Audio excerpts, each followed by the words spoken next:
While the Aushadha Annadhan is being served to the devotees of Annamalayar here in Tiruvannamalai from Bhagwan's parental home on Tiruvudal Street, as well as from the Girivala path, the mountain path around the Arunachala hill, preparations are on for the grand event, the commencement of the Nithyananda Utsava, the 21-day celebrations of the happening of the Supreme Pontiff of Hinduism on the planet, the birthday celebrations of the Supreme Pontiff of Hinduism, which falls on the 5th of January.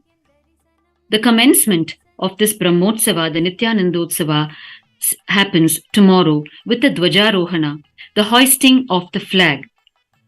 Tomorrow is the flag hoisting ceremony for Nithyanandotsava, which we will all be witnessing. And starting with that, the grand celebrations will happen in Adi KAILASA, the spiritual hub of KAILASA, in Bangalore, as well as in all the Kailasas worldwide, in all the temples, the monasteries, centers, the Paduka Mandirs, the Satsang centers, and in all of the devotees' homes around the world. And especially here in Tiruvannamalai, Bhagwan's hometown. And this year of the Nithyanandotsava calls for extraordinary celebrations, celebrating the acquisition of Bhagwan's parental home into the fold of Kailasa legally. We will be witnessing the celebrations of Nithyanandotsava right from Bhagwan's parental home itself.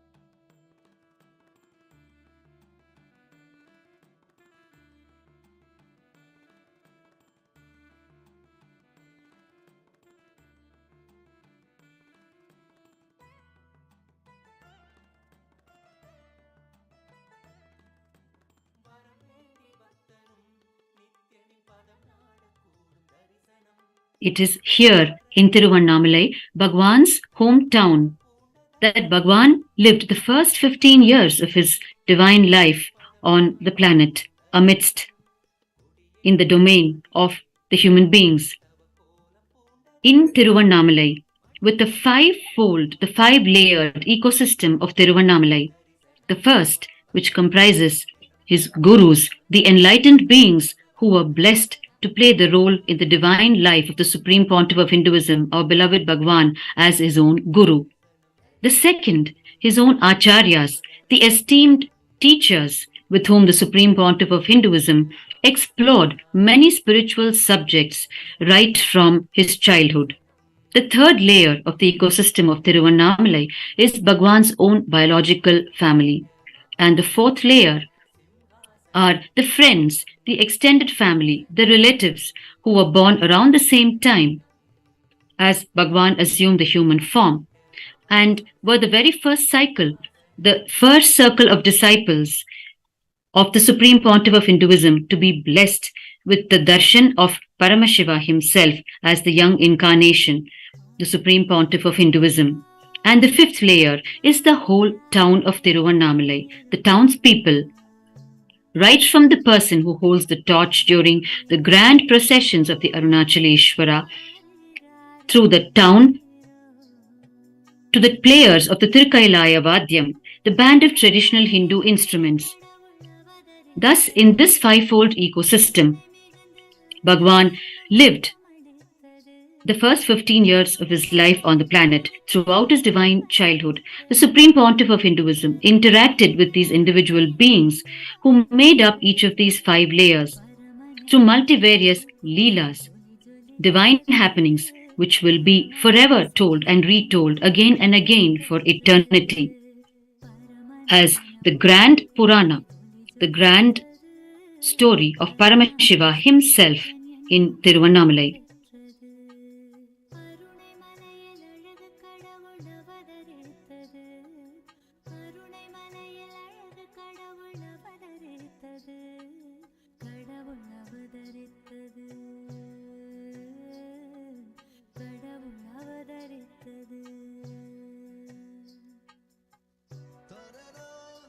In the Hindu tradition, listening to the life stories of an incarnation is a great spiritual practice which can directly lead us to the very experience of superconsciousness, because the very life and the life story of the great incarnations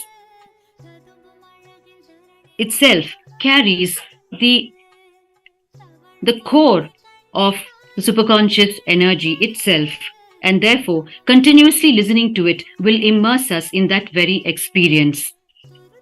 In Bhagwan's own words, whichever incarnation's life story you read or listen to deeply, that incarnation's story's essence will flower in you. The essence of my life story is intensity. Whatever is done will be intense. That is the essence. The side effect of this essence is bliss. All incarnations will have all attributes, but there will be a main character in each one of them. In my life, whatever I do, there will be intensity and completeness in it. So if you listen to my life story, that intensity or completeness will catch you. And it is here in Tiruvannamalai that Bhagwan's life story started happening on the planet when he assumed the human form. From 1978 to 1995, Bhagwan lived in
the commencement of the 47th year of the happening of the Supreme Pontiff of Hinduism on the planet, the birthday celebrations of the Supreme Pontiff of Hinduism, Bhagwan Nithyananda Paramashivam, along with the Dvajarohana, we will also be witnessing the commencement of the Padayatra, which is the journey by foot of a large group of followers of the Supreme Pontiff of Hinduism who have already gathered in Tiruvannamalai, here in KAILASA in Tiruvannamalai, and who are ready to embark on their 10-day Padayatra journey by foot from Tiruvannamalai to Adi KAILASA, the spiritual hub of KAILASA in Bangalore.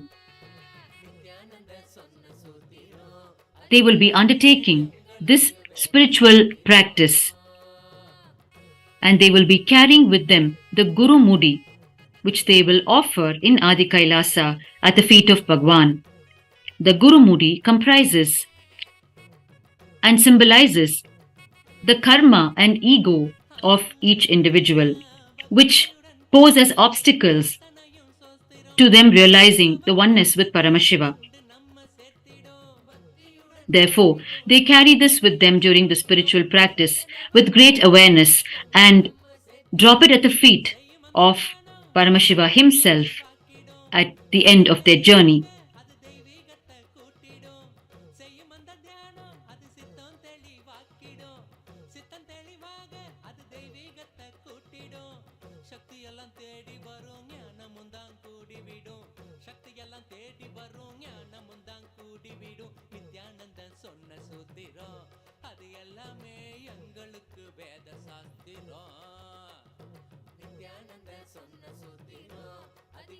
The Supreme Pontiff of Hinduism revived the spiritual practice, the Hindu tradition of undertaking the Padayatra, the journey by foot, to the great shrines, by himself embarking on the first Padayatra as a child in Tiruvannamalai around the age of 10, where he walked by foot from Tiruvannamalai to Vadalur, reaching the famous Muruga shrine, a shrine dedicated to Lord Subramanya, Lord Muruga in Vadalur, carrying the traditional kavadi on his shoulders and enriching all along his way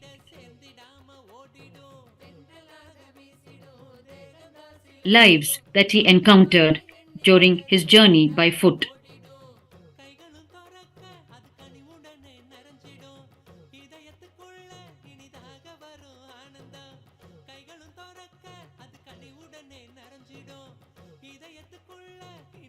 The Supreme Pontiff of Hinduism has revealed that the Padayatra is one of the most life-transforming spiritual practices. As you travel place to place, shrine to shrine, with the most bare of the belongings, and meeting people from different walks of life and learning from them, you will realize how supportive the whole of existence is, the whole of cosmos is, and you will realize the goodness of people. And much of our negative ideas will leave us during the spiritual practice, and we will be able to embrace the whole of existence with all of its beings in the most positive way, shedding our own negative thought currents that we carry in us. And therefore, it is one of the primary teachings of the Supreme Pontiff of Hinduism to practice the Padayatra at some point in time in our lives. Greatly inspired by this teaching of the Supreme Pontiff of Hinduism, his followers worldwide embark on this Padayatra on all of the major celebrations of KAILASA around the year.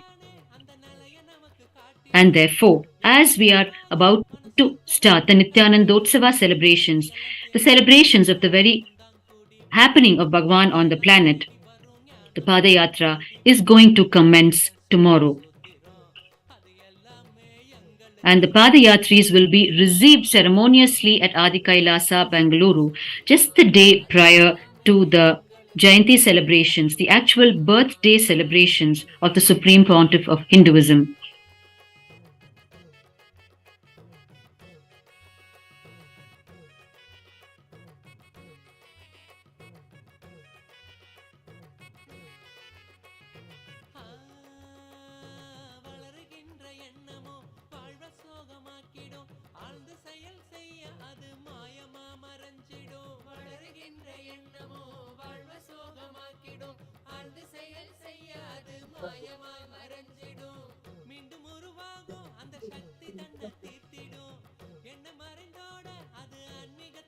சேர்த்திடும், மீண்டும் உருவாகும் அந்த சக்தி தன்னை தீர்த்திடும், என்ன மறைந்தோட அது ஆன்மீகத்தில் சேர்த்திடும், சக்தி எல்லாம் தேடி வரும் ஞானமும் தான் கூடிவிடும், சக்தி எல்லாம் தேடி வரும் ஞானமும் தான் கூடிவிடும். நித்யானந்தன் சொன்ன சூத்திரம் அது எல்லாமே எங்களுக்கு வேத சாஸ்திரம். நித்யானந்த சொன்ன சூத்திரம் அது எல்லாமே எங்களுக்கு வேத சாஸ்திரம்.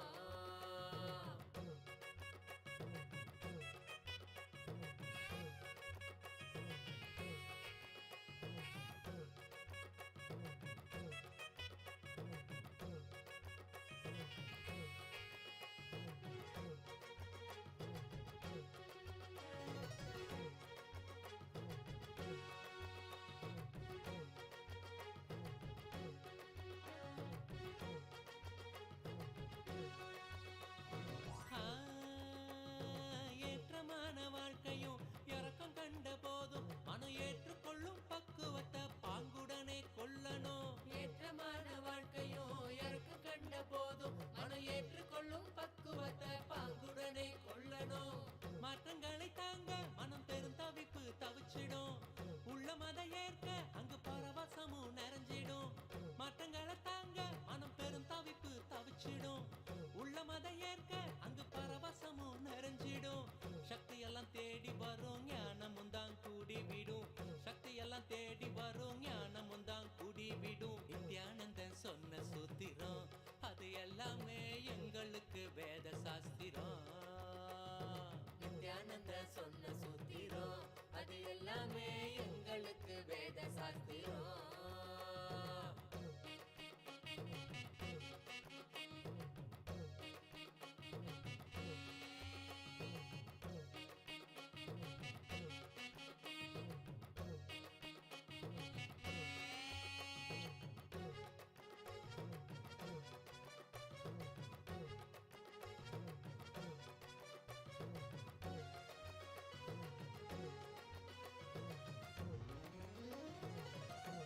We are continuing to witness the serving of the Aushadha Annadhan from the two locations of Kailasa in Tiruvannamalai, the hometown of the Supreme Pontiff of Hinduism. From Bhagwan's own parental home on Tiruvudal Street and Kailasa located in the mountain path around the sacred Arunachala hill in Adi Annamalai. From both of these Kailasas, this Aushadha Annadhan is being continuously served to the devotees of Annamalayar as they come around the Arunachala hill in circumambulation on the sacred full moon night.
Unbroken from the time of the establishment of the Arunachala Sarvajña Pita in Tiruvannamalai, Paramashiva upheld his promise to humanity through the sacred lineage of incarnations of Paramashiva. These incarnations were not only worshipped by the people of Tiruvannamalai but also recognized around the world. After Bhagwan Ramana Maharishi, the successor was Yogi Ram Suratkumar Swamigal. Yogi Ram Suratkumar Swamigal was integral in maintaining the enlightenment ecosystem for the Supreme Pontiff of Hinduism to manifest superconsciousness as the world entered into the 20th century. Sri Yogiram Suratkumar Swamigal declared to his intimate circle of devotees before attaining Mahasamadhi that the Supreme Pontiff of Hinduism, Bhagwan Nithyananda Paramashivam, is the next incarnation in the lineage of Arunagiri Yogishwaras, Arunachala Sarvagnya Pitha of Tiruvannamalai. அருட்டாயாய் நித்தேஸ்வரி அவள் தோன்றும் அன்பாலண்டம் யாவையும் தாங்கும் அருட்டாயாய் நித்தேஸ்வரி அவள் தோன்றும் ஸ்வர்ணநாக வாகனம். The Supreme Pontiff of Hinduism, Bhagwan Nithyananda Paramashivam, has revealed that Kailasa is nothing but Tiruvannamalai gone right. The entire ecosystem of Tiruvannamalai, with its Guru Shishya Parampara, its Guru disciple lineage of Paramashiva himself, with all its glorious traditions of Sanatana Hindu Dharma, the ecosystem of Tiruvannamalai, replicated at the global level, is Kailasa, as revealed by the Supreme Pontiff of Hinduism. Today, the Hindu diaspora around the world, the practicing Hindus, the followers of the Supreme Pontiff of Hinduism, adopt as their mainstream lifestyle the very core principles of Sanatana Hindu Dharma as revealed by the Supreme Pontiff of Hinduism. The lifestyle of waking up during the auspicious Brahma Muhurta time early in the morning between 4:30 and 6, 1.5 hours before the sunrise, and practicing the science of yoga, followed by the science of puja, followed by the science of imbibing powerful cognitions through the direct revelations of the Supreme Pontiff of Hinduism, his very discourses. This forms the lifestyle of the Kailasians worldwide and the followers of the Supreme Pontiff of Hinduism worldwide, where the first few crucial hours, starting from the Brahma Muhurta every day, is spent in yoga, puja, and jnana, which directly impacts the consciousness of each individual.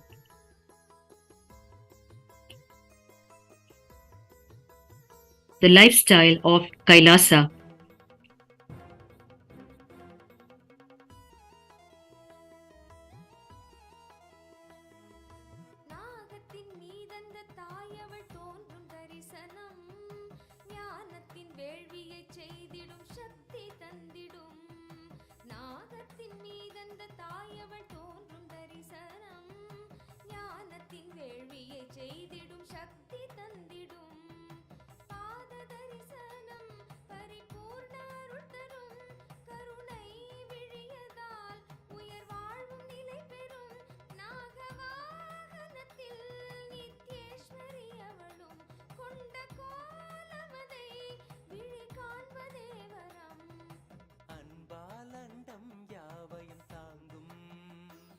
அருட்டாயாய் நித்தேஸ்வரி அவள் தோன்றும் அன்பாலண்டம் யாவையும் தாங்கும் அருட்டாயாய் நித்தேஸ்வரி அவள் தோன்றும் ஸ்வர்ணநாக வாகனம் அதில் தேவி தரிசனம் நித்யத்தாயின் திருமுகம் கரை சேரும் வரம் தரும் அன்பாலண்டம் யாவையும் தாங்கும் அருட்டாயாய் நித்தேஸ்வரி அவள் தோன்றும் அன்பாலண்டம் யாவையும் தாங்கும் அருட்டாயாய் நித்தேஸ்வரி அவள் தோன்றும்.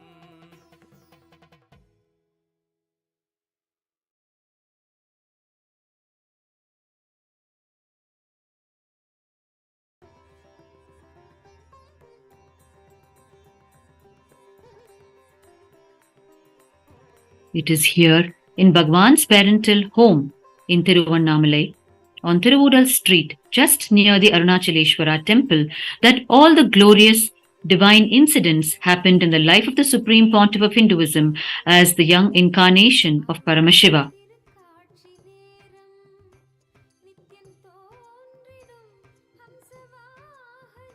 In the divine life of the Supreme Pontiff of Hinduism, there was a single period of 9 months that demonstrated to the world the easiest and most beautiful way to achieve enlightenment. The Leela, the divine play, the Supreme Pontiff of Hinduism himself experienced when having the darshan of Arunagiri Yogeshwara.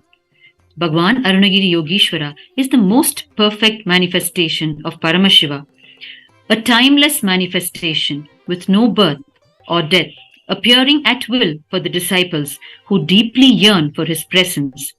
For a period of 9 months in around 1988, when Bhagwan was 10 years of age, Bhagwan Arunagiri Yogeshwara gave darshan to young Bhagwan, the Supreme Pontiff of Hinduism, and initiated him into the Paramashiva Jnana and Vijnana, the extreme, powerful, and sacred teaching that the Supreme Pontiff of Hinduism would subsequently revive for humanity at large. During this period, the Supreme Pontiff of Hinduism, our beloved Bhagwan, spent countless hours with Bhagwan Arunagiri Yogeshwara, receiving this knowledge in ways that are incomprehensible to normal human logic. At the culmination of this period, Bhagwan Arunagiri Yogeshwara blessed the Supreme Pontiff of Hinduism, the young incarnation, with the experience of Advaita Anubhuti, a profound experience of oneness with him.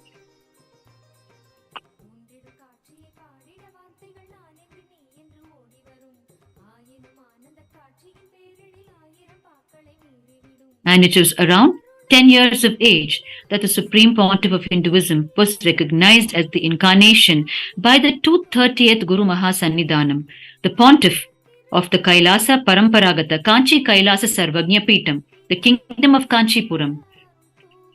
The respected Pontiff was the 230th in the lineage from Paramashiva himself.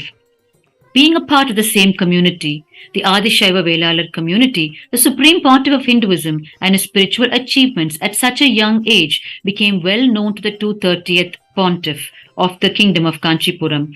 Thus, he selected the Supreme Pontiff of Hinduism to be his successor.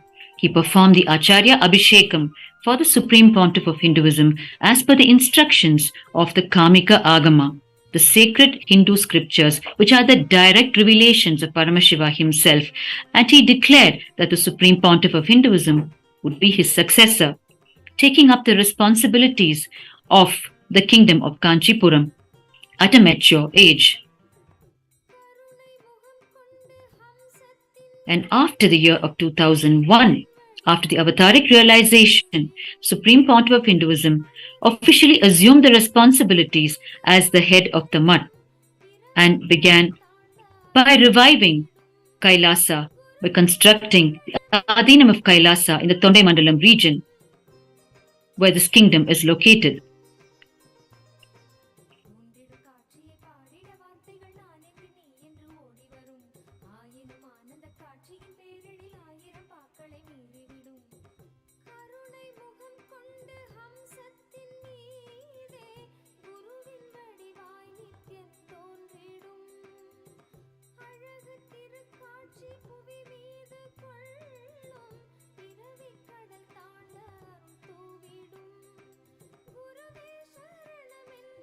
In the Hindu tradition, the path of self-inquiry is a path to enlightenment paved by the great Bhagwan Sri Ramana Maharishi in Tiruvannamalai, the predecessor of the Supreme Pontiff of Hinduism in the lineage of incarnations of Paramashiva in Tiruvannamalai.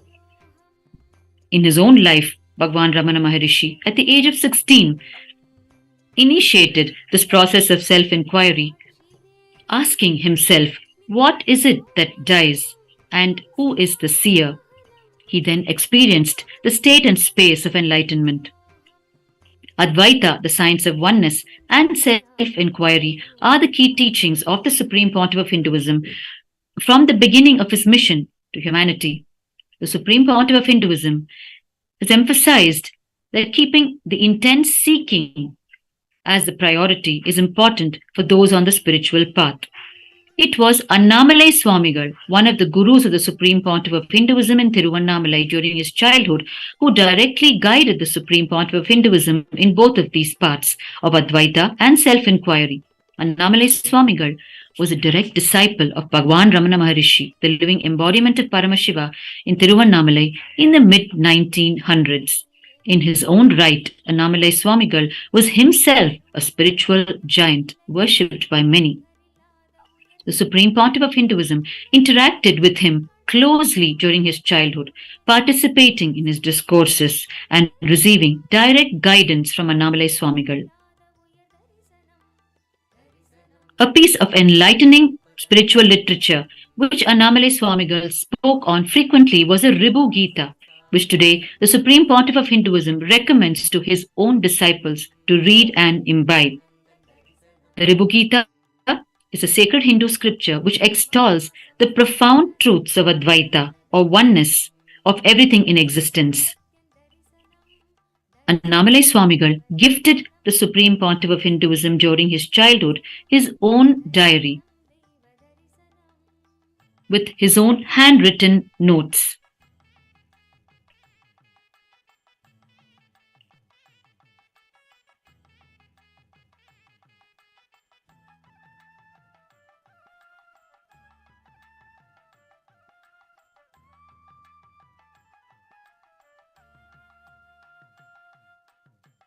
This land of Tiruvannamalai and its people is the witness to the first 15 years of the life of the Supreme Pontiff of Hinduism on planet Earth.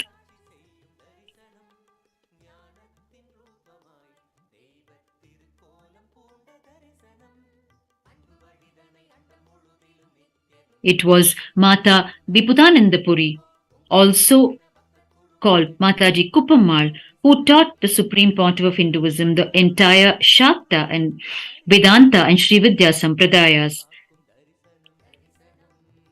Mataji Viputanandapuri was a powerful yogini from birth, who had the darshan of Devi Parashakti herself as the cosmic sovereign ruler, as Devi Rajarajeshwari. And she was a worshipper of the divine feminine energy ever since. In Tiruvannamalai, Mata Viputanandapuri founded the Apita Kuchambal Tiruppugal Madar Sabai,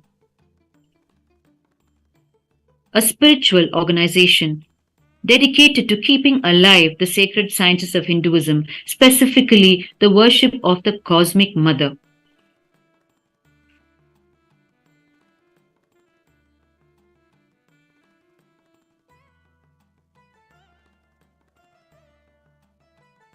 It is here in Tiruvannamalai that the Supreme Pontiff of Hinduism started training in the Yoga Sampradaya from the tender age of 3, with the great yogi, Yogiraj Yoganandapuri, also known as Raghupati Yogi.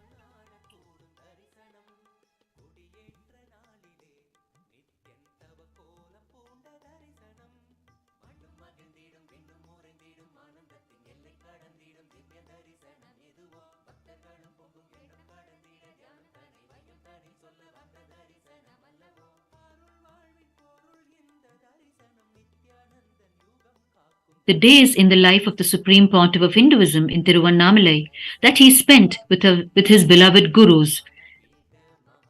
The direct eyewitnesses to these years are the entire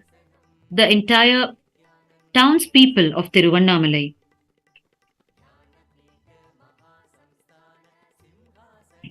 Who have directly seen the Supreme Pontiff of Hinduism with his gurus exploring these great Hindu sciences.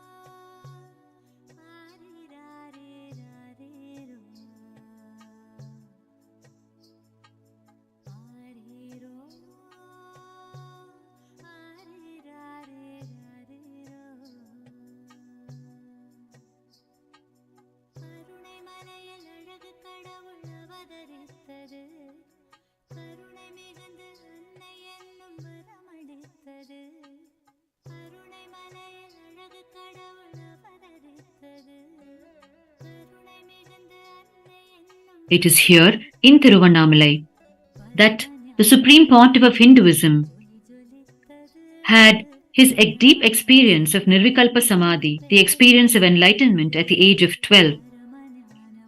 In Pavalakundru, the Coral Hill, located in Tiruvannamalai. It is in Pavalakundru that the Guru of the Supreme Pontiff of Hinduism, Mataji Vibhutanandapuri, constructed the first temple monastery complex for him when the Supreme Pontiff of Hinduism was barely 10 years of age. And after performing the Yoga Pattabhishekam, the coronation ceremony for the Supreme Pontiff of Hinduism, officially empowering him to start guiding humanity in its path to enlightenment, Mata Vibhutanandapuri, along with the other gurus of the Supreme Pontiff of Hinduism, placed this first temple monastery complex at the divine feet of the Supreme Pontiff of Hinduism.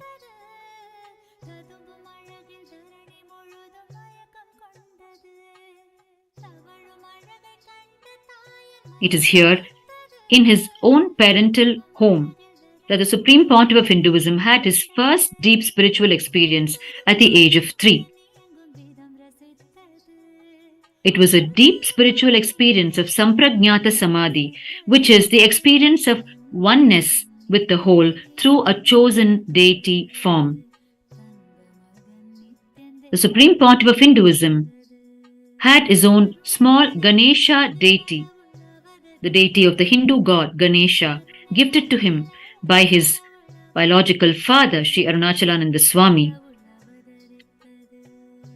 And he literally lived with this Ganesha deity, feeding the deity, taking care of the deity as the living god, not just as a stone deity.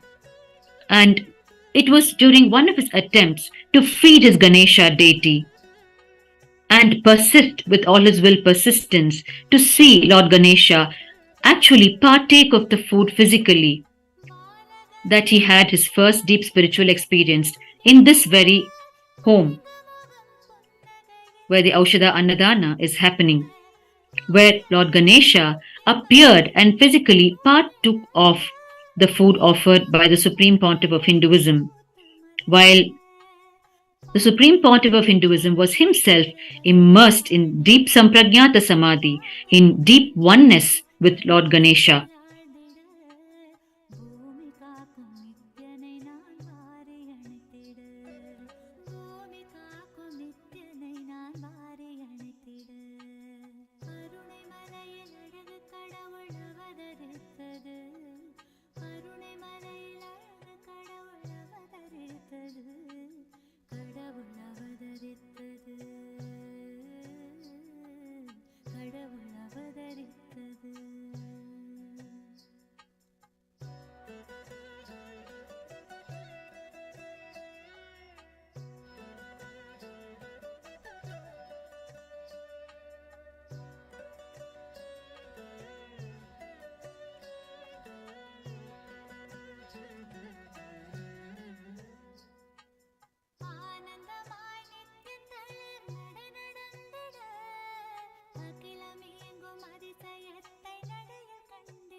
வசியம் செய்திட விடமச்சையில் நித்யன் என்னை வசியம் செய்திட வாழ்வின் வேதம் வேறில்லை என்றே கொண்டாடிட வாழ்வின் வேதம் வேறில்லை என்றே கொண்டாடிட அருணை மலையில் அழகு கடவுள் அவதரித்தது அருணை மலையில் அழகு கடவுள் அவதரித்தது கடவுள் அவதரித்தது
we can see the millions of Annamalai devotees gathered in Tiruvannamalai performing the Girivala, walking around the mountain path of the sacred Arunachala hill on this full moon night.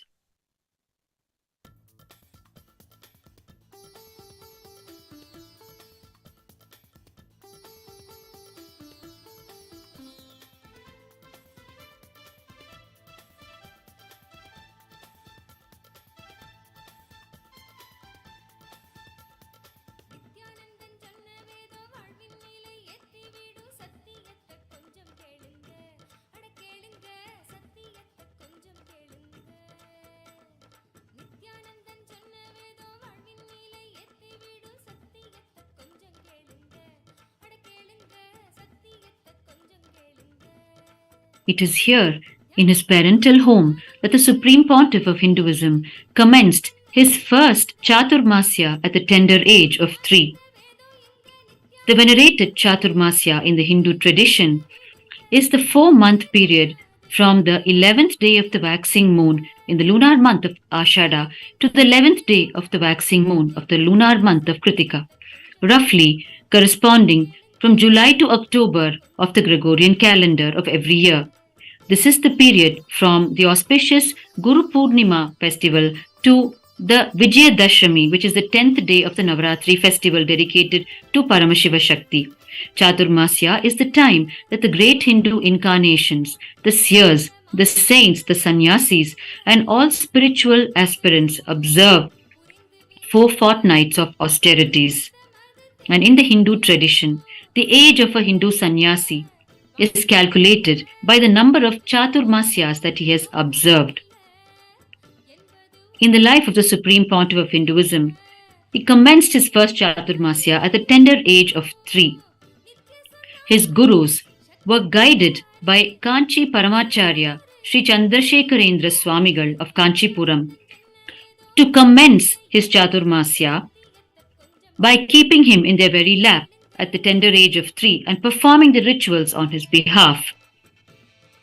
And following the guidance of Kanchi Paramacharya, the gurus of the Supreme Pontiff of Hinduism commenced the Chaturmasya for the Supreme Pontiff of Hinduism from the age of 3. The first Chaturmasya Vratam for the Supreme Pontiff of Hinduism commenced on the auspicious occasion of the Guru Pournima on the 17th of July 1981, when the gurus of the Supreme Pontiff of Hinduism took them in their own lap and began offering the rituals on his behalf.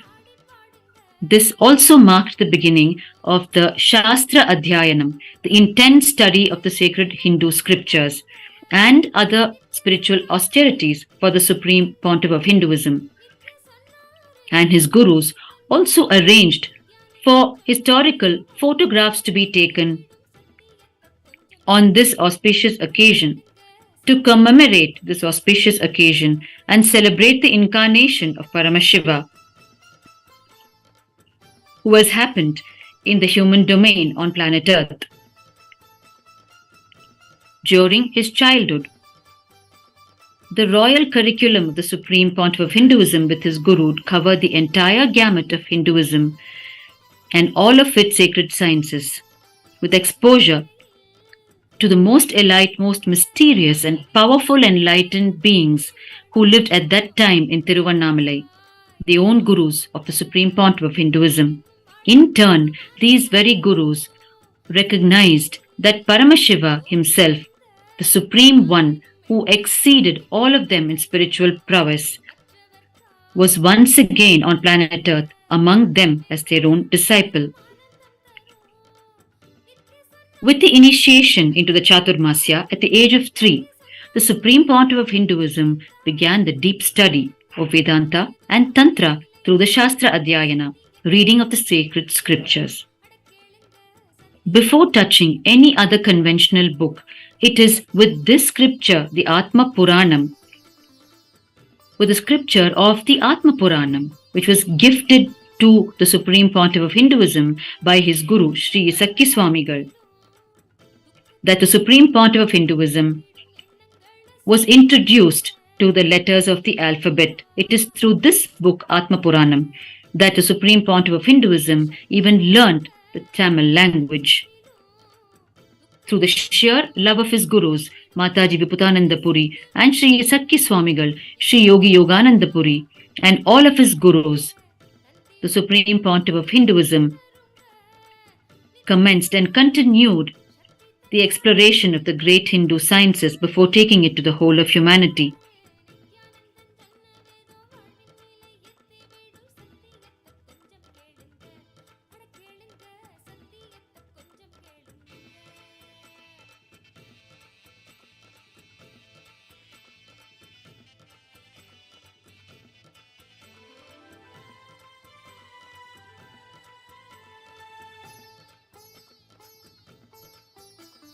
It was here, in this Nithyananda Jenma Bhoomi, the parental home of the Supreme Pontiff of Hinduism, that the gurus of the Supreme Pontiff of Hinduism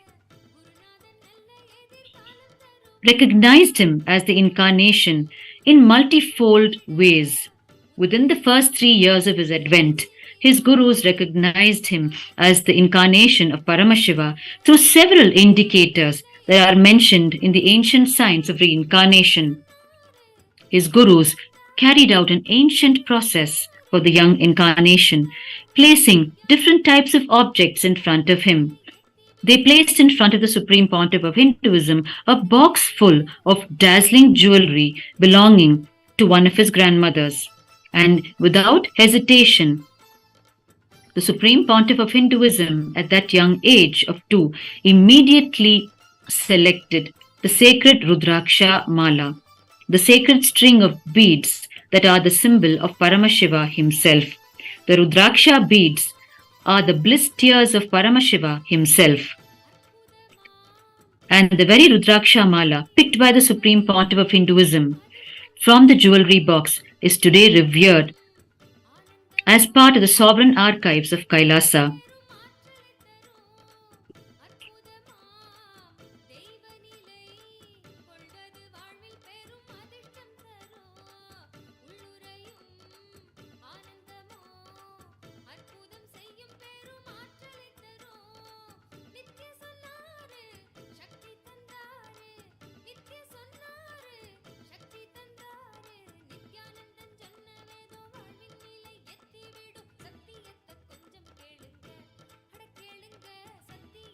Preparations are on in all the Kailasas around the world to celebrate the Nithyanandotsava, which is commencing tomorrow with the flag hoisting, the Dvajarohana, celebrations of the happening of the Supreme Pontiff of Hinduism on the planet Earth, the birthday celebrations of the Supreme Pontiff of Hinduism. It commences tomorrow with the Dvajarohana, the 47th Jayanti celebrations of the Supreme Pontiff of Hinduism.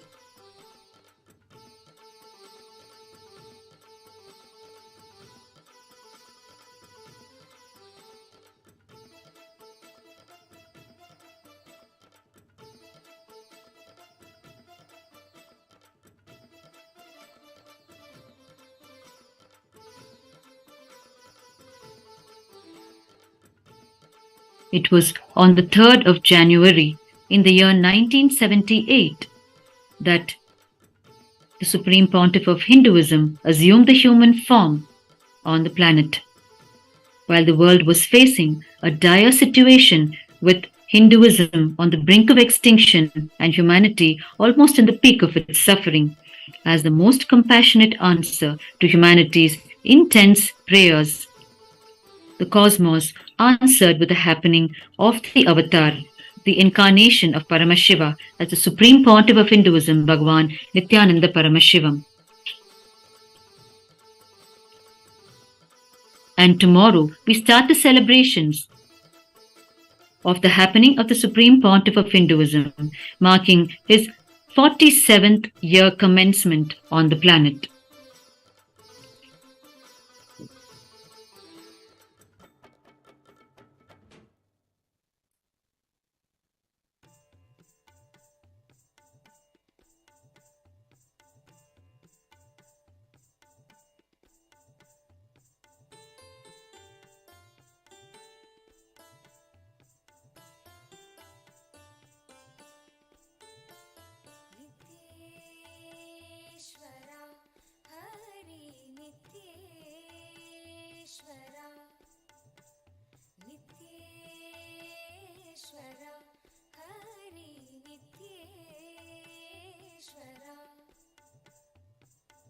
मूषिकवाहन मङ्गलदायक गौरीनन्दना नित्यपुरीश नित्येश्वरा हरि नित्येश्वरा नित्येश्वरा हरि नित्येश्वरा मुक्तिप्रदायक विघ्नविनाशक सिद्धिविनायक नित्यपुरीश Nityeshwara Hari नित्येश्वरा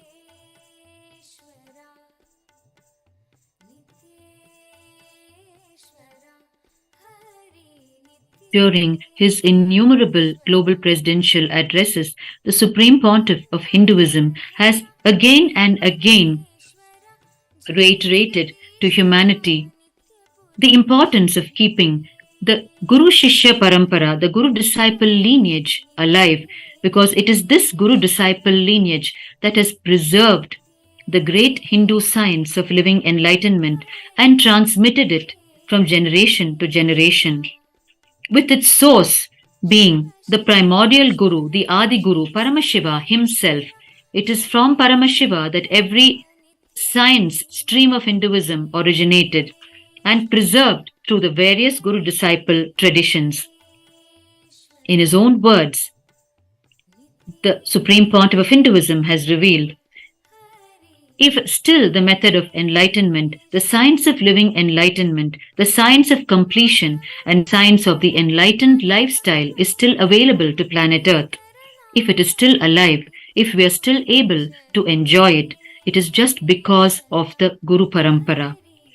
It is just because of the Guru Parampara, the Guru Shishya Parampara, and thousands of our sannyasis, gurus, who have given their life. They even died, gave up their body many times just to protect our traditions, the knowledge, the values. Thousands and thousands of our sannyasis were killed during the invasions. Thousands and thousands fought to protect our values, our traditions. These are the very words of the Supreme Pontiff of Hinduism, while reiterating to humanity the importance of keeping the Guru Parampara alive.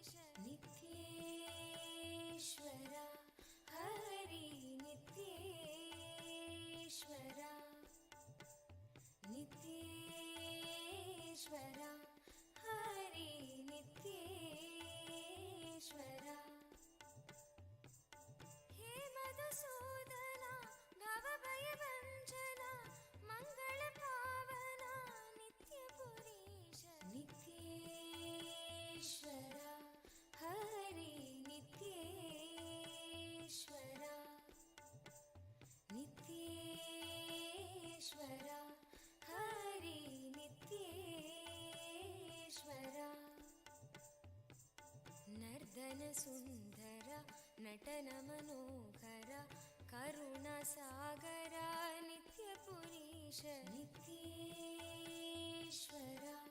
Hari Nityeshwara Nityeshwara Hari नित्येश्वरा जगदोधारण Krishna Janardan परमदयागन नित्यपुरीश Nityeshwara Hari Nityeshwara Nityeshwara Hari नित्येश्वरा सत्य सनातना नित्य निरंजन भक्तपरायणा नित्यपुरीश नित्येश्वरा हरि नित्येश्वरा नित्येश्वरा हरि नित्येश्वरा चंद्रकलाधरा गौरी मनोहरा नित्येश्वरा हरि नित्येश्वरा नित्येश्वरा हरि नित्येश्वरा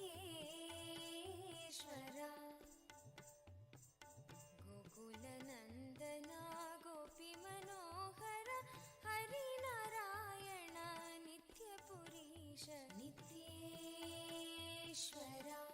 हरि नित्येश्वरा नित्येश्वरा हरि नित्येश्वरा बन्धविमोचना पापसंहारक पतितपावना नित्यपुरीश नित्येश्वरा हरि नित्येश्वरा नित्येश्वरा हरि नित्येश्वरा चन्द्रशेखरा पन्नगभूषण निखिललोचना नित्यपुरीश नित्येश्वरा हरि नित्येश्वरा नित्येश्वरा हरि नित्येश्वरा मातपिता गुरुदेव Maheshwar दीनदयाभर नित्यपुरीश Nityeshwara Hari Nityeshwara Nityeshwara Hari Nityeshwara Nityeshwara Hari Nityeshwara Nityeshwara Hari Nityeshwara Nityeshwara Hari नित्येश्वरा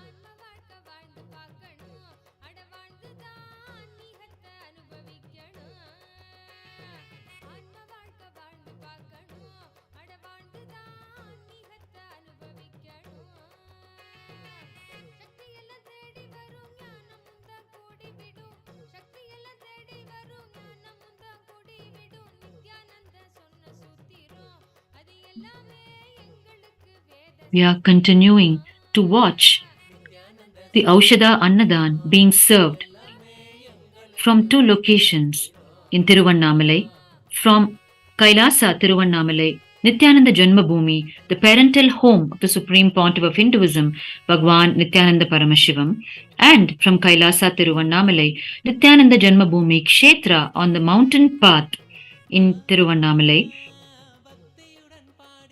around the sacred hill of Arunachala, which is Paramashiva himself in hill form. On this sacred and auspicious full moon night, the Kailasas are serving the Aushadha Annadhan, which is food containing energized sacred herbs that aid in our conscious growth, being served under the direct auspices of the Supreme Pontiff of Hinduism to the millions of devotees of Paramashiva of Annamalayar here in Tiruvannamalai, who perform the circumambulation around the Arunachala hill. The Girivala, the circumambulation around the Arunachala hill.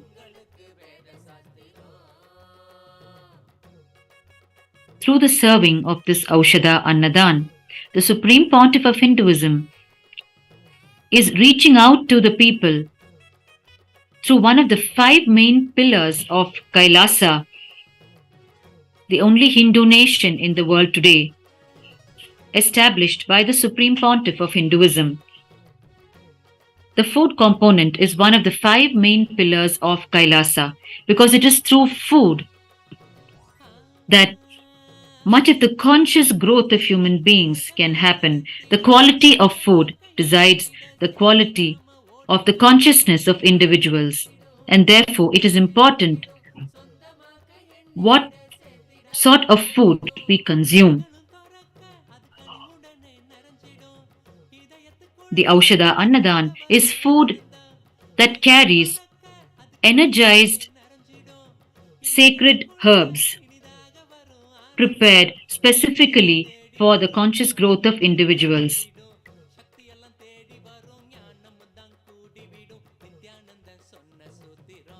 In the most user friendly way, most comfortable way for humanity at large, the Supreme Pontiff of Hinduism reaches out to them in these various ways with the various tools of enlightenment, of which this Aushadha Annadhan is a part. The Agamas are the sacred Hindu scriptures revealed directly by Paramashiva himself. It consists of everything that Paramashiva has revealed, from the science of enlightenment to the lifestyle guidance that he himself has dictated. Bhagwan Paramashiva revealed the Agamas first to his divine consort Devi Paramashiva Shakti, from whom it reached the entire humanity.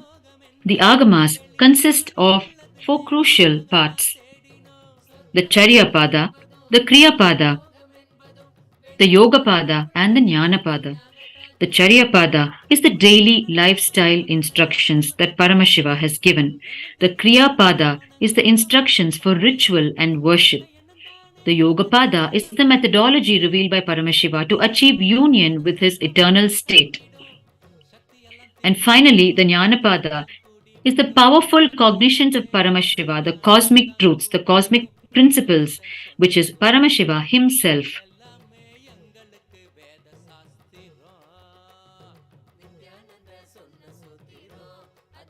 The Supreme Pontiff of Hinduism reaches out to people, reaches the very Agamas, the sacred Hindu scriptures, to the people. And today, the large following of the Supreme Pontiff of Hinduism around the world follows, as per the Agamic teachings of Paramashiva, a lifestyle that includes these 4 crucial parts of the Agamas: the Charyapada, the Kriyapada, the Yogapada, and the Jnanapada. And the food component forms part of the Charyapada, the very lifestyle instructions given directly by Paramashiva. And this Aushadha Annadhan makes this Charyapada revealed by Paramashiva himself an integral part of the lifestyle of the people as they partake of the Aushadha Annadhan. The people of Tiruvannamalai have regularly started coming to the 2 Kailasa locations in Tiruvannamalai to have their everyday meals, to partake of the Aushadha Annadhan, thus consistently consuming the sacred Aushadha Annadhan and evolving in their spiritual path. The Aushadha works directly on the human body.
மனதின் ஆளுமை துன்பத்தையே சேர்க்கும். குரு நித்யனை நீ நம்பு, அது ஆனந்தத்தை ஈர்க்கும். அன்பு வழி மலரும் அகங்காரம் அது நீங்கிடும். சத்குருவின் பாதம் சரணாகதியா சேர்ந்திடும். அன்பு வழி மலரும் அகங்காரம் அது நீங்கிடும். சத்குருவின் பாதம் சரணாகதியா சேர்ந்திடும். சக்தி எல்லாம் தேடி வரும், ஞானமும் தான் கூடிவிடும். சக்தி எல்லாம் தேடி வரும், ஞானமும் தான் கூடிவிடும். நித்யானந்தன் சொன்ன சூத்திரம் அது எல்லாமே எங்களுக்கு வேத சாஸ்திரம். நித்யானந்தன் சொன்ன சூத்திரம் அது எல்லாமே எங்களுக்கு வேத சாஸ்திரம். ஆன்ம வாழ்க்கை வாழ்ந்து பார்க்கணும், அட வாழ்ந்துதான் ஆன்மீகத்தை அனுபவிக்கணும். ஆன்ம வாழ்க்கை வாழ்ந்து பார்க்கணும், அட வாழ்ந்துதான் ஆன்மீகத்தை அனுபவிக்கணும். சக்தி எல்லாம் தேடி வரும், ஞானமும் தான் கூடிவிடும். சக்தி எல்லாம் தேடி வரும், ஞானமும் தான் கூடிவிடும். நித்யானந்த சொன்ன சூத்திரம் அது Kailasa in Tiruvannamalai, located on the mountain path from where the Aushadha Annadhan is happening, one of the two locations from where the Aushadha Annadhan is happening, was inaugurated by the Supreme Pontiff of Hinduism on the 19th of April 2008 on the auspicious full moon night of Chitra Pournima. The ancestral land of a biological relative of the Supreme Pontiff of Hinduism offered to the mission of Kailasa, this very land on which stands Kailasa today. The land carried deep significance as it was where the Supreme Pontiff of Hinduism's Guru, Bhagwan Arunagiri Yogeshwara Paramashiva himself, brought the Supreme Pontiff of Hinduism as a young child when he was around 10 years of age and installed the energy of the Navagrahas, the 9 planets, when he downloaded the entire cosmology into the young incarnation, the Supreme Pontiff of Hinduism. And in the year 2000, this land was also where the Supreme Pontiff of Hinduism uncovered a Shiva Linga that he worships till date. And finally, in the year 2008, the land was officially offered to the mission of Kailasa. Therefore, the place carries multiple lines of historical significance from the very history books of Hinduism. It is where Devi Parashakti herself attains oneness with Paramashiva and manifests as Rajarajeshwari. And this is also the place where only one sacred face or hillock of the Arunachala hill, which is Paramashiva himself, representing Devi, is viewable, which is the Ajomukha face of Paramashiva, which is his pure presence face. And finally, this is the very location, the very place of the Gautama Ashrama, the sacred place of Sri Gautama Muni, the great sage, under whose tutelage Devi Paramashiva Shakti herself ventured to achieve the space of oneness with Paramashiva once again. And merely within 2 weeks from the time the Supreme Pontiff of Hinduism was offered this land, the planning, the construction, and the inauguration happened on the 19th of April 2008.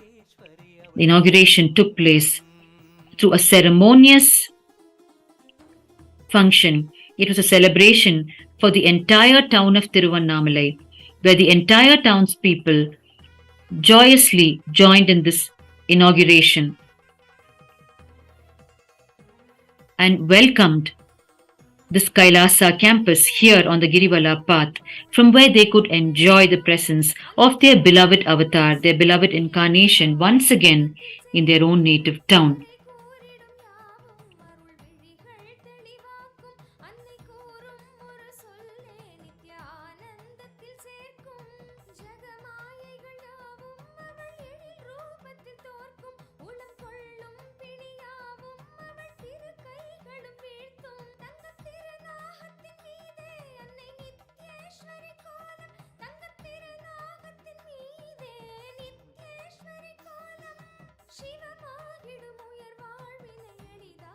After the ceremonious inauguration of Kailasa and Tiruvannamalai on the mountain path from where the Aushadha Annadhan is happening today, the Supreme Pontiff of Hinduism started restoring the spiritual strength of the people of Tiruvannamalai through various spiritual programs, conventions, and ritualistic initiations like the Shiva Diksha and the Vishesha Diksha, which are the two levels of initiation in the worship of Paramashiva.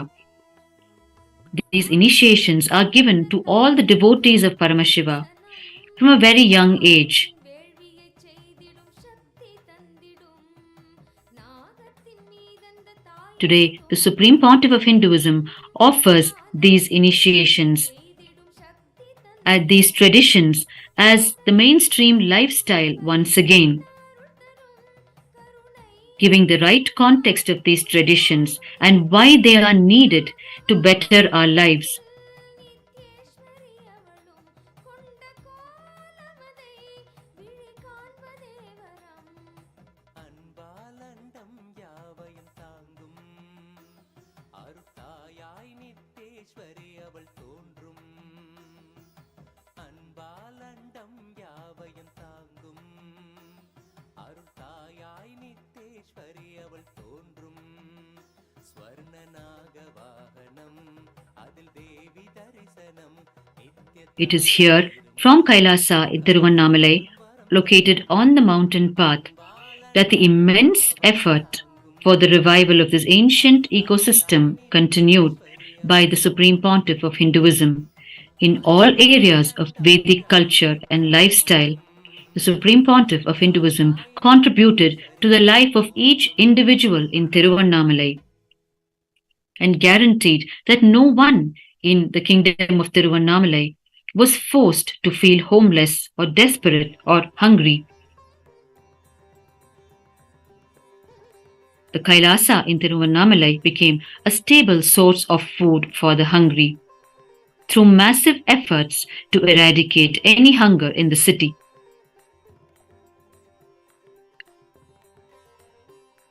The Supreme Pontiff of Hinduism also began offering free medical camps where the subjects of the Tiruvannamalai kingdom would be able to attend to their medical requirements.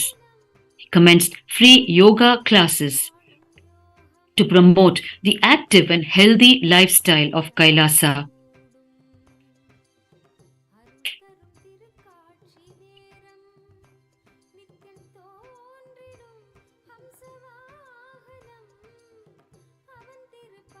In its divine fold, Kailasa has various farmlands in Tiruvannamalai, and in all of these farmlands, the organic agriculture is promoted by the Supreme Pontiff of Hinduism. The very community from which the Supreme Pontiff of Hinduism hails, the Thondai Mandalam Adi Shaiva Velalar community, they are traditionally known as the people of the land. And as per the tradition, the Supreme Pontiff of Hinduism has made organic agriculture one of the 5 important pillars of Kailasa as the standard of every Kailasa ecosystem, whether in a small scale home garden or as a full-fledged farm, the organic agriculture happens. The Tiruvannamalai ecosystem has multiple farms operated by the sannyasis. The organic food grown here is used for the massive food charity services to feed the people of Tiruvannamalai. And this happens not only in the ecosystem of Tiruvannamalai, but in all the Kailasa ecosystems established by the Supreme Pontiff of Hinduism worldwide.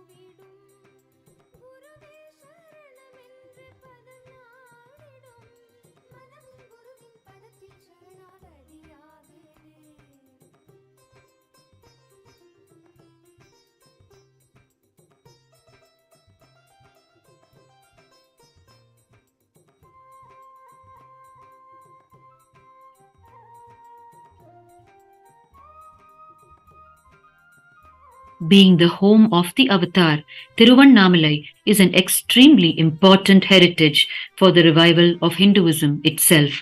Despite the continued attacks against the land and its people, today Kailasa Tiruvannamalai is continuing its service to humanity without a break in the quality or the quantity of services provided, with only a steady increase in both the quality and the quantity, and the Supreme Pontiff of Hinduism personally oversees the Aushadha Annadhan and all of the spiritual services offered by Kailasa Tiruvannamalai.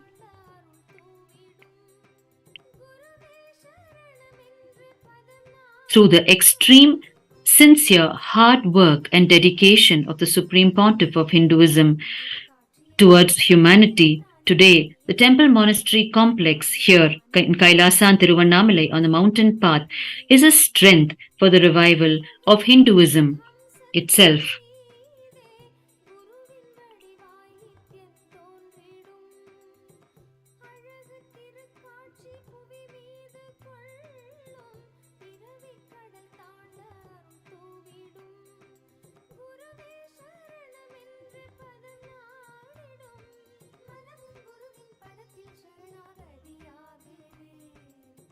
அருள் தரும் திருக்காட்சி நேரம் நித்யம் தோன்றிடும் ஹம்சவாகனம் அவன் திருப்பதம் காணும் யோகம் பிறவியின் பலன் யாவும் கூடும் அருள் தரும் திருக்காட்சி நேரம் நித்யம் தோன்றிடும் ஹம்சவாகனம் அவன் திருப்பதம் காணும் யோகம் பிறவியின் பலன் யாவும் கூடும்.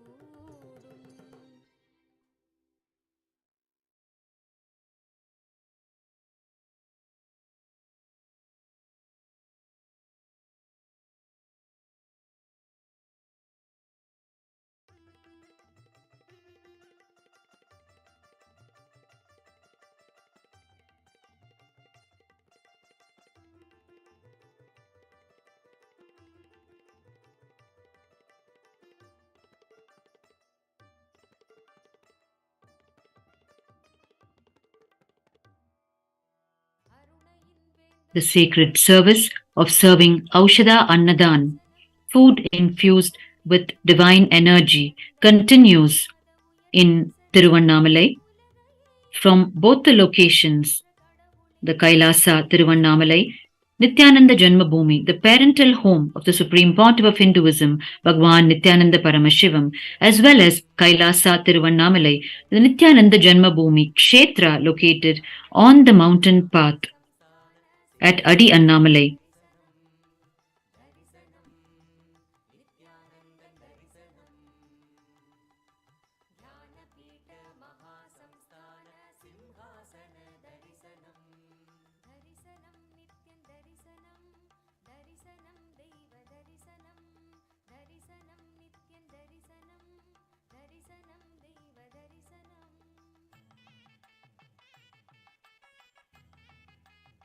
Over the course of history, the hub of Tiruvannamalai, the spiritual nerve center, has remained a spiritual and religious kingdom, a place that continuously generates great enlightened beings who would nurture the overall welfare of the people and their conscious breakthroughs. Through the 21st century, this ecosystem never failed to produce the next successor in the unbroken lineage of incarnations of Paramashiva, each one of them being capable of defending Hinduism and carrying it forward into the next era.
பெயரும் பெற்றது.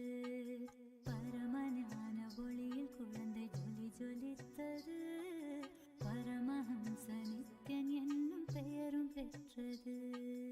அருணை மலையில் அழகு கடவுள் அவதரித்தது. அருணை மலையில் அழகு கடவுள் அவதரித்தது. கடவுள் அவதரித்தது. கடவுள் அவதரித்தது.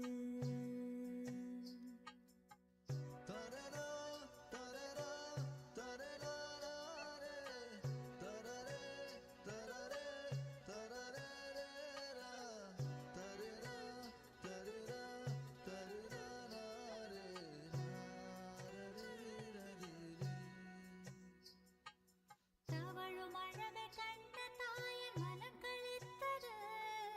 ததும்பும் அழகில் தரணி முழுதும் மயக்கம் கொண்டது.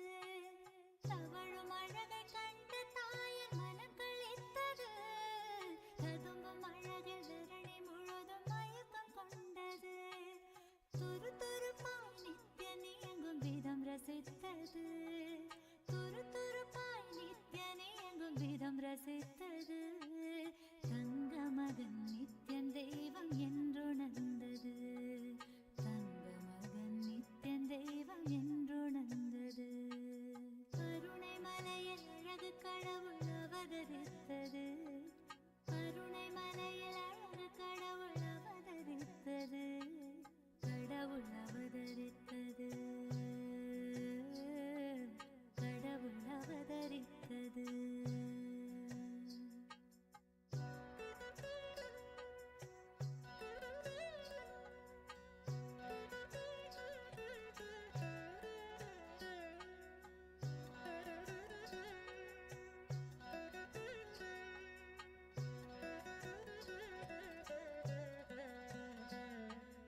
பாலகனாம் நித்யன் பக்தி ரசத்தில் மூழ்கிட. பளிங்கு முகம் புன்னகையில் பூத்து மலர்ந்திட. பாலகனாம் நித்யன் பக்தி ரசத்தில் மூழ்கிட. பளிங்கு முகம் புன்னகையில் பூத்து மலர்ந்திட. பார்த்த எந்தன் வாழ்வே பரவசத்தில் ஆழ்ந்திட. பார்த்த எந்தன் வாழ்வே பரவசத்தில் ஆழ்ந்திட. பூமி காக்கும் நித்யனை நான் வாரி அணைத்திட. பூமி காக்கும் நித்யனை நான் வாரி அணைத்திட. அருணை மலையில் அழகு கடவுள் அவதரித்தது. அருணை மலையில் அழகு கடவுள் அவதரித்தது. கடவுள் அவதரித்தது. கடவுள் அவதரித்தது.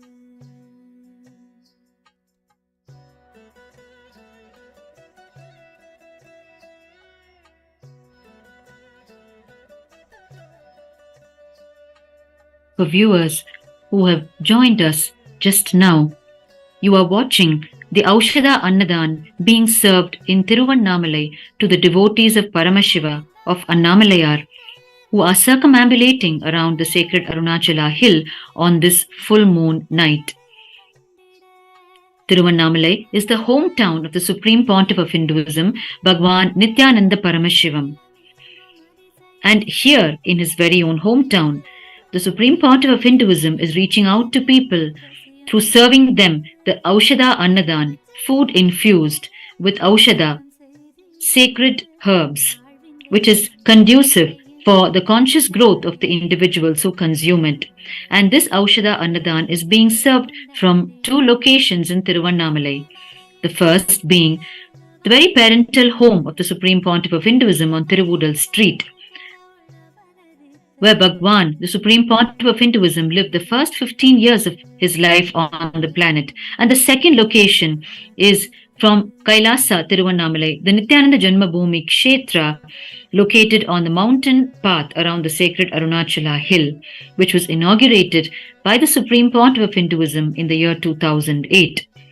From both of these locations, the Aushadha Annadhan is being continuously served to the people through this full moon night and will continue until the last devotee of Annamalayar has completed the circumambulation around the sacred Arunachala hill. The Arunachala hill is the very embodiment of Paramashiva. The very hill is Paramashiva himself in hill form. And it is Paramashiva's promise to humanity to be available in this sacred land of Tiruvannamalai in three forms, as the sacred Arunachala hill and as the Arunachaleshwara linga, the Shiva linga inside the Arunachaleshwara temple, and as a living incarnation through an unbroken lineage of incarnations. And the Supreme Pontiff of Hinduism, Bhagwan Nithyananda Paramashivam, is the current living incarnation of Paramashiva in Tiruvannamalai.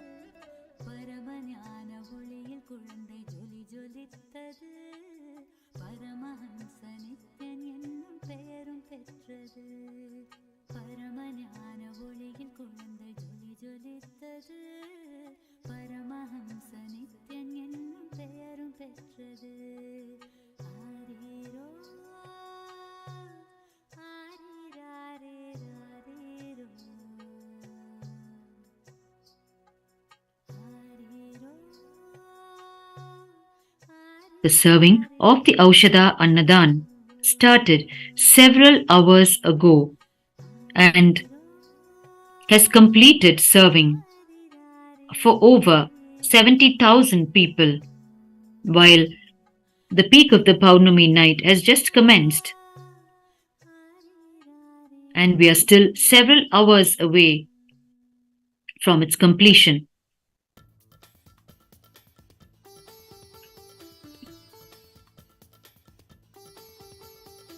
Almost 1.5 lakh people are served this Aushadha Annadhan every Pournima night from both the locations in Tiruvannamalai.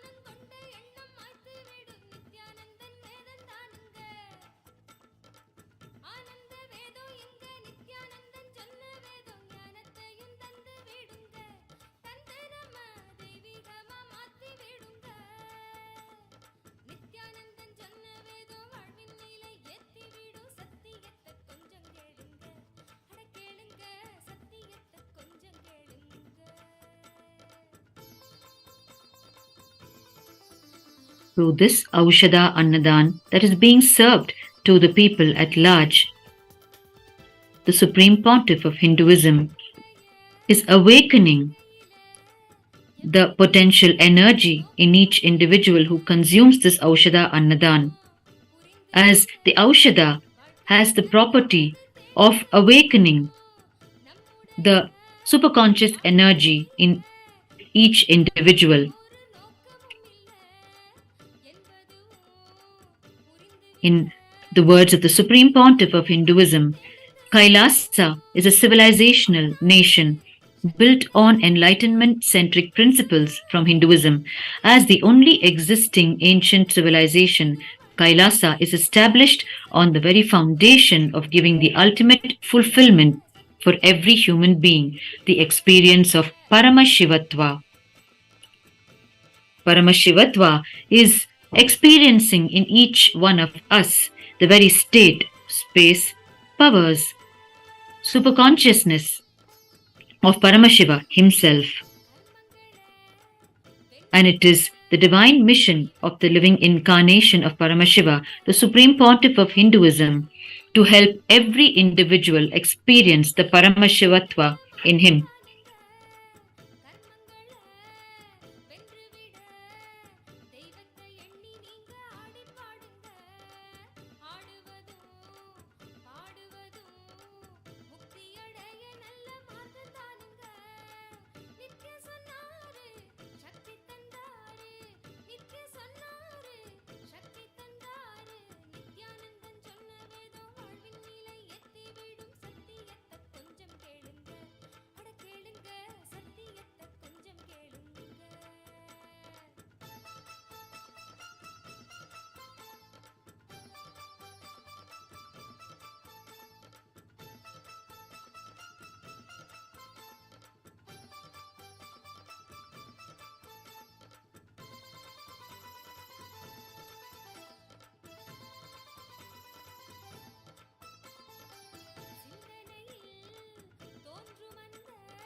this sacred land of Tiruvannamalai, where the Aushadha Annadhan is being served,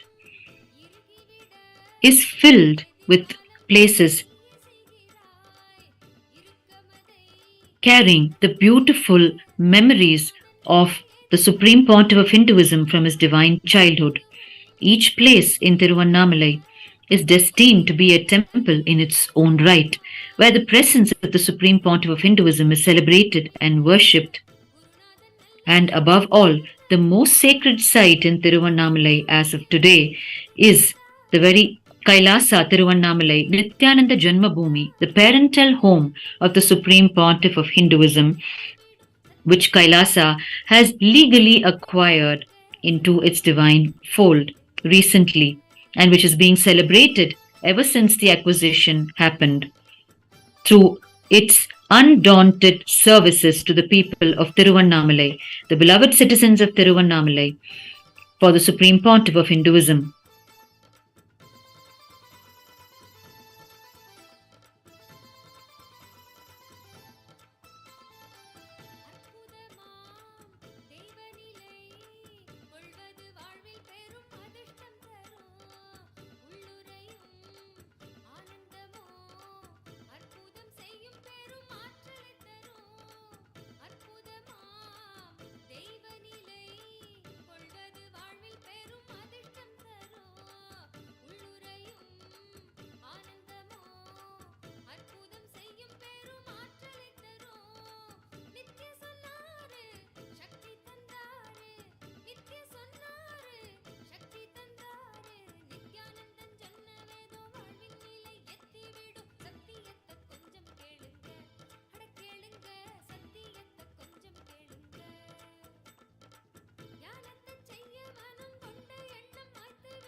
As the living manifestation of Paramashiva, the Supreme Pontiff of Hinduism commenced the revival of Kailasa right here in Tiruvannamalai, his hometown, where he assumed the human form in the year 1978 and lived the first 15 years of his life on planet Earth.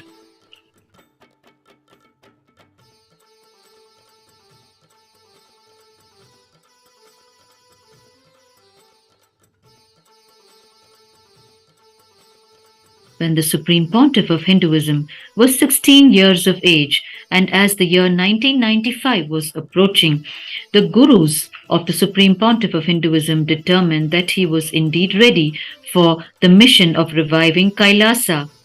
At the global level, this also meant that their time on planet Earth was coming to a close, and their own purpose to bring down the superconsciousness into form and ensure its perfect expression in the form of the Supreme Pontiff of Hinduism was fulfilled.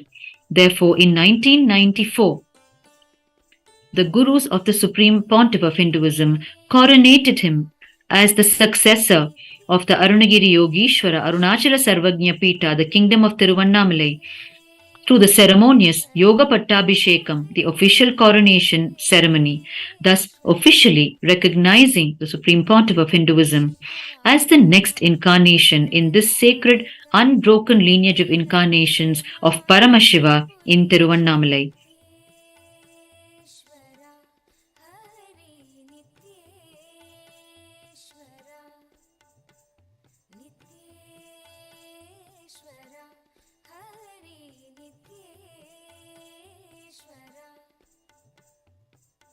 मुक्तिप्रदायक विघ्नविनाशक सिद्धिविनायक नित्यपुरीश नित्येश्वरा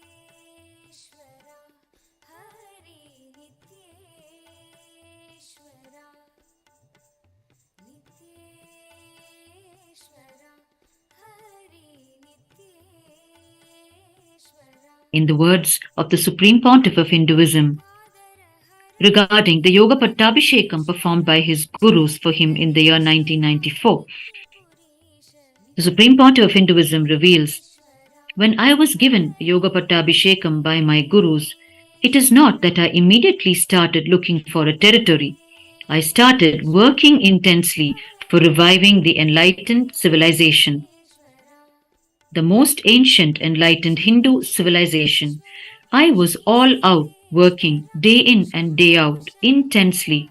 Simple, hard work, reaching out one person at a time, sharpening myself, and my gurus gave me tremendous spiritual knowledge and powers.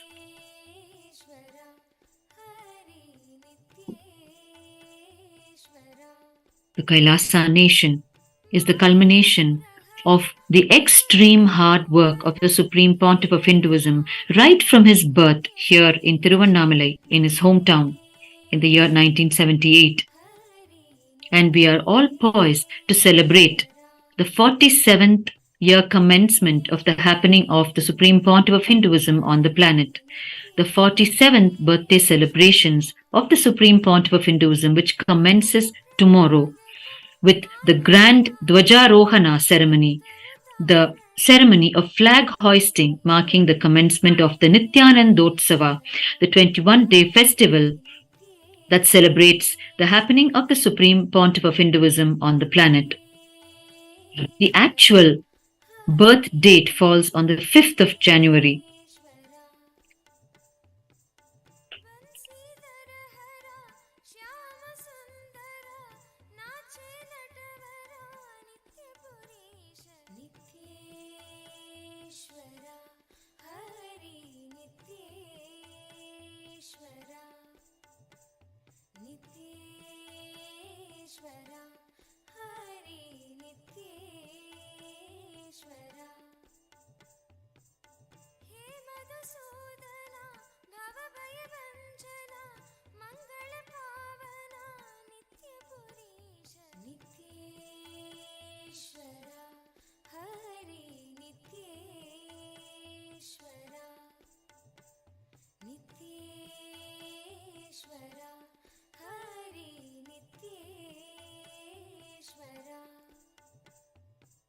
Northern सुंदर नटन मनोहर करुण सागर नित्यपुरीश नित्येश्वरा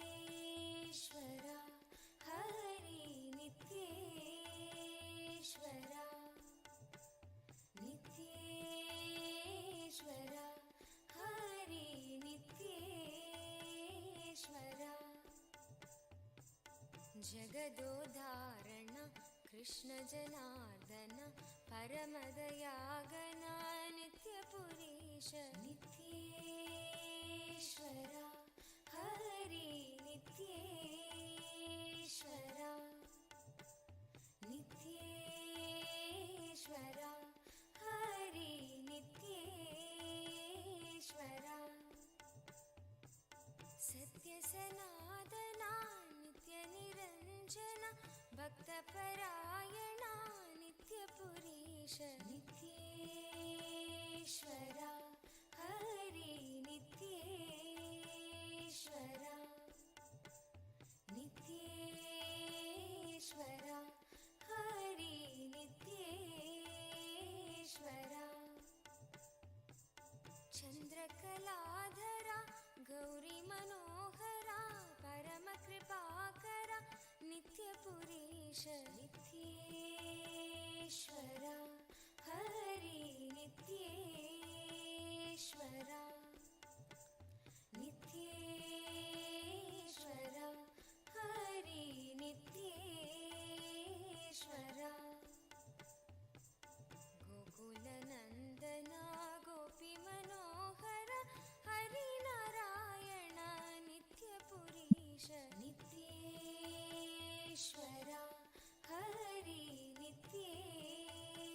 नित्येश्वरा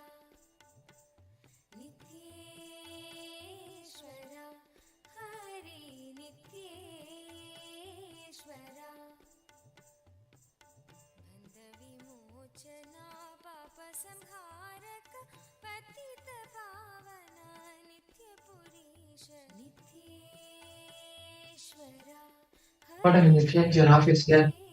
How the teacher? नित्येश्वरा Hari नित्येश्वरा Chandrasekhara पन्नगभूषण निखिललोचना नित्यपुरीश பகவான் நித்யானந்த பரமசிவம் அவர்கள் அவதரித்த சைத்திரமான திருவண்ணாமலையிலிருந்து இப்பொழுது நேரலையில் நாம் பார்த்து கொண்டிருக்கின்றோம். பகவான் அவர்கள் பிறந்த இல்லமான ஸ்ரீ நித்யானந்த ஜென்ம பூமியில் மற்றும் பகவான் உருவாக்கி இருக்கின்ற கைலாசா திருவண்ணாமலையில் இருந்தும் நேரலையில் இந்த பௌர்ணமி நன்னாள் அன்று அண்ணாமலையாரை தரிசிக்க வந்து கொண்டிருக்கும் பக்தர்கள் ஒவ்வொருவருக்கும் அவர்களுக்கு அண்ணாமலையாரின் வடிவமாகவே அவர்களை வணங்கி அவர்களை அன்போடு வரவேற்று தொடர்ந்து இந்த ஔஷத அன்னதானத்தை வழங்கிக் கொண்டிருக்கும் இந்த அற்புதமான சேவையை நாம் நேரலையில் கண்டு கொண்டிருக்கின்றோம். नित्येश्वरा हरि नित्येश्वरा नित्येश्वरा हरि नित्येश्वरा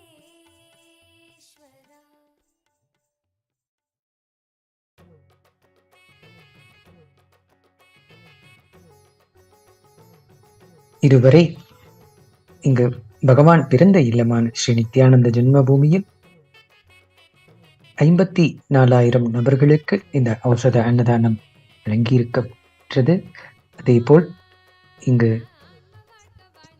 கைலாசா திருவண்ணாமலை கிரிவல பாதையில் அமைந்திருக்கும் பகவான் இந்த கைலாசத்தில் 57,000 நபர்களுக்கு மேல் தொடர்ந்து இந்த ஔஷத அன்னதானத்தை பெற்றுக் கொண்டிருக்கிறார்கள்.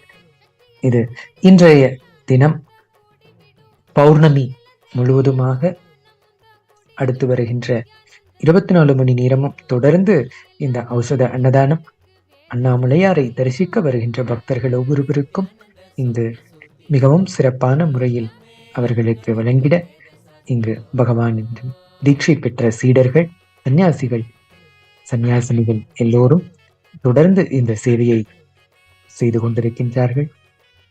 பகவான் அவர்கள் கைலாசா திருவண்ணாமலை உருவாக்கியதன் நோக்கத்தை நம் எல்லோருக்கும் விளக்கும் பொழுது இங்கு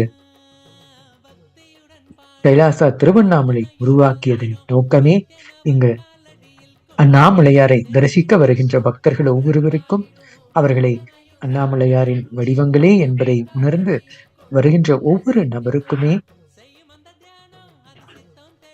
எல்லா விதமான சேவைகளையும் செய்ய வேண்டும் என்பதே இந்த கைலாயம் உருவாக்கியதன் நோக்கம் என்று பகவான் கூறியிருக்கின்ற இந்த சத்தியத்தை நிறைவேற்றும் விதமாக தொடர்ந்து இங்கு பகவான் பிறந்த இல்லமான ஸ்ரீ நித்யானந்த ஜென்ம பூமியிலும் மற்றும் கிரிவல பாதையில் அமைந்திருக்கும் கைலாசா திருவண்ணாமலை ஆகிய 2 இடங்களிலுமே தொடர்ந்து இந்த ஔஷத அன்னதான சேவை வருகின்ற பக்தர்களுக்கு அண்ணாமலையாரின் அடியார்களுக்கு அடியார்க்கும் அடியார்க்கும் அடியார்க்கும் அடியேன் என்று கூற்றிற்கு ஏற்ப வருகின்ற ஒவ்வொருவருக்கும் நாம் செய்கின்ற இந்த சேவையானது அண்ணாமலையாருக்கே செய்கின்ற சேவையாக நாம் ஆழமான பக்தி உணர்வோடு இந்த சேவையை தொடர்ந்து கைலாசா திருவண்ணாமலை செய்து கொண்டிருக்கின்றது. இங்கு இந்த அன்னதான சேவையில் அவர்கள் பெற்ற இந்த பகவானிடமிருந்து பெற்ற இந்த ஆனந்த அனுபவத்தை தாங்கள் அடைந்த இந்த ஆனந்தத்தை உலகம் முழுவதும் இருக்கின்ற பக்தர்கள் அனைவரும் பெற வேண்டும் என்பதற்காகவே அவர்கள் தொடர்ந்து இந்த சேவையை செய்து கொண்டிருக்கின்றனர்.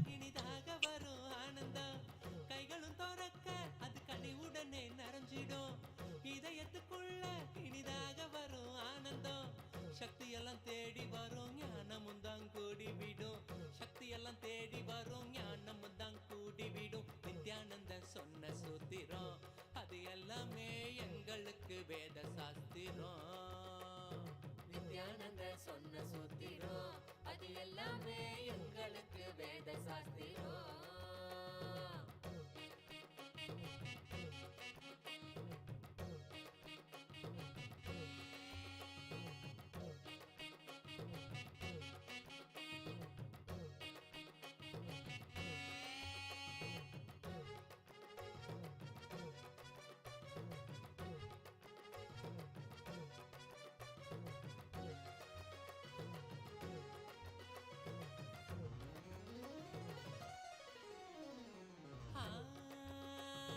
சொர்க்கலோகம் என்பதும் நரகலோகம் என்பதும் வெளியில் தானே உள்ளதுன்னு வீணாகத்தான் தேடினோம். சொர்க்கலோகம் என்பதும் நரகலோகம் என்பதும் வெளியில் தானே உள்ளதுன்னு வீணாகத்தான் தேடினோம்.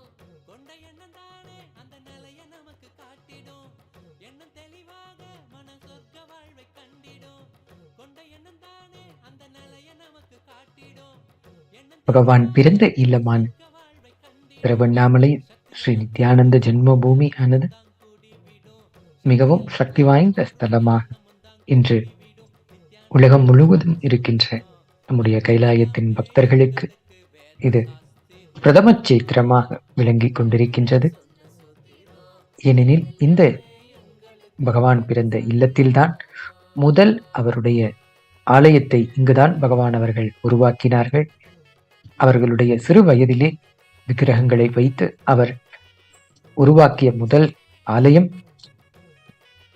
இங்குதான். முருகப்பெருமான் மற்றும் விநாயக பெருமான், சிவபெருமான் மற்றும் அன்னை தேவி பராசக்தி இவர்களுடைய விக்கிரகங்களை வைத்து தினந்தோறும் பகவான் அவர்கள் இங்கு அவர்களுக்கு அபிஷேகம் செய்து அலங்காரம் செய்வித்து அவர்களுக்கு மலர் மாலைகளையும் சாற்றி நைவேத்தியங்கள் படைத்து அவர்களுக்கு தினந்தோறும் பூஜை செய்வார்கள். இந்த பூஜைக்கு தேவையான பூக்களை அவர்களுடைய இந்த இல்லத்திலேயே அவர்களுடைய பூந்தோட்டத்தில் அந்த பூக்களை பறித்து இந்த பூஜைகளுக்கு அவர் தொடர்ந்து பயன்படுத்துவார்கள். முதலில் பகவான் அவர்கள் உருவாக்கிய இந்த ஆலயம் இன்று உலகம் முழுவதும் இருக்கின்ற கைலாயத்தின் ஆலயங்களுக்கான பிரதம சேத்திரமாக விளங்குகின்றது.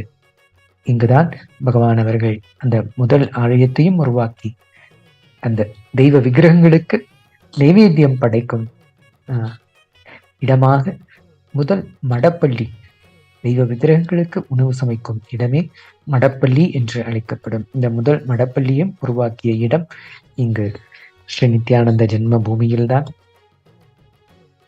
பகவான் அவர்கள் தொடர்ந்து 17 வருடங்கள் அவர்கள் வளர்ந்து வாழ்ந்த இல்லமான ஸ்ரீ நித்யானந்த ஜென்ம பூமி இன்று கைலாயத்தின் பாகமாக இருப்பது நமக்கெல்லாம் கிடைத்த மிகப்பெரிய பொக்கிஷமாகும். அவருடைய பாதம் பட்டு இந்த இடம் முழுவதும் சக்தியூட்டப்பட்ட ஸ்தலமாக இருக்கின்றது. இங்கு பகவான் அவர்களுடைய குருமார்கள் ஒவ்வொருவரும் இங்கு வந்திருந்து பகவானுக்கு தரிசனம் தந்திருக்கின்றார்கள். அதில் முதன்மையாக அருணகிரி யோகீஸ்வர பெருமான் அவர்களும் இங்கு பகவான் பிறந்த இல்லத்திற்கு வந்திருந்து தரிசனம் தந்திருக்கின்றார்கள். தரிசனம் தந்ததோடு அவரும் இங்கு பகவான் இல்லமான ஸ்ரீ நித்யானந்த ஜென்ம பூமியில் உணவை அருந்திவிட்டு சென்றிருக்கிறார்கள். இந்த சக்தி வாய்ந்த ஸ்தலமான இந்த இடத்திலே அருணகிரி யோகீஸ்வர பெருமான் உணவை அருந்திவிட்டு சென்ற அதே ஸ்தலத்தில் இப்பொழுது இன்று பௌர்ணமி தினம் அன்று 1,00,000 நபர்களுக்கு ஏறத்தாழ இங்கு ஔஷத அன்னதானத்தை தொடர்ந்து வழங்கிக் கொண்டிருக்கிறார்கள். பகவானுக்கு அருணகிரி யோகீஸ்வர பெருமான் அவர்கள் தரிசனம் தந்தபோது பகவானினுடைய வயது 9 வயது. அந்த சிறு வயதில் பகவானோடு 9 மாதங்கள் அருணகிரி யோகீஸ்வர பெருமான் அவர்கள் உடனே வாழ்ந்திருந்தார்கள். பகவானுக்கு எல்லா விதமான சக்திகளையும் தீட்சையின் மூலமாகவே பகவானுக்கு வழங்கினார்கள்.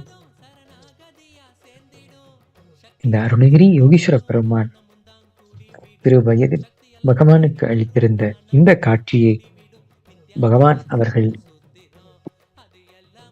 பெற்ற இந்த அனுபூதியை மக்கள் எல்லோரும் பெற வேண்டும் என்பதற்காகவே இந்த அத்வைத அனுபூதியை பற்றி பகவான் அவர்கள் இந்த தியான முகாம்களில் அவர் பெற்ற அந்த அத்வைத அனுபூதியை நம்மிடமும் தீட்சையின் மூலமாகவே நம் அனைவருக்கும் பகிர்கின்றார்கள். இன்று துவங்கியிருக்கின்ற இந்த பரமசிவோகம் தியான முகாமில் பகவான் அருணகிரி யோகீஸ்வர பெருமானிடம் அவர் பெற்ற அந்த அத்வைத அனுபூதியை நாம் எல்லோரும் பெறும் விதமாக அவர் நம் எல்லோருக்கும் தரிசனம் தந்து தீட்சையின் மூலமாகவே நமக்கும் அந்த அத்வைத அனுபூதியை தர இருக்கின்றார்கள். இந்த பரமசிவோகம் தியான வகுப்பில் கலந்து கொண்டு நாமும் நேரடியாக பகவானிடமிருந்து இந்த அத்வைத அனுபூதியை பெற முடியும்.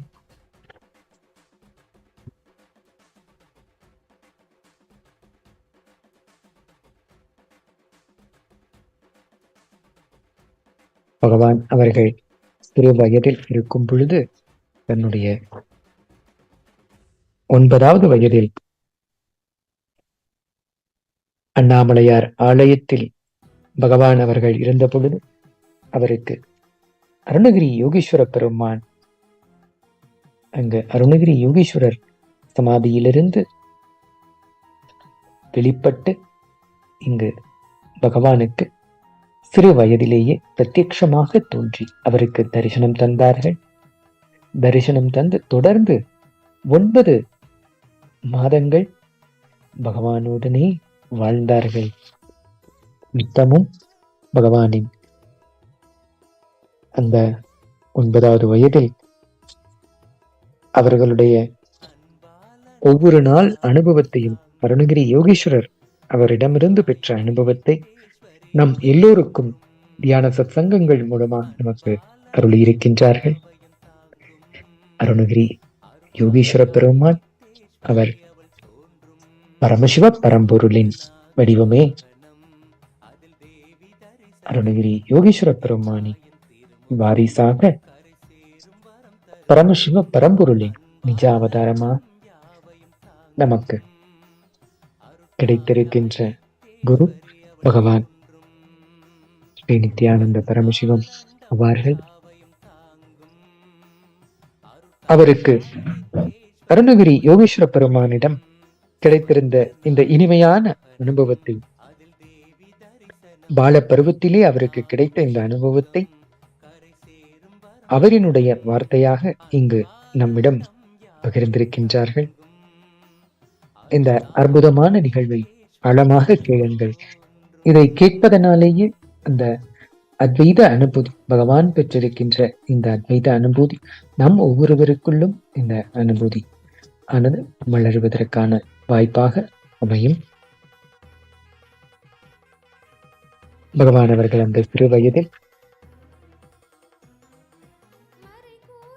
வீட்டில் என்ன அவர் செய்தாலும் அதை எடுத்துக்கொண்டு வந்து முதலில் அருணகிரி யோகீஸ்வர பெருமானுக்கு பகவான் வழங்குவார்கள். இதை அவரினுடைய வார்த்தையாக இந்த அற்புதமான நிகழ்வை பகிர்கின்றார். இதை ஆழமாக கேட்கவும். அதாவது வீட்டில் என்ன செய்தாலும் அதை கொட்டி கொண்டு வந்து அவருக்கு அருணகிரி யோகீஸ்வர பெருமானுக்கு கொடுப்பேன். அந்த சந்நியாசிக்கு கொடுப்பதற்காக வீட்டில் எனக்கு பெரிய பட்டமே உண்டு. வீட்டில் என்ன இருந்தாலும் சாமியார்களுக்கு சென்று போய்விடும். என் கையில் எதுவும் இருக்காது. வீட்டிலும் எது இருந்தாலும் சரி, அது பணமாக இருந்தாலும் சரி, துணியாக இருந்தாலும் சரி, வீட்டு சாமான்கள் எதுவாக இருந்தாலும் சரி, அனைத்தையும் எடுத்துக்கொண்டு போய் சாமியார்களிடம் கொடுத்து வந்து விடுவார். அதிலும் அருணகிரி யோகீஸ்வர பெருமான் என் உயிருக்கே நெருக்கமானவர். அதனால் வீட்டில் என்ன இருந்தாலும் அதை எடுத்துக்கொண்டு போய்விடுவேன். அவர் மிக அன்போடு நடந்து கொள்வார். என்ன சொல்வது, மகான் என்ற வார்த்தையெல்லாம் அப்பொழுது எனக்கு தெரியாது. அவர் ஒரு சந்நியாசி, ஒரு ஞானி, அவ்வளவுதான். அப்படித்தான் நினைத்து கொண்டிருந்தேன். இப்படியே ஒரு 6 மாதம் பழகி கொண்டிருந்தோம். இந்த உறவு வலுப்பட வலுப்பட அவர் பல்வேறு விதமான விஷயங்களை சொல்வார்கள். வாழ்க்கையை பற்றி, அதை பற்றி, இதை பற்றி என்று எல்லாவற்றையும் பற்றி சொல்வார்கள். அதை ஆழ்ந்து கேட்டுக்கொண்டிருப்பேன். ஒரு நாள் அவர், நான் இருக்கின்ற இடத்திற்கு வருகிறாயா என்று அழைத்தார். நான் அவரிடம், அந்த குகைக்குள்ளே தானே என்று கேட்டேன். இந்த குகை தானே சுவாமி, வருகிறேனே, போகலாம் என்று சொன்னேன். அன்றைக்கு ஜனவரி 1ஆம் தேதி. எப்படி எனக்கு தேதி ஞாபகம் இருக்கிறது என்றால், அந்த கோயிலை கழுவி விட்டார்கள் என்றால் தரையிலே தண்ணீராக தேங்கி இருக்கும். அன்று இரவெல்லாம் உட்கார்ந்து கழுவி விட்டு கொண்டிருந்தோம். அந்த கோவில்காரர் காவல்காரர்களுடன் நானும் சேர்ந்து கழுவி விட்டிருந்ததனாலேயே இரவெல்லாம் ரொம்ப அழுப்பாக இருந்தது. அதனால் சந்நியாசின் இல்லத்திற்கு சென்று கொஞ்ச நேரம் படுத்துக் கொள்ளலாம் என்று நினைத்தேன். அவர் என்னை அந்த குகைக்குள் அழைத்துச் சென்றார்கள். அந்த குகையினுள் நுழைந்த உடனேயே உடலினுள் ஏதோ ஒரு விதமான மாற்றம் தோன்றிய மாதிரி இருந்தது. அதன் பிறகு திடீரென்று ஒரு கதவு திறந்தது. திறந்தால் அதற்குள் ஒரு மலை மாதிரி தெரிந்தது. அதில் தடதடவென நடந்து மலைக்குள்ளேயே போய்விடலாம் என்பது மாதிரி இருந்தது. நான் ரொம்ப சின்ன பையன். அந்த குகைக்குள்ளே மலைக்கு போகிற வழி இருக்குமோ என்று நினைத்தேன். ஏனென்றால் கோவிலுக்குள்ளே குகைக்குள் போகும் வழிகளும் நிறைய உண்டு. என்னை அழைத்து கொண்டு குகைக்குள்ளே போனார். அங்கே போனால் பெரிய மலை இருந்தது. மலைக்கு மேலே ஒரு பெரிய ஆலமரம் இருந்தது. ஆலமரத்திற்கு கீழே சன்னியாசிகள் கூட்டமாக அமர்ந்திருந்தார்கள். இவர் நேரே சென்று அவருடைய இடத்தில் உட்கார்ந்தார். அருணகிரி யோகீஸ்வர பெருமான் அவர் மத்தியில் உட்கார்ந்த பிறகு அந்த சூழலே தெரிந்தது, அவர்தான் குரு என்று. அவர் சென்று உட்கார்ந்த தோரணையிலேயே எனக்கு அவர்தான் குரு என்பது தெளிவாக தெரிந்தது. நன்கு புரிந்து கொள்ளுங்கள். இது போன்ற அனுபவத்தை ரமண மகரிஷியும் சொல்கிறார். அவரும் இந்த ஆலமரத்தையும் அந்த குருவையும் பார்த்திருக்கின்றார். அவர்தான் குரு என்று தெரிந்தவுடனேயே அவருடைய காலில் விழுந்து கும்பிட்டேன். அந்த ஆலமரத்தின் கீழ் அமர்ந்திருப்பவர்களை பார்த்தால் அங்கு எல்லோருமே காவி போட்டிருந்தார்கள். அதில் நான் மட்டும்தான் காவி இல்லாமல் வெள்ளையாடையில் இருந்தேன். அப்போதெல்லாம் சிறுவர்கள் எல்லோரும் பள்ளிக்கு போகாவிட்டாலும் பெரும்பாலான நேரம் பள்ளி சீருடையில் தான் போட்டிருப்பார்கள். பள்ளிக்கு போகாத நாளில் கூட அதே உடைதான் அணிந்திருப்போம். வண்ண வண்ண நிறங்களில் எல்லாம் போடுவது கிடையாது. அந்த நிலையிலே நான் மட்டும்தான் காவி உடை போடாமல் பளிச்சென்று வெள்ளை சீருடையிலேயே நின்றிருந்தேன். எனக்கு எப்போதும் நான் ஒரு சந்நியாசி என்ற உணர்வு இருந்து கொண்டே இருக்கும். காரணம் தெரியாது. அருணகிரி யோகீஸ்வரர் என்னை அழைத்து சென்றிருந்த போது நான் சாதாரண உடையில் இருந்தேன். என்னை தவிர அங்கு இருந்தவர்கள் எல்லோருமே காவி உடையில் இருந்தார்கள். உயர்ந்த தியான உணர்வில் குருவையே பார்த்து கொண்டிருந்தார்கள். அவர்களை பார்த்த மாத்திரத்திலேயே இவர்கள் சாதாரணமான மனிதர்கள் அல்ல என்பது சந்தேகமில்லாமல் தெளிவாக புரிந்தது. அங்கிருந்த சூழலும் சூழ்நிலையும் நான் அதுவரை பார்த்திராதது, அனுபவித்திராதது. அப்போது அவர்கள் தங்களுக்குள் சந்நியாசி அல்லாத இந்த ஒரு சின்ன பையன் யார் என்று பேசிக்கொண்டார். இதை கேட்டதும் சந்நியாசிக்கு குறைவாக அவர்கள் என்னை மதிப்பிடுவதாக எண்ணினேன். திரு வயதினருக்கே உரிய சிற்றத்தோடு, நான் சந்நியாசிதான் எனக்கு நீங்களே சந்நியாசம் கொடுங்கள் என்று அருணகிரி யோகீஸ்வரரிடம் கேட்டேன். அருணகிரி யோகீஸ்வரர், அப்பா, நீ சந்நியாசி இல்லை என்று அவர்கள் சொல்லவில்லை, உனக்கு காவி இல்லையா என்றுதான் பேசிக்கொள்கிறார்கள் என்று சொன்னார்கள். சொல்லிவிட்டு அந்த சந்நியாசிகளை பார்த்தார். என்னை அருகில் அழைத்தார். அருகில் சென்றேன். அங்கு புதிய காவி இல்லை. உடனே தன் தோளில் போட்டிருந்த காவியை அப்படியே எடுத்து எனக்கு போர்த்தி விட்டார். அப்போது என்ன நிகழ்ந்ததோ அதை அப்படியே சொல்லுகின்றேன். சிறு வயது பிள்ளைக்கு மற்றவர்களுக்கு முன்னால் ஆடை இல்லாமல் இருக்கவே முடியாது. ஆனால் அருணகிரி யோகீஸ்வரர் எனக்கு காவி அளித்த போது அந்த காவியை அவர்கள் முன்னிலையிலேயே மாற்றிக்கொண்டேன். பிறகுதான் தெரிந்தது, நமது பாரம்பரியத்தில் பூரண சந்நியாச தீட்சை இவ்வாறுதான் நடக்கும் என்று. நானும் பழைய துணியை கழற்றிவிட்டு காவியை ஆனந்தமாய் அணிந்து கொண்டேன். ரொம்ப நேரம் ஆகிவிட்டது. மீண்டும் அழைத்து கொண்டு குகைக்கு வெளியே வந்து விட்டார். இந்த விஷயத்தை பகிர்ந்து கொள்ள மாதாஜி விபுதானந்த தேவியை பார்க்க கிளம்பினேன். அவரை மாதாஜி குப்பம்மாள் என்று சிலரும் சொல்லுவார்கள். மாதாஜி குப்பம்மாள் எனக்கு அப்போது குரு போன்று இருந்தார்கள். அவர்களிடம்தான் எல்லா விஷயங்களையும் போய் பகிர்ந்து கொள்வேன். இது மாதிரி எந்த ஆன்மீக அனுபவம் நடந்தாலும், வாழ்க்கையில் எது நடந்தாலும் அவரிடம்தான் சொல்வேன். அவரை மாதாஜி விபுதானந்த தேவி என்றுதான் நாங்கள் பேசிக்கொள்வோம். அவருடைய சந்நியாச தீக்ஷா நாமமும் அதுதான். இந்த நிகழ்ச்சியை சொல்வதற்காக மாதாஜியை நேராக சென்று பார்க்க போனேன். விபுதானந்த தேவியை நேரில் பார்த்தேன். மாதாஜி என்னை பார்த்ததும், இது என்ன காவி உடை என்று கேட்டார். உடனே நான், அம்மா, ஒரு சந்நியாசி எனக்கு இதை கொடுத்தார் என்றேன். மாதாஜி, எந்த சந்நியாசி உனக்கு காவி கொடுத்தார்? சந்நியாசி உனக்கு காவி கொடுத்தார் என்றால் நீ அவருடைய சிஷ்யனாகிவிட்டதாய் அர்த்தமாகிவிடுமே. நீ அவருடைய சீடனாகிவிட்டாயே, நீ எப்படி சந்நியாசம் வாங்கலாம் என்று அந்த மாதாஜி ஓவென்று சத்தம் போட்டார்கள்.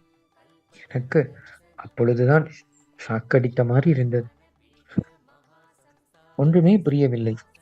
என்னடா இது, சந்நியாசம் கொடுத்ததாக சொல்றாங்க. இந்த அம்மாவிடம் ஏன் தான் வந்து சொன்னேனோ என்று நினைத்தேன். ஏனென்றால் இந்த மாதாஜி என்னை பாராட்டுவார்கள் என்றுதான் நினைத்தேன். ஆனால் ஏன் இப்படி இதை ஒரு பெரிய பிரச்சனையாக எடுத்துக்கொள்கிறார்கள் என்று எனக்கு ஒன்றுமே புரியவில்லை.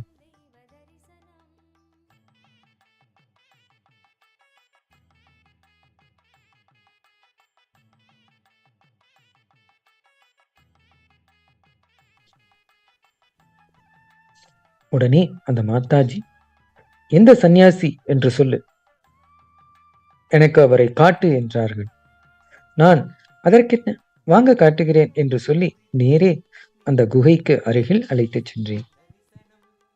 மாதாஜியை அழைத்து வந்து எந்த குகைக்குள்ளிருந்து அவர் தினமும் வந்து போவாரோ அதே குகைக்கு முன்னே எப்பொழுதும் கூப்பிடுவது போல் சாமி சாமி என்று கூப்பிட்டேன்.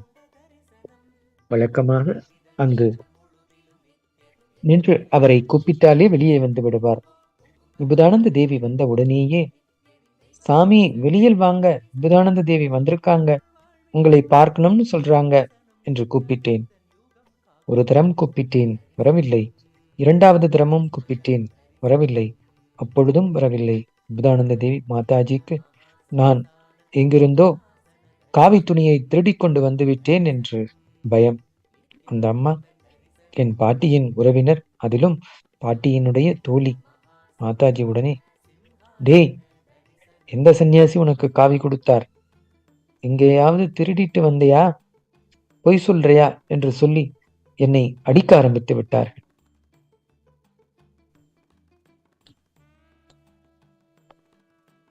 நான் சொன்னேன், இல்லை, இங்குதான் அந்த சந்நியாசி இருந்தார், அவர்தான் வந்து கொடுத்தார் என்று சொன்னேன். உடனே மாதாஜி எங்கிருந்து வந்தாங்க என்று கேட்டார். நான் அந்த குகையை காண்பித்து இங்கே இருந்துதான் வந்தாங்க என்று சொன்னேன்.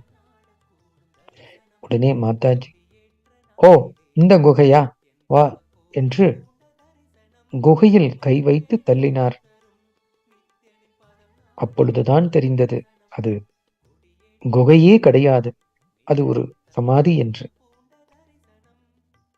எனக்கு ஷாக்காகிவிட்டது. ஏனென்றால் அதுவரை நான் சொன்னதெல்லாம் பொய் சொன்ன மாதிரி ஆகிவிட்டது அல்லவா? குகையே இல்லை என்கின்ற போது அந்த குகையிலிருந்து எப்படி சந்நியாசி வெளியே வர முடியும்? எப்படி காவி கொடுக்க முடியும்? ஆனால் இது அத்தனையும் நடந்திருக்கின்றது. மாதாஜிக்கும் பயங்கரமான ஷாக், எனக்கும் ஷாக். அந்த மாதாஜி தெளிவாக முடிவெடுத்து விட்டார்கள். நான் எங்கிருந்தோ இந்த காவியை தேடிக்கொண்டுதான் வந்திருக்கிறேன் என்று, அதை மறைப்பதற்காகத்தான் இந்த மாதிரி சந்நியாசி வந்தார் கொடுத்தார் என்று பொய் சொல்வதாகவே விபுதானந்த தேவி முடிவு செய்து விட்டார்கள். திருடிவிட்டு அதை மறைப்பதற்கு பொய்யும் சொல்கிறேன் என்று நினைத்து கோபத்தில் மாதாஜி அங்கேயே பளிச்சென்று 4 அறை கொடுத்தார்கள். நான் என்ன சொன்னாலும் அதை விபுதானந்த தேவி ஏற்றுக்கொள்ள தயாராக இல்லை. நீ எங்கிருந்தோ திருடி இருக்கிறாய், எங்கிருந்தோ எடுத்தாய் என்று ரொம்ப கடுமையாக கேட்டார்கள். ஒருவர் மீது சந்தேகம் வந்துவிட்டால் அதை மாற்றுவது அவ்வளவு லேசுப்பட்ட காரியமில்லை. என்ன சொன்னாலும் அவர்கள் ஏற்றுக்கொள்ள தயாராக இல்லாத போது நாம் என்ன சொன்னாலும் அது மேலும் மேலும் சந்தேகத்தையே வெளிப்படுத்தும். ராமகிருஷ்ண பரமஹம்சர் சீடர்களின் சந்தேகங்களுக்கு எப்பொழுதும் பொறுமையாக பதிலளித்துக் கொண்டே வருவார். சீடர்களின் சந்தேகங்களும் மறைந்து கொண்டே வரும். ஆனால் அந்த பதிலை பொருட்படுத்தால் சிலர் விதண்டாவாதமாக கேட்கும் பொழுது கேள்விகளுக்கு என்ன செய்வாராம்? ஒன்றும் பேசாம சாந்தமாக அவர்களுடைய கையை பிடித்துக் கொள்வாராம். அதுவரை பேசிக்கொண்டே இருந்தவர்கள் அமைதியாவது மட்டுமல்லாமல் அவர்களுக்கு அந்த கேள்வி மீண்டும் எழவே எழாது. சக்தி பாய்ந்ததும் கேள்விகள் கரைந்து விட்டிருக்கும். விபுதானந்த தேவியின் சந்தேகம் அதிகமாகிக் கொண்டே வந்தது. பளீரென்று அடித்த பிறகு மேலும் மேலும் விளக்கம் அளிப்பதை நிறுத்தினேன். அப்போது அவரிடம் சொன்னேன், பாட்டி, உன்மேல் சத்தியம், என்மேல் சத்தியம், நம்மை ஆளும் இந்த அண்ணாமலையார் மீது சத்தியம், அவர்தான் வந்தார், அவர்தான் இந்த காவியை பொருத்திவிட்டார் என்று விபுதானந்த தேவியின் தலை மீது என் கையால் அடித்து சத்தியம் செய்தேன். பின் அவரது கையிலும் சத்தியம் செய்தேன். சத்தியத்தை செய்துவிட்டு விபுதானந்த தேவியின் கண்களை பார்த்தேன். கரகரவென்று கண்ணீர் வழிந்து கொண்டிருந்தது. அருணகிரி யோகீஸ்வரர் சந்நியாசம் அளித்த பிறகு எனக்குள் என்ன அனுபவம் பொங்கிக் கொண்டிருந்ததோ அதே அனுபவம் அவருக்குள்ளும் நிகழ்ந்தது. சக்தி பாய்ந்ததும் அவருக்குள் இருந்த சந்தேகம் கரைந்து விட்டது. உடனே மாதாஜி கேட்டார்கள், நீ உண்மையாகவா சொல்ற? அவர் எப்படிடா இருந்தார் என்று கேட்டார்கள். நான் சொன்னேன், ஒரு 30 to 35 வயது வரை இருக்கலாம். நீளமான முடி இருந்தது, விபூதி வைத்திருந்தார், குங்குமம் வைத்திருந்தார், கண்கள் பளபளவென மிளர்ந்தன, உடம்பில் ருத்ராட்சம் போட்டிருந்தார் என்று அவரை பற்றி விளக்கினேன். உடனே மாதாஜி, வேறு ஏதாவது அவர் சொன்னாராடா என்று, எத்தனை நாட்களாக அவரை பார்க்கிறாய் என்று கேட்டார்கள். ஒரு 7-8 மாதமாக கூட இருக்கலாம் நான் வந்து கூப்பிடும் போதெல்லாம் வெளியே வருவார். 2 பேரும் உட்கார்ந்து பேசுவோம் என்றேன். சரி, அவர் பெயர் ஏதாவது சொன்னாரா என்று கேட்டார்கள். நான் சொன்னேன், ஆமாம், அவர் பெயர் சொன்னார். என்ன பெயர் சொன்னார் என்றார். உடனே நான் அருணகிரி யோகேஸ்வரர் என்றேன். நான் பெயரை சொன்ன உடனேயே அந்த அம்மா பளிச்சென்று என் காலில் விழுந்து கும்பிட்டார்கள். நன்றியுணர்வோடு என் காலில் சாஷ்டாங்கமாக விழுந்து வணங்கினார். அருணகிரி யோகேஸ்வரரே உனக்கு சந்நியாசம் கொடுத்திருக்கின்றார் என்று பூரித்து போனார்கள். அதிலிருந்து அவர் என்னை சிறுவனாக பார்க்கும் பார்வை மாறியது. நன்கு புரிந்து கொள்ளுங்கள், அப்போது அந்த அம்மாவை பொறுத்தளவிற்கு அவர் எனது குரு. அவர் என் காலிலே விழுந்து கும்பிட்டார்கள் என்றால் அவர்கள் கையை பிடித்ததும் அவர்களுக்குள்ளும் இந்த ஆழ்ந்த அனுபவம் அந்த வினாடி நிகழ்ந்ததால் தான். விபுதானந்த தேவி தாரை தாரையாக கண்ணீர் விட்டு அழ ஆரம்பித்து விட்டார்கள். அதுவரைக்கும் நான் தான் அழுது கொண்டிருந்தேன். இப்போது சூழ்நிலை மாறி மாதாஜி அழ ஆரம்பித்து விட்டார்கள். நான் புரியாமல் கேட்டேன், ஏன் ஏன் நீங்க அழுறீங்க மாதாஜி? உனக்கு தெரியாதுடா, நாங்கள் யாரை பார்ப்பதற்காக யுகம் யுகமாக தவம் இருக்கின்றோமோ, காலம் காலமாக தவம் இருக்கின்றோமோ, அவருடைய சமாதிக்குள்ளிருந்து அவரே வந்து உனக்கு தரிசனம் கொடுத்திருக்கின்றார். அவரை பார்த்தது மட்டுமல்லாமல் அவரோடு விளையாடியும் இருக்கிறாய், அவரோடு பேசியும் இருக்கின்றாய், பழகி இருக்கின்றாய் என்று சொன்னார்கள். அவர் சொன்ன பிறகுதான் எனக்கு தெரிந்தது, 2000 ஆண்டுகளுக்கு முன்பு அங்கு சமாதி அடைந்த அருணகிரி யோகீஸ்வரர் என்பவர் பரமசிவ பரம்பொருளின் உதாரம் ஆவார் என்று. அருணகிரி யோகீஸ்வரர் சமாதி அடைந்து 2000 வருடங்களுக்கு மேல் ஆகிவிட்டது. அருணகிரி யோகீஸ்வரர் சமாதியின் மேல்தான் திருவண்ணாமலையின் ஆலயமே கட்டப்பட்டுள்ளது என்று அப்போதுதான் தெரிந்து கொண்டேன்.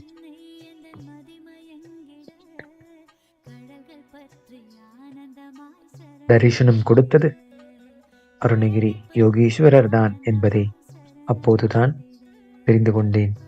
இதோடு கதை முடியவில்லை, இப்போதுதான் கதையே ஆரம்பிக்கப் போகிறது. மாதாஜி விபுதானந்த தேவிக்கு தாங்காத வியப்பு, ஆச்சரியம். ஏனென்றால் அவர்களுக்கு தெரியும் என்னால் பொய் சொல்ல முடியாது என்பது அவர்களுக்கு நன்றாக தெரியும். அதற்கு அடையாளமாய் ஒரு துணி வேற சாட்சியாக இருக்கிறது. அதற்கு பிறகு விபுதானந்த மாதாஜி உடனே போய்விட்டார்கள். ஆனால் எனக்கு என்ன கவலை என்றால், நான் இத்தனை நாட்களாக பார்த்து கொண்டிருந்த நபர் அன்று வராமலே போய்விட்டாரே என்றுதான். இவ்வளவு நாளாக கூப்பிட்ட உடனேயே வருவார், இந்த மாதாஜி வந்ததினால்தான் வரவில்லை என்று நினைத்தேன். ஒருவேளை நாம் இந்த ரகசியத்தை வெளியே சொல்லியிருக்க கூடாதோ? விபுதானந்த தேவியிடம் நான் சொன்னதினால்தான் கோபித்துக் கொண்டு வெளியே வராமல் இருக்கிறாரோ? ஏனென்றால் என்னை பொறுத்தமட்டில் அருணகிரி யோகீஸ்வரர் ஒரு சந்நியாசி. தினந்தோறும் நான் பார்த்து பழகி கொண்டிருந்த ஒருவர். விபுதானந்த தேவியை பொறுத்தமட்டில் அவர் எப்போதோ இறந்து போனவர், இப்போது வந்து தரிசனம் கொடுத்திருக்கின்றார்.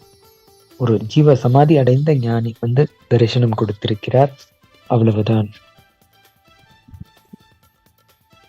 ஆனால் என்னை பொறுத்தமட்டில் அவர் வராமல் இருப்பது மிகப்பெரிய இழப்பு.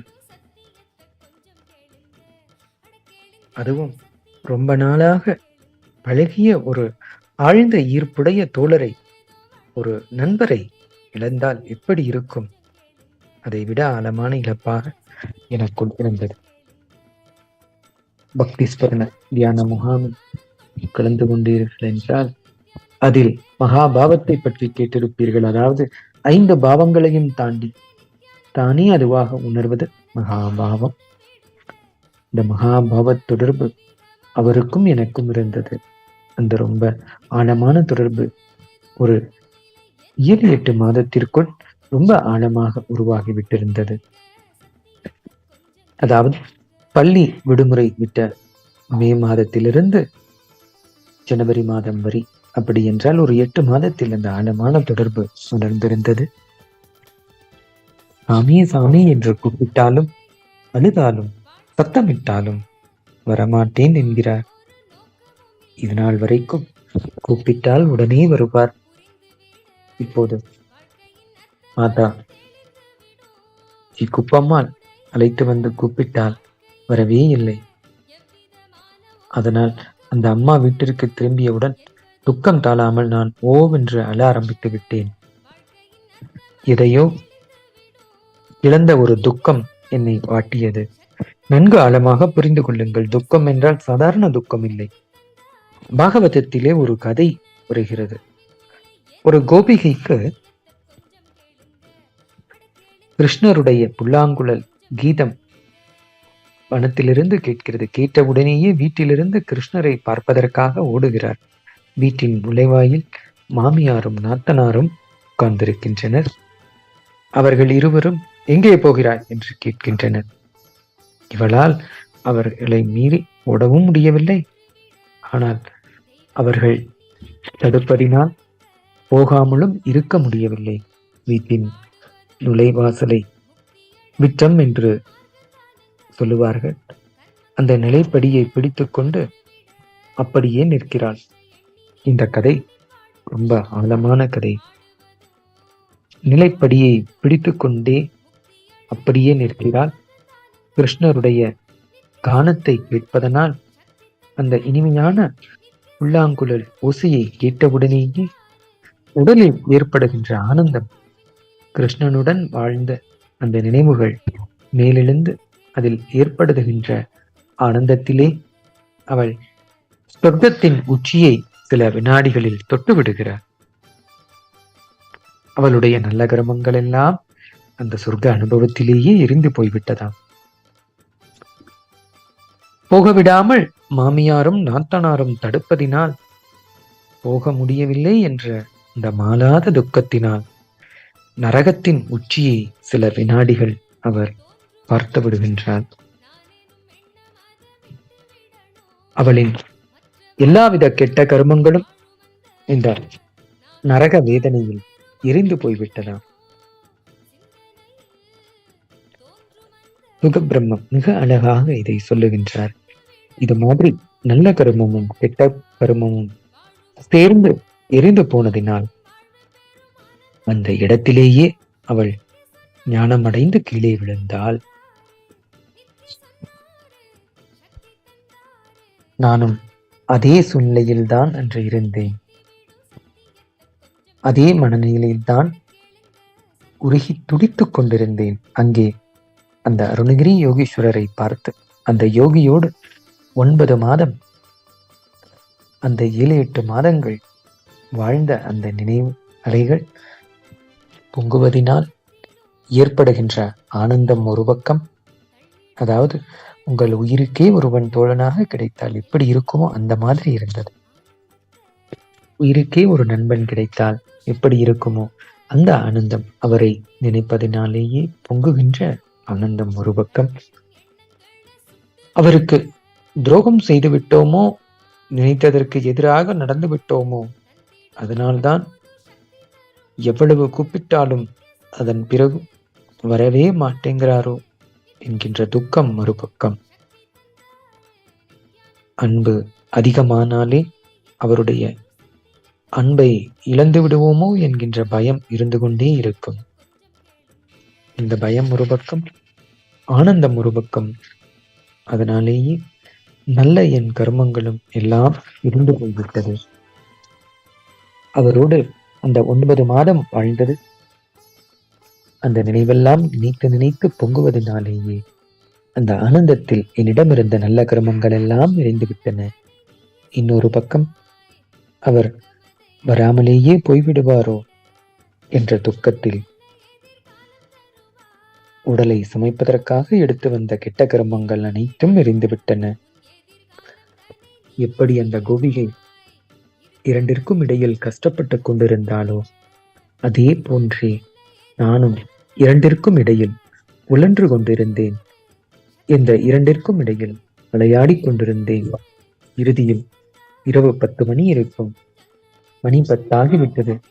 10 ஆகிவிட்டால் கோவில் நடை மூடுவதற்குள் எல்லோரும் சேர்ந்து பிரகாரத்தை சுத்தம் செய்வார்கள். அந்த கோவில் பாதுகாவலர்கள் பக்தர்கள் எல்லோரையும் வெளியில் அனுப்பிவிட்டு சுத்தம் செய்து கொண்டிருக்கின்றனர். அந்த காவல்காரர் எனக்கு மிகவும் நெருக்கமான நண்பர். அதனால் என்னை மட்டும் அனுப்பவில்லை. ஏனென்றால் நான் அவர்களுக்கு சுத்தம் செய்வதற்கு பைப்பிடித்தாக வேண்டும். அதனால் நான் மட்டும் அங்கு உட்கார்ந்திருந்தேன். கொஞ்ச நேரம் கழித்து கோவில் நடை சாத்துகின்ற நேரம் வந்தது. இறுதியில் பள்ளியறை வைத்து நடை சாத்துகின்ற நேரம் வந்ததும் அங்கிருந்த காவல்காரர்கள் சொன்னார்கள், ஏன்பா நடை சாத்துறாங்க, பள்ளியறை எல்லாம் வச்சுட்டாங்க, கோவிலுக்குள்ளே சென்று தரிசனம் செய்துவிட்டு வந்துடேன். நானும் இங்கு அழுது கொண்டு இருக்கின்றேன். அதுவும் துக்கம் தாழாமல் அழுது கொண்டே இருக்கிறேன். உள்ளே சென்று தரிசனம் செய்துவிட்டு வந்துடலாம் இல்லையா? கோவில் மூட போறாங்க என்று சொன்ன உடனே எழுந்து வேக வேகமாக ஓடினேன். இந்த சாமி இவ்வளவு கூப்பிட்டும் வரவில்லையே என்ற துக்கம் தொண்டையை அடைத்தது. இருந்தாலும் உணர்வில்லாமல் ஓடினேன். என் கண்களில் தாரை தாரையாக தன்னால் நீர் வந்து கொண்டிருந்தது. அதை துடைக்க வேண்டும் என்ற எண்ணம் கூட அப்போது எனக்கு எழவில்லை. கனமான இதயத்தோடு இதைவிட ஒரு பெரிய துக்கம் இருக்காது என்ற நிலையில் உடல் தன்னால் கோயிலுக்குள் நுழைந்தது. பள்ளியறை பூஜை நேரமாதலால் பூஜாரிகள் எல்லோரும் வெளியே சென்றிருந்தார்கள். அப்போதெல்லாம் 24 மணி நேரமும் அங்கேயேதான் இருக்க மாட்டார்கள். மேலும் நான் அங்குதான் பெரும்பாலும் இருப்பேன் என்பதால் அங்கிருந்தவர்களும் என்னை பெரிதாக பொருட்படுத்தவில்லை. நேராக உள் பிரகாரத்திற்கு சென்றேன். என் உள்ளமெல்லாம் சாமி சாமி சாமி என்று துடித்துக் கொண்டிருந்தது. அந்த நேரத்தில் அங்கு வேறு யாருமே இல்லை. நேராக கர்ப்ப கிரகத்திற்குள்ளும் ஓடினேன். எப்பவும் கும்பிடுவது போல கைகளை தூப்பி சாமியை கும்பிடுவதற்கு கண்களை மூடும் தருவாயில்தான் சட்டென்று உரைத்தது. இங்கு ஏற்கனவே யாரோ இருக்கிறார்கள், யாராக இருக்கும் என்று பார்ப்பதற்கு கண்களை திறந்து பார்த்தேன். திகைத்து நின்றேன். புல்லரித்து போனேன். நரம்பெல்லாம் உருகி போனது. அங்கு லிங்கத்தின் மீது அமர்ந்து என்னை பார்த்த அருணகிரி யோகீஸ்வரர் சிரித்துக் கொண்டிருந்தார். அவரை பார்த்ததும் இழந்ததை பெற்ற அந்த ஆனந்தம் பொங்கியது. சாமி, இங்கேயா இருக்கிறீங்க? நான் உங்களை எங்கெல்லாம் தேடிக்கொண்டிருக்கிறேன் என்று சப்தமாக சொல்லிக்கொண்டே சாமி என்று பெருங்குரல் எடுத்து கதறியபடியே உள்ளே ஓடினேன். உயிருக்கும் உயிரான உயிரை பிரிந்து அந்த சோகம் போக்க கைகளை நீட்டி அவரை தொட்டேன். அதற்குள் அவரும் தன் கைகளை என் மீது வைத்தார். என் கைகளும் அவருடைய கைகளும் இருவரின் உடலையும் ஒரே நேரத்தில் தொட்டுக்கொண்டன. அந்த வினாடியில்தான் எனக்குள் மகா பேர் அனுபவம். இந்த நித்திய நிர்விகல்ப சமாதி நிலை என்னுள் நிகழ்ந்தது. அதை வார்த்தைகளால் என்னால் விவரிக்க முடியவில்லை. வேண்டுமானால் இப்படி சொல்லலாம், நான் அவருக்குள் நான் இருப்பதையும் அவர் எனக்குள் இருப்பதையும் அனுபவமாக உணர்ந்தேன்.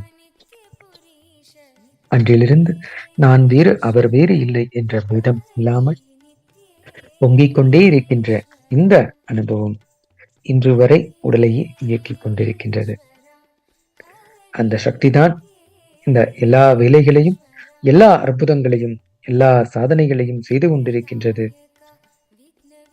எப்படி அந்த சிறிய இந்த ஒரு பையனாக நான் இருக்கும் பொழுது அந்த அனுபவம் பகவான் ஸ்ரீ நித்யானந்த பரமசிவம் அவர்களினுடைய வார்த்தைகளாக நம்மிடம் இங்கு தியான சத்சங்கத்தில் பகிர்ந்து கொண்டதைத்தான் நாம் இப்பொழுது கேட்டோம்.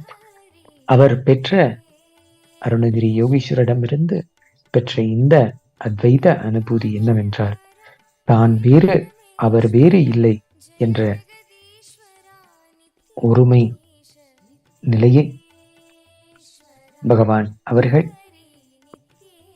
அந்த சிறு வயது 9 வயது பால பருவத்திலேயே பகவான் அவர்கள் பெற்றார்கள். அன்றிலிருந்து தான் வேறு அருணகிரி யோகீஸ்வர பெருமான் வேறு இல்லை என்ற அந்த அத்வைத அனுபூதி பகவானுக்குள் நிகழ்ந்தது. அன்றைய நாள்தான் ஜனவரி மாதம் 1ஆம் தேதி பகவான் அவர்கள் அவதரித்த தினமான அவதார பெருநாள் விழா.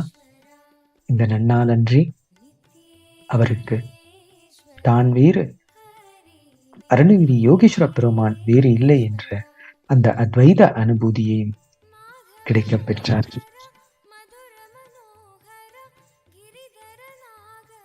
இந்த அத்வைத அனுபூதியை நாமும் நம்முடைய பகவானிடமிருந்து அனுபவமாக பெற வேண்டும்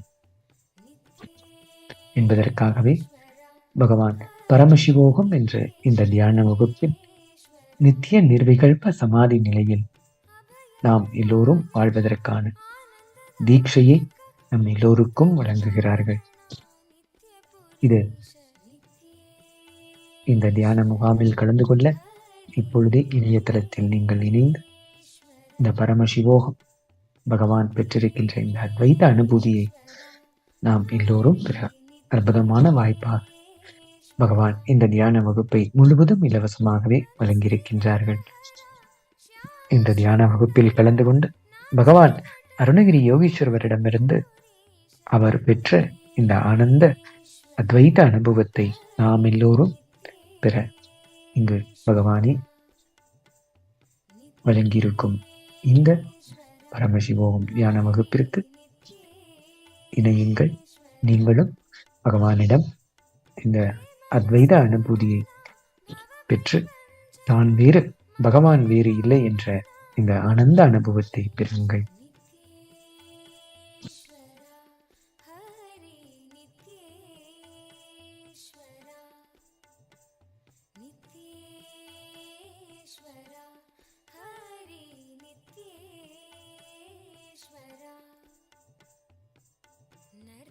ಸುಂದರ ನಟನ ಮನೋಹರ ಕರುಣ ಸಾಗರ ನಿತ್ಯ ಪುರೀಶ ನಿತ್ಯೇಶ್ವರ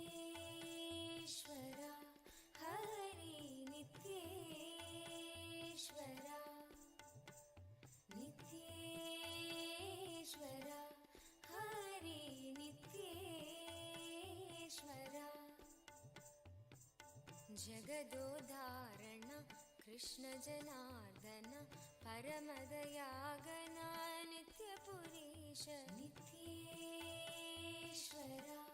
ಹರಿ ನಿತ್ಯೇಶ್ವರ ನಿತ್ಯೇಶ್ವರ ಹರಿ ನಿತ್ಯೇಶ್ವರ ಸತ್ಯ ಸನಾತನ ನಿತ್ಯ ನಿರಂಜನ ಭಕ್ತ ಪರಾಯಣ ನಿತ್ಯ ಪುರೀಶ ನಿತ್ಯೇಶ್ವರ ಹರಿ ನಿತ್ಯೇಶ್ವರ ನಿತ್ಯೇಶ್ವರ ಹರಿ ನಿತ್ಯೇಶ್ವರ ಚಂದ್ರಕಲಾಧರ ಗೌರಿ ಮನೋಹರ ಪರಮ ಕೃಪಾಕರ ನಿತ್ಯ ಪುರೀಶ ನಿತ್ಯೇಶ್ವರ ಹರಿ ನಿತ್ಯೇಶ್ವರ ನಿತ್ಯೇಶ್ವರ ಹರಿ ನಿತ್ಯೇಶ್ವರ ಗೋಕುಲ ನಂದನ ಗೋಪಿ ಮನೋಹರ ಹರಿ ನಾರಾಯಣ ನಿತ್ಯ ಪುರೀಶ ನಿತ್ಯೇಶ್ವರ ಹರಿ ನಿತ್ಯೇಶ್ವರ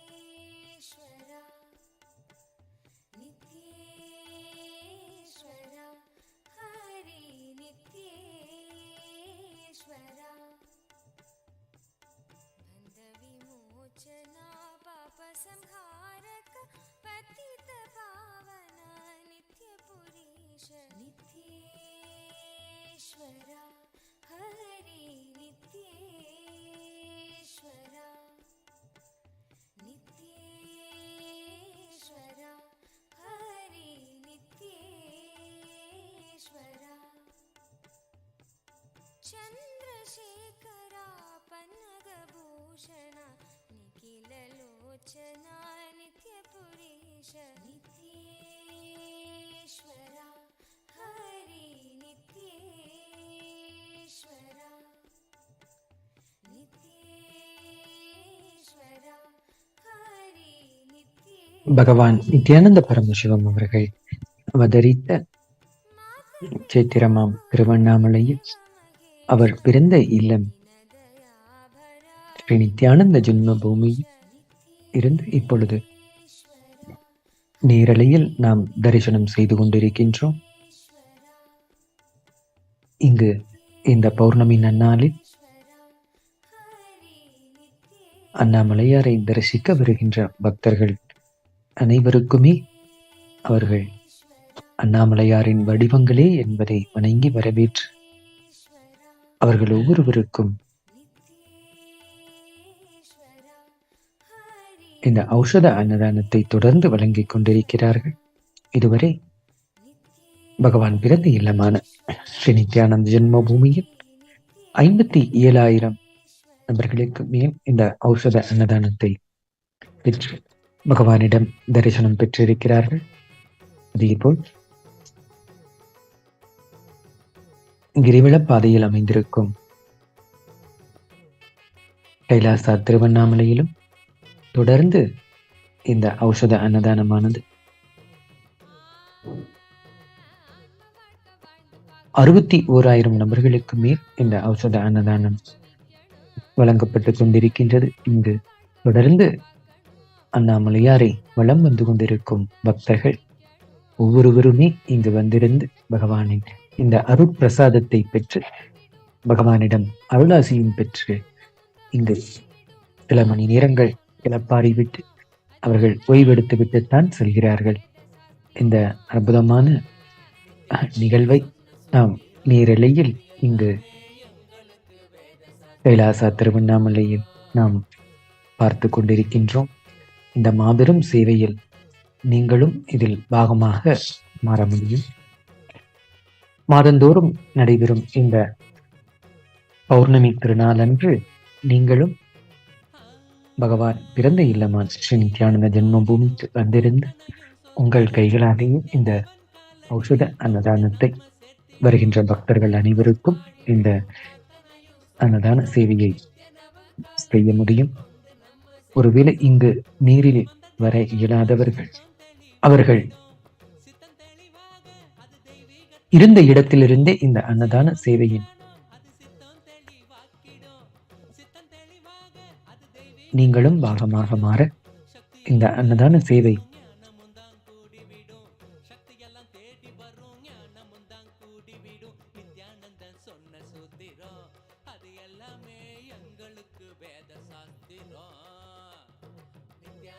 இன்னும் பல லட்சக்கணக்கான மக்களுக்கு கொண்டு போய் சேர்க்கும் விதமா நன்கொடை வழங்கியும் இந்த ஔஷத அன்னதானத்தின் பாகமாக நீங்களும் இந்த சேவையில் கலந்து கொள்ளலாம்.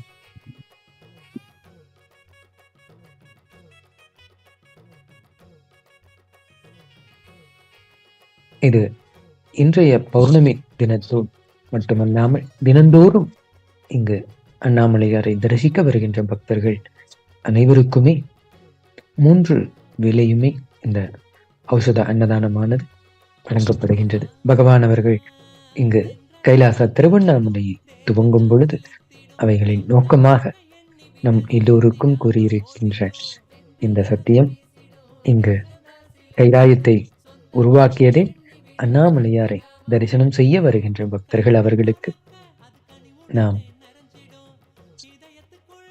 தொடர்ந்து அவர்கள் ஒவ்வொருவரையும் அண்ணாமலையாரின் வடிவங்களாகவே அவர்களை வணங்கி வரவேற்று அவர்களுக்கு எல்லாவிதமான சேவைகளையும் செய்வதற்காகவே இந்த கைலாயத்தை பகவான் அவர்கள் உருவாக்கி இருக்கிறார்கள். இந்த சத்தியத்தை நிறைவேற்றும் இடமாக நாம் எல்லோரும் தினந்தோறும் நீரலையில் பார்க்கின்றதற்கு வாய்ப்பாக அமைந்திருக்கின்றது. பகவான் தொடர்ந்து செய்து கொண்டிருக்கும் இந்த சேவை அண்ணாமலையாரை தரிசிக்க வந்திருக்கும் பக்தர்கள் ஒவ்வொருவருக்கும் அவர்கள் அண்ணாமலையாரின் வடிவங்களே என்பதை உணர்ந்து அவர்களுக்கு தொடர்ந்து இந்த ஔஷத அன்னதானத்தை வழங்கி கொண்டிருக்கிறார்கள்.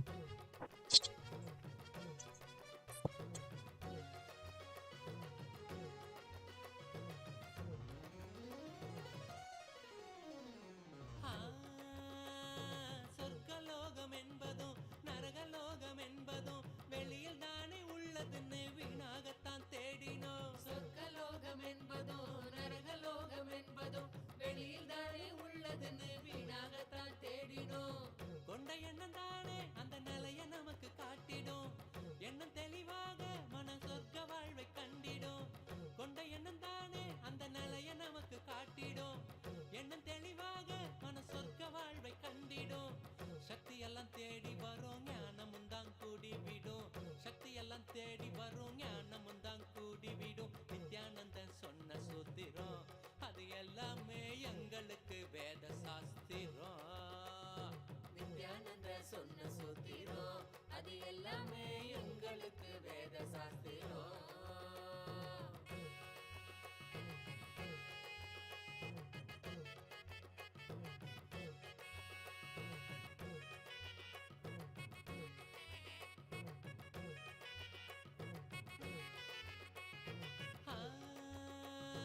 வளருகின்ற எண்ணமோ வாழ்வ சோகமாக்கிடும். ஆழ்ந்து செயல் செய்ய அது மாயமா மறைஞ்சிடும். வளருகின்ற எண்ணமோ வாழ்வ சோகமாக்கிடும். ஆழ்ந்து செயல் செய்ய அது மாயமாய் மறைஞ்சிடும். மீண்டும் உருவாகும் அந்த சக்தி தன்னை தீர்த்திடும். என்ன மறைந்தோட அது ஆன்மீகத்தில் சேர்த்திடும். மீண்டும் உருவாகும் அந்த சக்தி தன்னை தீர்த்திடும். என்ன மறைந்தோட அது ஆன்மீகத்தில் சேர்த்திடும். சக்தி எல்லாம் தேடி வரும் ஞானமும் தான் கூடி விடும். சக்தி எல்லாம் தேடி வரும் ஞானமும் தான். பகவான் அவர்கள் அவதரித்த சித்திரமான திருவண்ணாமலையில் அவர் பிறந்த இல்லமான ஸ்ரீ நித்யானந்த ஜென்ம பூமியிலிருந்து இப்பொழுது நேரலையில் நாம் பார்த்து கொண்டிருக்கின்றோம். தொடர்ந்து இங்கு அண்ணாமலையாரை தரிசிக்க வந்திருக்கும் பக்தர்கள் ஒவ்வொருவருக்கும் இங்கு ஔஷத அன்னதானத்தை மிகவும் சிறப்பான முறையில் தொடர்ந்து வழங்கிக் கொண்டிருப்பதை நாம் நேரலையில் பார்க்கின்றோம்.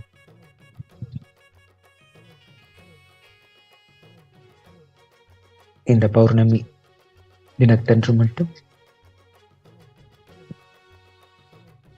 ஏறத்தாழ 1,00,000 நபர்களுக்கு மேல் இந்த ஔஷத அன்னதானத்தை பெற்று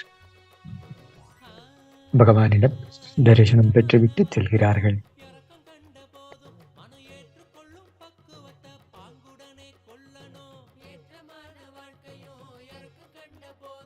பகவான் பிறந்த இல்லமான இந்த ஸ்ரீ நித்யானந்த ஜென்ம பூமியில் அவர் சிறு வயதில் அவருடைய குருமார்கள் ஒவ்வொருவரும் வந்திருந்து இந்த இடத்தில்தான் பகவானுக்கு தரிசனமும் தந்து அவர்களுக்கு பகவான் அவர்களுக்கு எல்லா விதமான தீட்சைகளையும் அளித்திருக்கிறார்கள். இந்த இடம் பகவான் அவர்களே 17 வருடங்கள் வாழ்ந்திருந்த இந்த இல்லத்தில் அவருடைய பாதம் பட்டிருக்கின்ற இந்த இடம் நம் கைலாயத்திற்கு கிடைத்திருக்கின்ற முதன்மை சித்திரமாக இருக்கின்றது. இது பகவான் அவர்கள் கூறும் பொழுது இந்த ஸ்ரீ நித்யானந்த ஜென்மபூமி பிரதம கஷேத்திரம் என்று பகவான் அவர்கள் அருளாசி விளங்கியிருக்கின்றார்கள். இங்குதான் பகவான் அவர்கள் முதலில் அவர் முதல் ஆலயத்தை தனக்காகவே உருவாக்கினார்கள். விக்கிரகங்கள் வைத்து தினந்தோறும் பகவான் அவர்கள் பூஜை செய்வார்கள். விநாயக பெருமான் அந்த விக்கிரகத்திற்கு பகவான் அவர்கள் பூஜை செய்து அவர்களோடு உறவாடி தினந்தோறும் விளையாடுவார்கள். அங்கு ஒரு முறை விநாயக பெருமான் பகவான் அபிஷேகம் செய்து அவர்களுக்கு அலங்காரம் செய்துவிட்டு நெய்வேத்தியம் படைத்து அவருக்கு உண்ணுவதற்காக அவருக்கு நெய்வேத்தியம் வைத்தார்கள். அப்பொழுது விநாயக பெருமான் அந்த நேரிலே அந்த அருட்பிரசாதத்தை சாப்பிடும் வரை அந்த இடத்திலேயே பகவான் அவர்கள் தொடர்ந்து காத்து கொண்டிருந்தார்கள். விநாயக பெருமான் சாப்பிட வேண்டும் என்பதற்காக அவருடைய எல்லா விதமான நுட்பங்களையும் அங்கு தொடர்ந்து செய்தார்கள். இந்த ஒரு அற்புதமான நிகழ்வில் விநாயக பெருமான் அவர் சோறு உண்ட படலம் அந்த லீலை நிகழ்ந்தேறிய இடம் இங்கு பகவான் அவர்களினுடைய பிறந்த இல்லமான நித்யானந்த ஜென்ம பூமியில் தான் அந்த விநாயக பெருமானினுடைய விக்கிரகம் இன்றும் கைலாயத்தின் பொக்கிஷங்களில் ஒரு பாகமாக இருக்கின்றது. இது போன்ற ஒவ்வொரு நிகழ்வுகளும் பகவானினுடைய சிறு வயதில் அவர்கள் பெற்ற இந்த ஞான அனுபவங்களும் நிகழ்ந்தேறிய இடம் இந்த ஸ்ரீ நித்யானந்த ஜென்ம பூமியான பகவான் அவதரித்த இந்த சேத்திரத்தில் தான் நிகழ்ந்தது.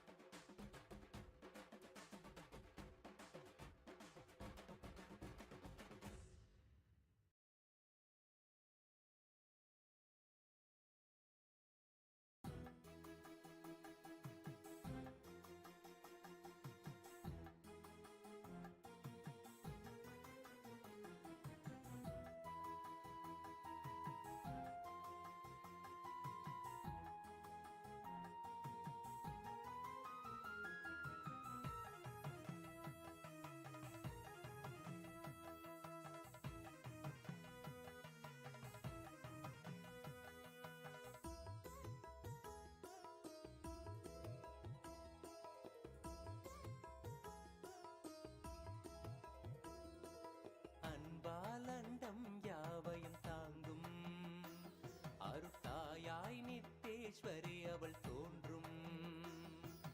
அன்பாலண்டம் யாவையும் தாங்கும் அருத்தாயாய் நித்தேஸ்வரி அவள் தோன்றும். ஸ்வர்ணநாக வாகனம் அதில் தேவி தரிசனம் நித்யத்தாயின் பகவான் பிறந்த இல்லமான இந்த நித்யானந்த ஜென்ம பூமியில் அவருடைய சிறு வயதில் அவருக்கு நிகழ்ந்த ஒரு அற்புதமான அனுபவத்தை அவரே திருவாய் மலர்ந்து அருளி இருக்கின்ற இந்த அற்புதமான நிகழ்வை நாம் இப்பொழுது ஆழமாக கேட்டல் என்ற உணர்விலிருந்து உள்வாங்குவோம்.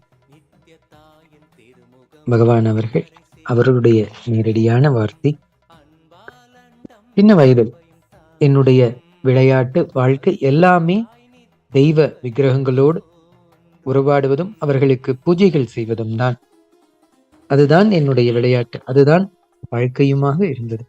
இதுவரை தமிழ்நாட்டில் இருக்கிற சிறு பிள்ளைகள் விளையாடுகின்ற கோலி அடித்தல், குண்டு அடித்தல், பம்பரமிடுதல் போன்ற விளையாட்டுகளில் எல்லாம் சிறு வயது முதலே ஈடுபட்டது கிடையாது. அப்போதிருந்த என் வாழ்க்கையில் அதற்கு பாகமே ஒதுக்கியதில்லை. அதனால் அதிகமாக விளையாட்டும் வாழ்க்கையில் நடந்ததே இல்லை. நான் விளையாடியதெல்லாம் இந்த விநாயகரை வைத்தும், முருகரை வைத்தும், சிவனை வைத்தும், தேவியை வைத்தும் செய்கின்ற பூஜைகள் தான். இதில் விளையாட்டு என்றால் சடங்குகளும் தியானங்களும் தான். அதுதான் விளையாட்டு, அதுதான் என்னுடைய வாழ்க்கை. சின்ன வயதில் பெற்றோர் எனக்கு ஒரு பிள்ளையார் வாங்கி கொடுத்தார்கள். பிறந்த நாள் பரிசாக அப்பா வாங்கி கொடுத்தார். அதுதான் என்னுடைய முதல் விளையாட்டு விக்கிரகம். காலையிலிருந்து மாலை வரை அந்த விநாயகரோடு வைத்து விளையாடுவதுதான் என் வாழ்க்கையாக இருந்தது. அவர் குளிப்பதற்கு தண்ணீர் ஊற்றி சுத்த சந்தனம் அரைத்து பொட்டு வைத்தல், சாப்பாடு வைத்தல், நாம் இந்த உடலுக்கு என்னென்ன செய்வோமோ அத்தனையும் அந்த உடலுக்கும் செய்து பார்ப்பது. இதில் முக்கியமான ஒன்று, அந்த விக்கிரகங்களை நான் வெறும் விக்கிரகங்களாக பார்ப்பதில்லை, உயிருள்ள சக்தியாகவே உணர்ந்தேன். பிள்ளையார் சிலை என்று சொல்ல மாட்டோம், பிள்ளையார் என்றுதான் நாம் சொல்வோம். முருகன் சிலை என்று நாம் சொல்வதில்லை, முருகன் என்றுதான் நாம் சொல்வது. சிவலிங்கம் என்றால் சிவன் சிலை என்று சொல்வதில்லை, சிவன் என்றுதான் சொல்வது. அவ்வாறு உணர்வு ரீதியாக பழகியதால் வாழ்க்கையின் பாகமாகவே மாறியிட்டிருந்தது. பகவான் அவர்கள் ஒரு நாள் கோவிலில் சமய பிரசங்கம் நடந்தது. திருவண்ணாமலை கோவிலில் தொடர்ந்து விழா நடந்து கொண்டே இருக்கும். அந்த சமய பிரசங்கத்தில் போயிருந்த போது, அப்போது பிரசங்கம் செய்து சொற்பொழிவாளர் நம்பியாண்டார் நம்பி என்ற ஒரு பெரிய ஞானியின் கதையை சொல்லிக் கொண்டிருந்தார். நம்பியாண்டார் நம்பி ஒரு பெரிய பக்தர். அவருடைய கதை என்னவென்றால், அவருடைய தந்தையார் ஒரு கோவிலிலே பூஜாரியாக, சிவாச்சாரியாராக இருந்தார்கள். தினந்தோறும் விநாயகருக்கு பூஜை செய்து நைவேத்தியம் படைப்பார். அவருக்கு ஒரு நாள் உடம்பு சரியில்லாமல் போகவே பூஜையை செய்வதற்கும் நைவேத்தியம் படைக்கச் சொல்வதற்கும் மாற்று வழியின்றி தவித்தார். அப்போது அவர் வீட்டிலேயே இருந்த தன் மகனிடம், அப்பா, நீ இந்த பாத்திரத்தில் இருக்கும் நைவேத்தியத்தை எடுத்து சென்று பூஜை செய்து விட்டு வா என்று சொல்லி அனுப்புகிறார். மகன் ஒரு சிறு பிள்ளை, 10 வயது பாலகன். பூஜைக்காக அப்பா கொடுத்தனுப்பிய ஒரு முடியிட்ட நைவேத்தியத்தை எடுத்துக்கொண்டு போகிறார். விநாயகருக்கு பூஜை செய்வதற்காக கோவிலுக்கு சென்றார். பூஜை செய்தார், அபிஷேகம் செய்தார், அலங்காரம் செய்தார். இந்த நைவேத்தியத்தை வைத்துவிட்டு அப்பா சாப்பிடு என்று சொல்லிவிட்டு அருகிலேயே நின்று கொண்டார். விநாயகர் சாப்பிடாமல் சும்மாவே இருந்தார். இவருக்கு சந்தேகம், என்னடா இவரை சாப்பிடச் சொன்னால் சாப்பிடவே இல்லையே என்று விநாயகரை உற்று பார்க்கிறார். 1 மணி நேரம் ஆயிற்று, 2 மணி நேரம் ஆயிற்று, பிள்ளையார் சாப்பிடவே இல்லை. நான் உள்ளேயே நின்று கொண்டிருக்கிறேன் என்று சாப்பிட மாட்டேன் என்கிறாயா? நான் வெளியில் சென்று விடுகின்றேன், யாரும் நீ சாப்பிடுவதை பார்க்க முடியாதபடி திரை சீலையால் மூடிவிட்டு உட்கார்ந்து கொள்கிறேன் என்று சொல்லி வெளியில் வந்து உட்கார்ந்து விடுகிறார். ஒரு 2 மணி நேரம் கழித்து திரைச்சீலையை நகர்த்தி பார்த்தால் சாப்பாடு அப்படியே இருக்கிறது. நம்பியாண்டார் நம்பிக்கு வேக வேகமாக நெஞ்சு படபடக்க ஆரம்பித்தது. விநாயகரை பார்த்து கேட்கிறார், அப்பா, நான் வகுப்புக்கு போக வேண்டும், தாமதம் ஆகிறது, சீக்கிரமாக சாப்பிடு என்று வேண்டுகோள் வைத்தார். அப்போதும் அவர் சாப்பிடவில்லை. இவருக்கு பயம் வந்துவிட்டது, ஏதோ தவறு செய்து விட்டேன், அதனால்தான் விநாயகர் கோபித்துக் கொண்டு சாப்பிட மாட்டேன் என்கிறார் என்று நினைத்தார். சின்ன பிள்ளைகளுக்கு கோபம் வந்தால் அவர்களால் அந்த கோபத்தை சாப்பாட்டில் மட்டும்தான் காட்டத் தெரியும். வயதான பின் இதுபோல் கோபத்தை காட்டினால் யாரும் கண்டுகொள்வதில்லை. சாப்பிடவில்லை என்றால் போ, நல்லாயிற்று, மிச்சம் என்று விட்டுவிடுவார்கள். பெரியவர்கள் தங்கள் கோபத்தை உணவில் காண்பிப்பதில்லை. ஆனால் சின்ன பிள்ளைகளுக்கு தெரிந்ததெல்லாம் வாழ்க்கையே உணவுதான். அதனால்தான் ஆனந்தமாக இருந்தால் நிறைய சாப்பிடுவார்கள், ஆனந்தமாக இல்லை என்றால் சாப்பிடுவதையே நிறுத்திவிடுவார்கள். அவ்வளவுதான். அதனால் அதே மன அமைப்போடுதான் அவர் விநாயகரையும் பார்க்கிறார். விநாயகரை பார்த்து, ஒருவேளை நாம் ஏதாவது தப்பு செய்து விட்டோமோ, அதுதான் சாப்பிடவில்லையோ என்று அழ ஆரம்பித்து விட்டார். அப்போதும் சாப்பிடவில்லை. உடனே இவர் சொல்கிறார், அப்பா, நம்பியாண்டார் நம்பி அவர்கள், அப்பா என்னை சும்மா விடமாட்டார்கள் என பயத்தோடு சொன்னார். அந்த பையனுக்கு தெரியாது, தினந்தோறும் அப்பா விநாயகருக்கு உணவை காண்பித்து விட்டு அதே வாளியை எடுத்து கொண்டு வந்து வீட்டில் சாப்பாடாக போடுகிறார் என்று. நீ சாப்பிடாமல் போனால், நான் வீட்டுக்கு சென்றால் அப்பா என்னை விடமாட்டார் என்று தேம்பி தேம்பி அழ ஆரம்பித்தார். விநாயகர் அப்போதும் சாப்பிடவில்லை. உடனே அவர் சொல்கிறார், நான் என்னவோ தப்பு செய்து விட்டேன், அதனால்தான் நீ சாப்பிடவில்லை. ஆனால் அந்த தப்புக்கு பரிகாரம் தேடி நீ சாப்பிடும் வரைக்கும் விடுவதில்லை. நீ சாப்பிடவில்லை என்றால் இங்கேயே இந்த படியிலேயே தவம் கிடந்து நானும் பட்னி கிடந்து சாவேன் என்று அங்கேயே உட்கார்ந்து விடுகிறார். உறுதியாக சொன்ன பின்னும் விநாயகர் சாப்பிடவில்லை. முதலில்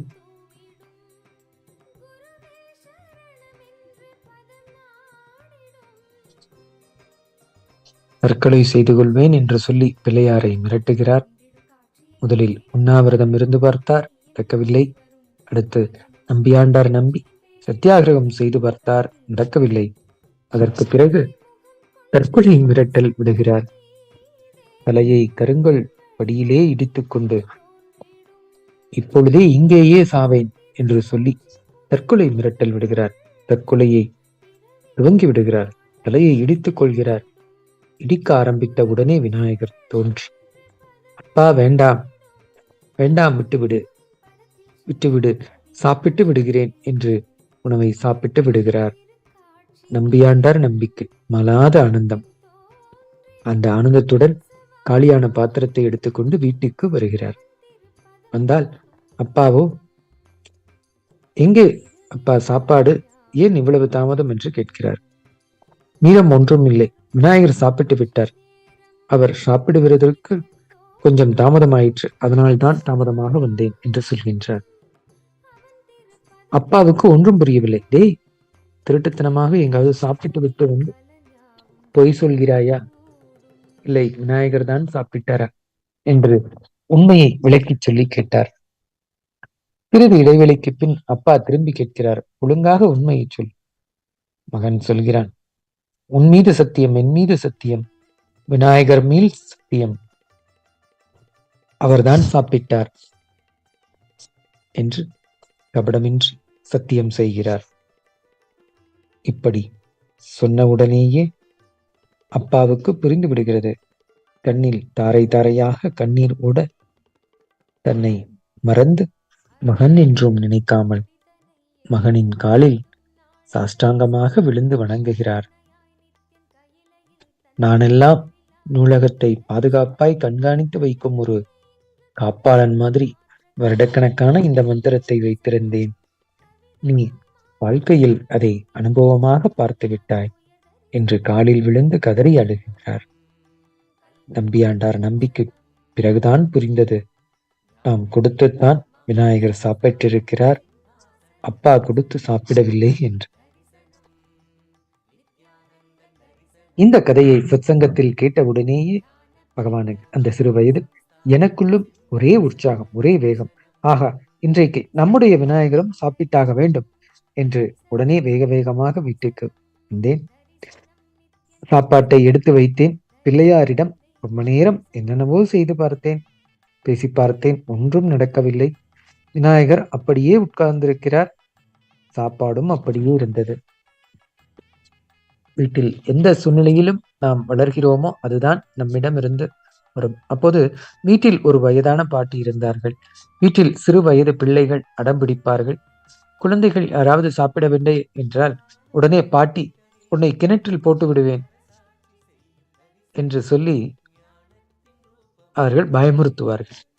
வீட்டில் நிறைய சின்ன பிள்ளைகள் இருக்கும். இந்த பாட்டி யாராவது சாப்பிடவில்லை என்றால், ஏய், சரியாக சாப்பிடாமல் அடம்பிடித்தால் உன்னை எடுத்து கிணற்றில் போட்டு விடுவேன் என்று பயமுறுத்துவார்கள்.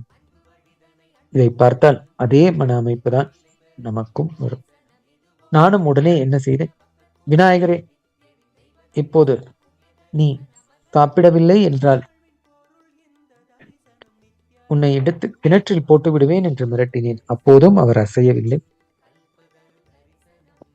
சரி, இனி என்ன, இனி போட்டு விடுவது என்று முடிவு செய்து பிள்ளையாரை எடுத்துக்கொண்டு கிணற்றிற்கு அருகில் சென்று விட்டேன்.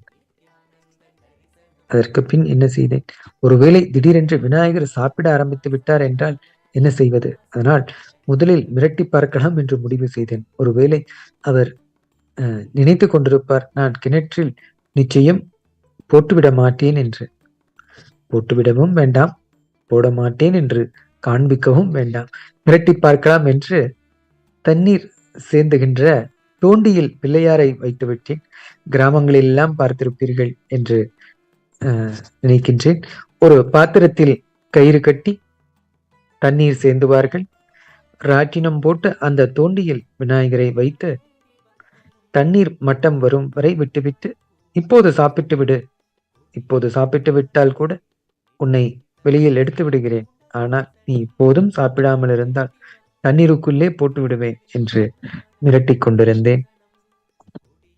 அப்போதுதான் திடீரென்று நினைவுக்கு வந்தது, அடடா, தொண்டியில் விநாயகரை மட்டும்தானே வைத்தேன், சாப்பாடு இங்கே இருக்கிறதே, இப்படியடா அவர் சாப்பிடுவார் என்று அந்த தோண்டியை வெளியில் எடுத்து அந்த சாப்பாட்டையும் தோண்டிக்குள்ளேயே வைத்து அந்த தண்ணீர் மட்டத்திலேயே வைத்து வைத்து பயமுறுத்தி கொண்டிருந்தேன். அந்த தண்ணீரில் அப்படியே தண்ணீரை தொடுவது, அப்படியே மேலே எடுத்து விடுவது, தண்ணீரை தொடுவது, மேலே எடுத்து விடுவது என்று ஒரு அரை மணி நேரம் அப்படியே செய்து கொண்டிருந்தேன். ஒருவேளை சாப்பிட்டிருப்பாரா என்று தோண்டியை மேலிழுத்து பார்த்தால்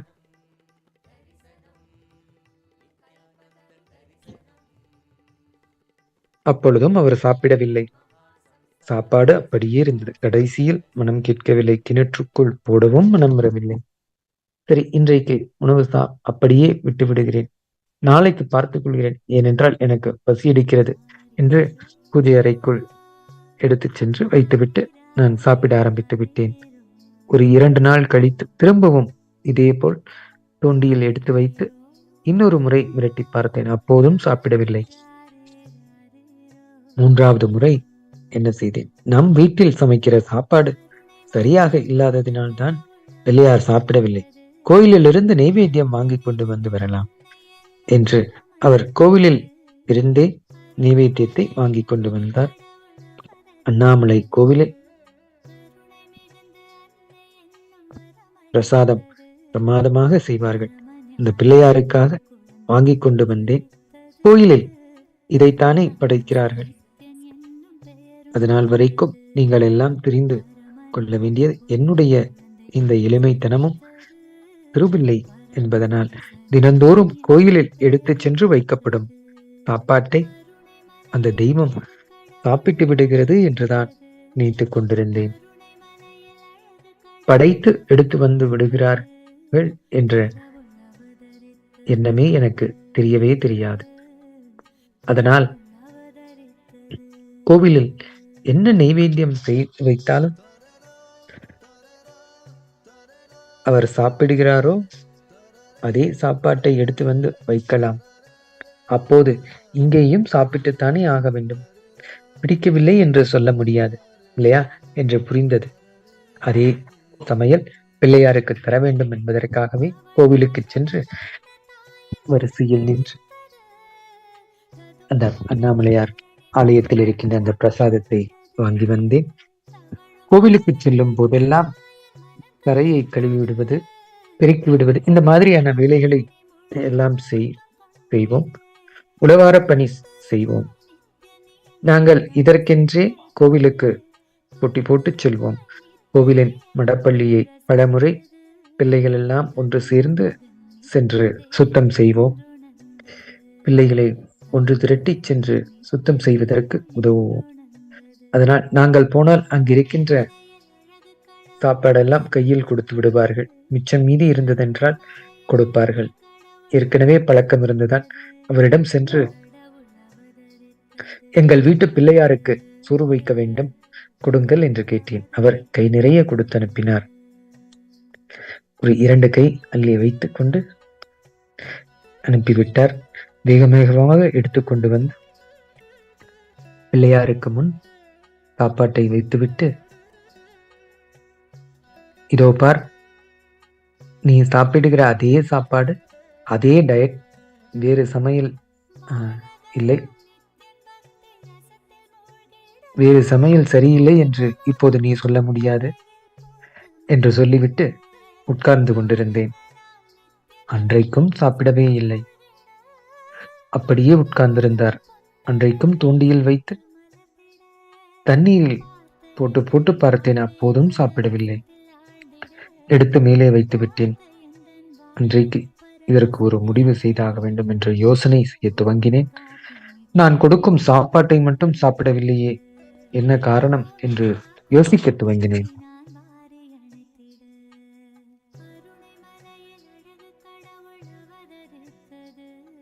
அன்று மிகவும் துக்கமாகிவிட்டது. அதுவரையிலுமாவது ஒரு காரணம் இருந்தது. வீட்டு சமையல் பிடிக்கவில்லை போல, அதனால்தான் சாப்பிடவில்லை என்று. இப்போது அவர் கோயிலில் சாப்பிடுகிற அதே சாப்பாட்டை எடுத்துக்கொண்டு வந்து வைத்தும் சாப்பிடவில்லையே என்றால் நம்மீதுதான் ஏதோ தப்பிருக்கிறது என்று தாங்க முடியாத துக்கம் பொங்க ஆரம்பித்து விட்டது. துக்கத்துக்கே பெரிய சக்தி உண்டு. உங்களை உள்முகமாக திருப்பிவிடும் சக்தி துக்கத்துக்கு உண்டு. நன்றாக தெரிந்து கொள்ளுங்கள். துக்கத்தை மட்டும் சபிக்கவே சபிக்காதீர்கள். பல நேரத்தில் உங்களை உள்முகமாக திருப்பி ஆழமான மனிதராக மாற்றிவிடும். துக்கத்துக்கு ஒரு பெரிய சக்தி உண்டு. பொங்கி வந்த அந்த துக்கம் பளிச்சென்று ஒரு தெளிவை ஏற்படுத்தியது. ஆகா, நம்பியாண்டார் நம்பி அவரை வருத்தி கொண்டதனால்தான் விநாயகர் சாப்பிட்டார். நாமோ விநாயகரை வருத்தி கொண்டிருக்கிறோமே, அதனால்தான் அவர் சாப்பிடவில்லை என்ற இந்த தெளிவு பிறந்தது. அந்தர்முகமாக திரும்பிய உடனே ஏற்படுகின்ற அந்த தீட்சைக்கு பின் விளக்கம் புரிந்தது. நன்கு புரிந்து கொள்ளுங்கள். இது ஒரு ஆழமான திருப்புமுனை என்று சொல்லலாம். என்னுடைய வாழ்க்கையிலே ஏற்பட்ட ஒரு பெரிய திருப்புமுனை. இப்போது இது ஒரு சாதாரணமான நிகழ்ச்சிகளாக உங்களுக்கு இருக்கலாம். அது ஒரு பெரிய நிகழ்ச்சியாக உங்களுக்கு தோன்றாமலும் இருக்கலாம். ஆனால் அந்த வயது பையனுக்கு அது ஒரு பெரிய நிகழ்ச்சி. அந்த வயதில் எனக்கிருந்த அறிவிற்கு, எனக்கிருந்த அந்த தேடுதலுக்கு மிகப்பெரிய நிகழ்ச்சி. ஏனென்றால் அந்த சிறு வயதில் யாரும் அவ்வளவு ஆழமாக யோசனை செய்ய மாட்டார்கள். புரியவும் புரியாது. மிஞ்சி போனால் அப்போது எனக்கு 7-8 வயது இருக்கலாம் என்று நினைக்கின்றேன். அதற்குமே குறைவு. அவ்வளவு கூட கிடையாது. கோயிலில் போய் சிறு பிள்ளையாக விளையாடி கொண்டிருக்கின்ற திடீரென்று ஆகா, அதுதானே நம்பியாண்டார் நம்பி தன்னை வருத்தி கொண்டார், அதனால்தான் விநாயகர் சாப்பிட்டார். நாம் என்ன செய்கிறோம் என்றால் விநாயகரை வருத்துகின்றோம், அவரை மிரட்டுகின்றோம். அதுதான் தவறு என்று பளிச்சென்று உள்ளுக்குள்ளே அந்த தெளிவு பிறந்தது. உண்மை புரிந்தவுடனே முடிவு செய்தேன். ஆகா, இதுதான் காரணம் என்று. சத்தியம் புரிந்தது. அதாவது சத்தியம் புரிந்துவிட்டால் அதை கடைபிடிப்பதற்கான ஸ்ரத்தை உள்ளே உருவாகிவிடும். அந்த நம்பியாண்டார் நம்பி கதையை ஏற்கனவே கேட்டதனாலும், இந்த 2-3 நாட்களும் தவறான மார்க்கத்திலே முயற்சி செய்ததனாலும், முயற்சி செய்வது என்ற மனப்பழக்கம் வருவதே அந்த தவறான மார்க்கத்தில் முயற்சி செய்வதற்கு அளிக்கப்படும் கூலி.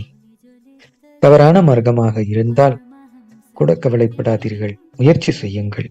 காரணம் என்னவென்றால் முயற்சி செய்கின்ற மனப்பழக்கம் வந்துவிடும். அது மிகப்பெரிய கொடுப்பனை. ஏற்கனவே இந்த முயற்சியை செய்ததாலும், நம்பியாண்டார் நம்பி கதை கேட்டதனாலும் சத்தியத்தை வாழுகின்ற இந்த ஸ்ரத்தை வந்துவிட்டது. அது மட்டும் இருந்தது என்றால் மருந்து வைத்த பீரங்கி போன்ற சத்தியம் புரிந்த அந்த வினாடியே நெருப்பு வைத்து விட்டதும் வெடித்துவிடும். சத்தியம் புரிவது நெருப்பு வைப்பது மாதிரி. ஸ்ரத்தை இல்லாமல் இந்த சத்தியத்தை வாழுகின்ற ஸ்ரத்தை இல்லாமல் நெருப்பே வைக்கப்பட்டாலும், தீட்சையே நடந்தாலும் அதனால் உபயோகம் இல்லை. அது காலி பீரங்கிக்கு தீப்பந்தை வைத்து நெருப்பு வைப்பது போல ஆகும். அதனால் ஒன்றும் நடப்பதில்லை. அதே போன்று ஸ்ரத்தை மட்டும் இருந்து அந்த தீட்சை நடக்காமல் இருந்தாலும் மருந்து மட்டும் இருக்கும் பீரங்கி போன்றது. அதுவும் நிற்காது. இந்த தீட்சை எனக்குள் ஏற்கனவே மருந்து இடிக்கப்பட்ட மனம் மாதிரி ஆகிவிட்டது. நம்பியாண்டார் நம்பி கதையினாலும் தினந்தோறும் செய்த பூஜையினாலும் தவறான முறையாக இருந்தாலும் முயற்சி செய்து அதை வாழ வேண்டும் என்கின்ற ஸ்ரத்தை எனக்குள் எழுந்தது. மிக அருமையாக திருவள்ளுவர் சொல்கிறார், தெய்வத்தால் ஆகாது என்னும் முயற்சிதான் மெய்வருந்த கூலி தரும். அந்த முயற்சியால் மருந்து இடிக்கப்பட்ட பீரங்கியைப் போல தயாராகிவிட்டது. இந்த பீரங்கி தயாராகிவிட்டது, தீட்சையும் நடந்துவிட்டது. உள்முகமாக திரும்பிய உடனேயே சத்தியம் தெரிய துவங்கிவிட்டது. வெளி உலகத்தை விட உள்நோக்கிய தெளிவு உணரத் துவங்கிவிட்டது, புரிய துவங்கிவிட்டது. உடனே நான் என்ன செய்தேன்? நீங்கள் சாப்பிடுகின்ற வரைக்கும் நானும் சாப்பிடுவதில்லை என்று முடிவு செய்தேன். வீட்டுக்கு வெளியில் ஓரமாக பின்பக்கமாக ஒரு சிறிய கொட்டகை மாதிரி அப்போதே அமைத்து வைத்திருந்தேன். நான் கட்டிய முதல் ஆலயம் அதுதான். எனக்கு அந்த வயதிலேயே நானே அமைத்து கொண்ட ஒரு சிறிய ஆலயம். அந்த குடிசை மாதிரி இருக்கும். அதில்தான் பூஜை விக்கிரகங்கள் எல்லாம் வைத்திருப்பேன். அங்கே சென்று உட்கார்ந்து கொண்டு நீங்கள் சாப்பிடுகின்ற வரைக்கும் நான் சாப்பிடுவதில்லை என்று முடிவெடுத்தேன். வீட்டில் இருப்பவர்கள் எனக்கு சரியாக சாப்பாடு கொடுத்து விடுவார்கள். சாப்பாடு கிடைத்ததும் பிள்ளையார் தட்டிலிருந்து உணவை அவர் சாப்பிட்டாரா என்று பார்த்து கொண்டே இருப்பேன். ஆனால் என் சாப்பாட்டை தொடமாட்டேன். ஒரு தட்டு சாப்பாட்டை விநாயகர் முன்பாக வைத்துவிட்டு எனக்கு கொடுத்ததை குப்பையிலோ மூளையிலோ ஒரு ஓரமாக கொட்டிவிட்டு அப்படியே உட்கார்ந்திருப்பேன். இப்படியே 2.5 நாட்கள் உணவில்லாமல் கழிந்தது. பிள்ளையார் சாப்பிட்ட பாடில்லை, நானும் சாப்பிடவில்லை. 2.5 நாள் அப்படியே சாப்பிடாமல் இருந்தேன். அப்போதே இந்த வைராக்கியம் ஜாஸ்தி, திடம் ஜாஸ்தியாக இருந்தது. 2.5 நாட்கள் கழிந்தது. 3வது நாள் அங்கேயே சென்று அந்த இடத்திலேயே உட்கார்ந்தேன். உட்கார்ந்து உறுதியான குரலில் பேசிக் கொண்டிருந்தேன்.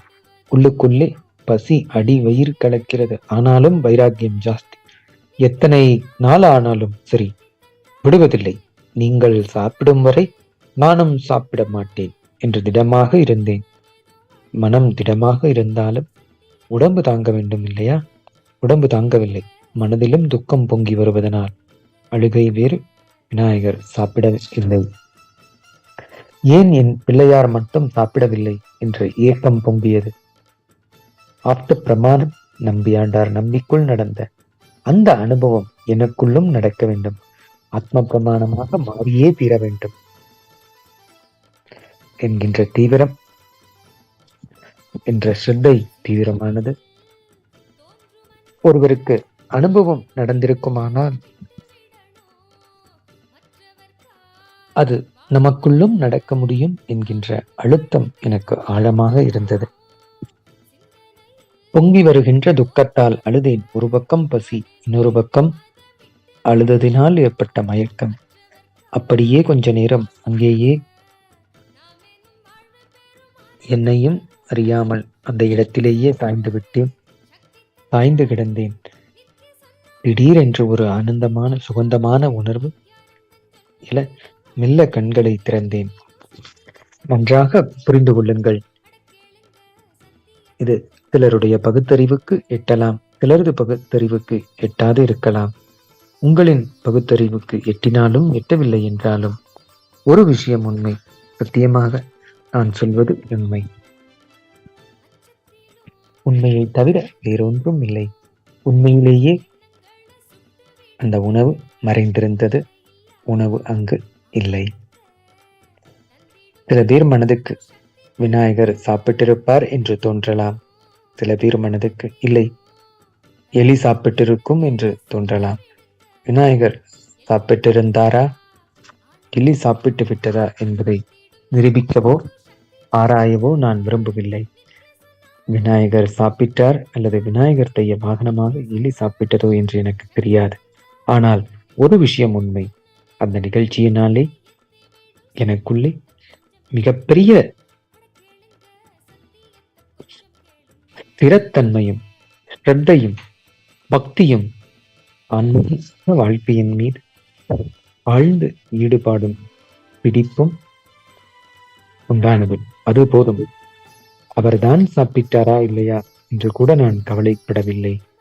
அவர் சாப்பிட்டிருந்தால் எனக்கு என்ன பிரசாதம் கொடுப்பாரோ அதை கொடுத்து விட்டார். அதனால்தான் நிம்மதியாகிவிட்டேன். அவர் சாப்பிட்டிருந்தால் எனக்கு என்ன வரம் கொடுப்பாரோ அது கொடுக்கப்பட்டு விட்டதால் அவர்தான் உண்டார் என்பது தெரிந்து நிம்மதியாகிவிட்டேன், திருப்தியாகிவிட்டேன். நம்பியாண்டார் நம்பி பிள்ளையாருக்கு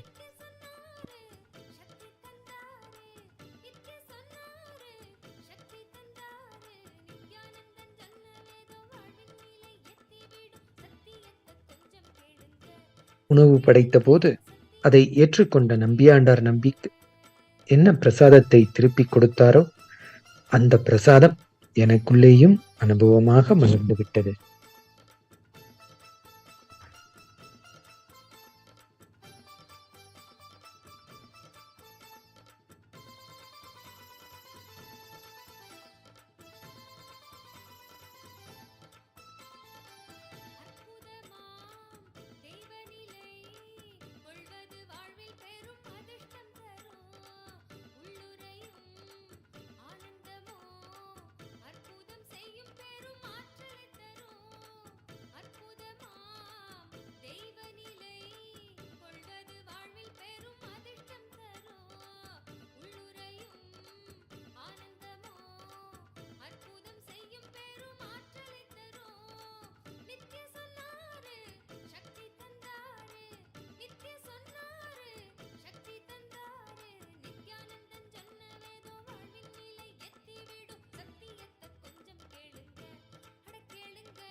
मूषिकवाहना मङ्गलदायक गौरीनन्दना नित्यपुरीश नित्येश्वरा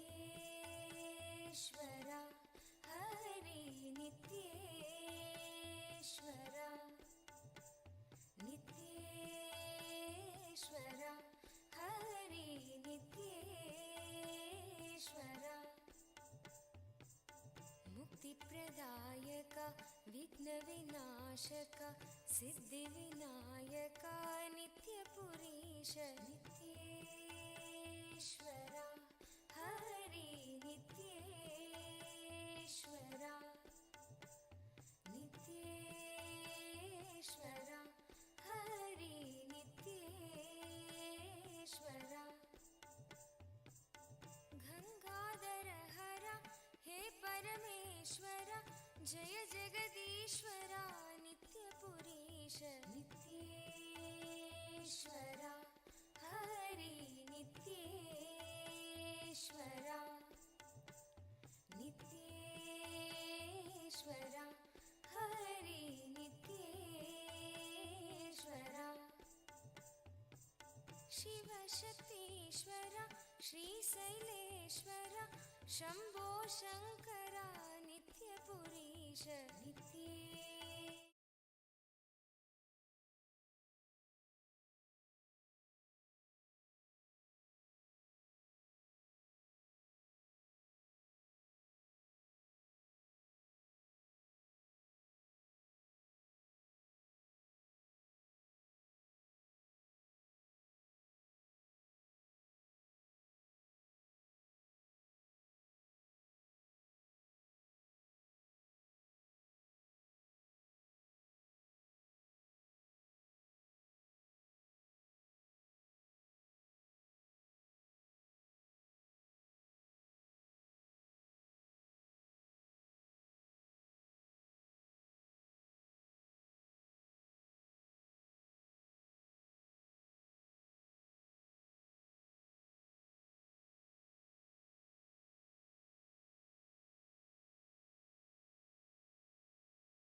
நித்யானந்த சொன்ன சூத்திரம் அது எல்லாமே எங்களுக்கு வேத சாஸ்திரம்.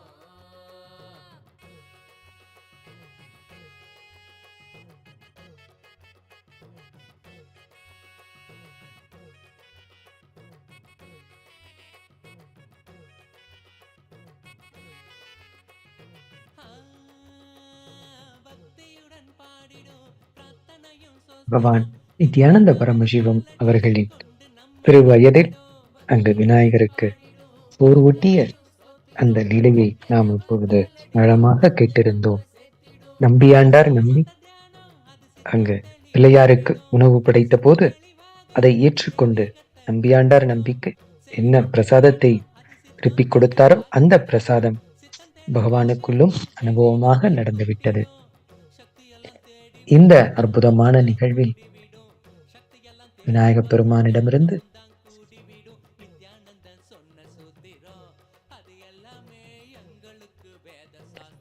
நாம்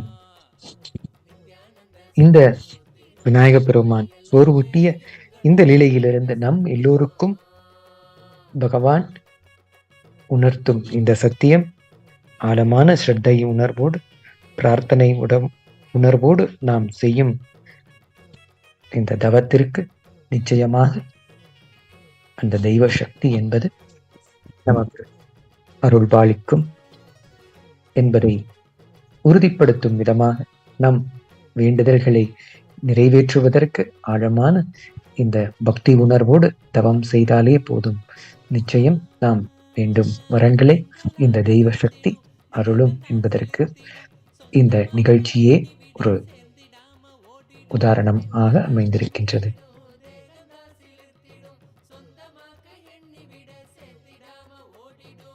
கைகளும் துறக்க அது கனிவுடனே நிறைஞ்சிடும், இதயத்துக்குள்ள இனிதாக வரும் ஆனந்தம்.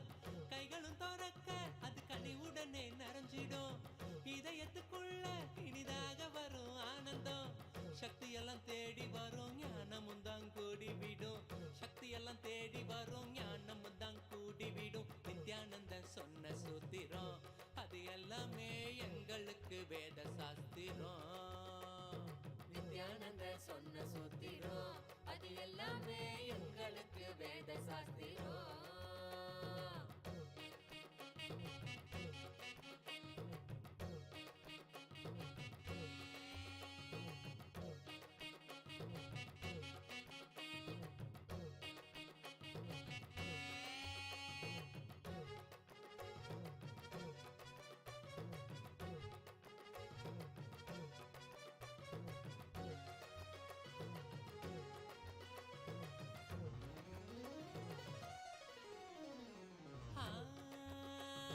சொர்க்கலோகம் என்பதும் நரகலோகம் என்பதும் வெளியில் தானே உள்ளதுன்னு வீணாகத்தான் தேடினோம். சொர்க்கலோகம் என்பதும் நரகலோகம் என்பதும் வெளியில் தானே உள்ளதுன்னு வீணாகத்தான் தேடினோம். கொண்ட எண்ணம் தானே அந்த நிலைய நமக்கு காட்டிடும், எண்ணம் தெளிவாக மனம் சொர்க்க வாழ்வை கண்டிடும்.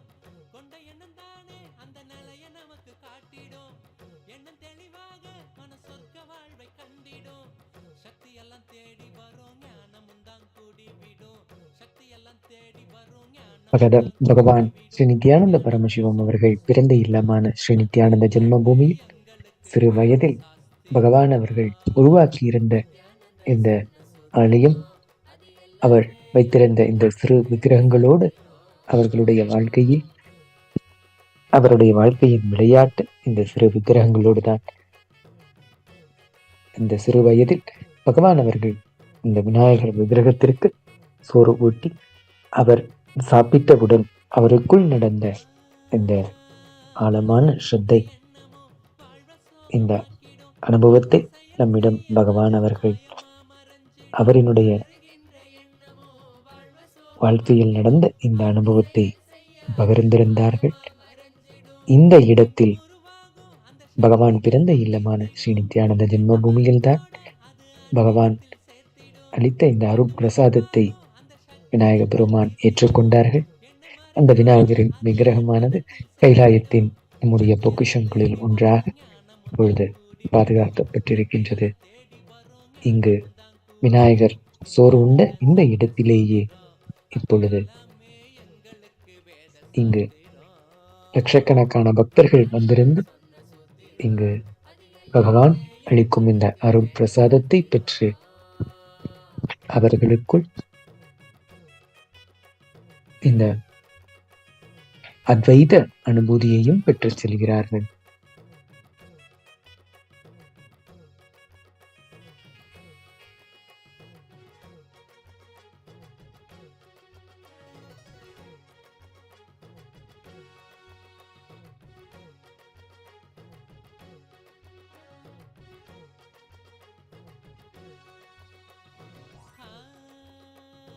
ஏற்றமான வாழ்க்கையும் இறக்கம் கண்ட போதும் மனம் ஏற்றுக்கொள்ளும் பக்குவத்தை பாங்குடனே கொள்ளணும். ஏற்றமான வாழ்க்கையும் இறக்கம் கண்ட போதும் மனம் ஏற்றுக்கொள்ளும் பக்குவத்தை பாங்குடனே கொள்ளணும்.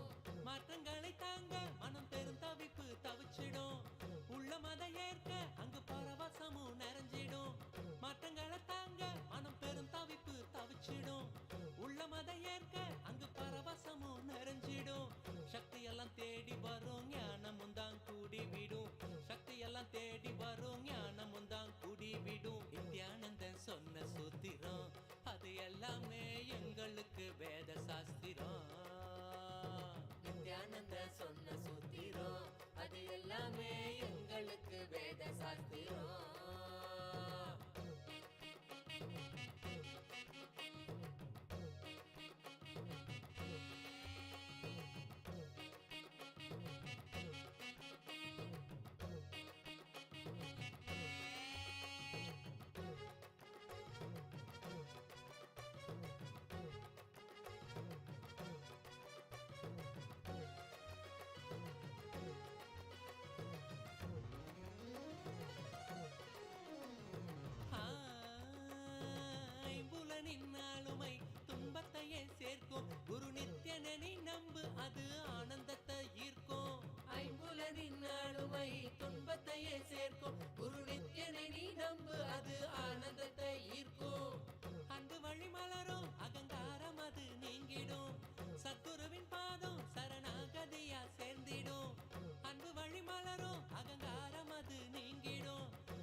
எல்லாமே எங்களுக்கு வேத சாஸ்திரம்.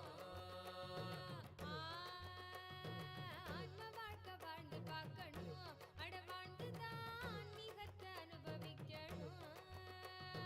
ஆன்ம வாழ்க்கை வாழ்ந்து பார்க்கணும், அட வாழ்ந்துதான் ஆன்மீகத்தை அனுபவிக்கணும்.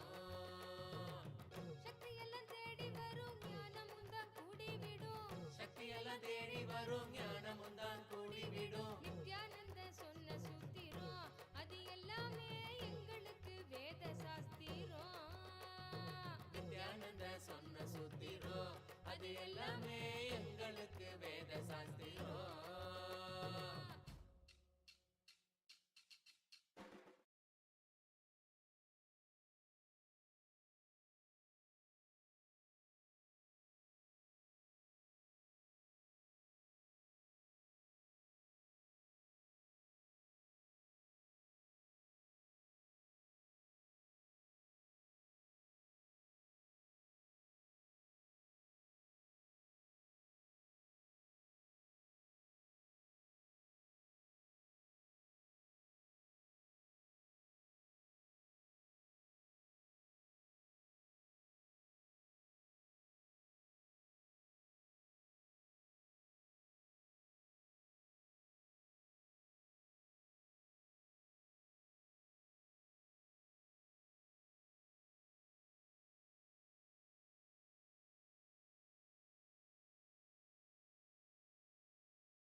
நித்யானந்த சொன்ன சூத்திரம் அது எல்லாமே எங்களுக்கு வேத சாஸ்திரம்.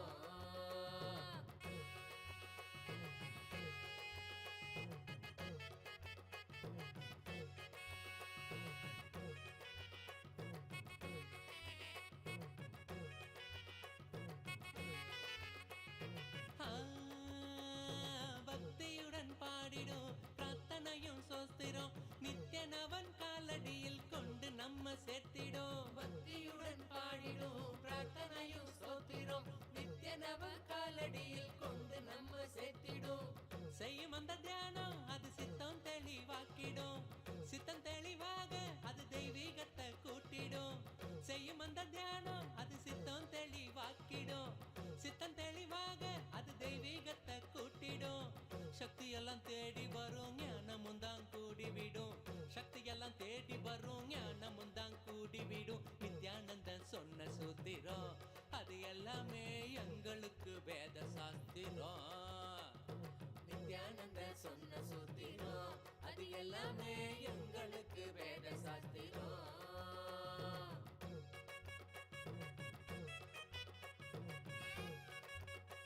பகவான் நித்யானந்த பரமசிவம் அவர்கள் அவதரித்த சித்திரமான திருவண்ணாமலையில் இப்பொழுது நேரலையில் நாம் பார்த்து கொண்டிருக்கின்றோம்.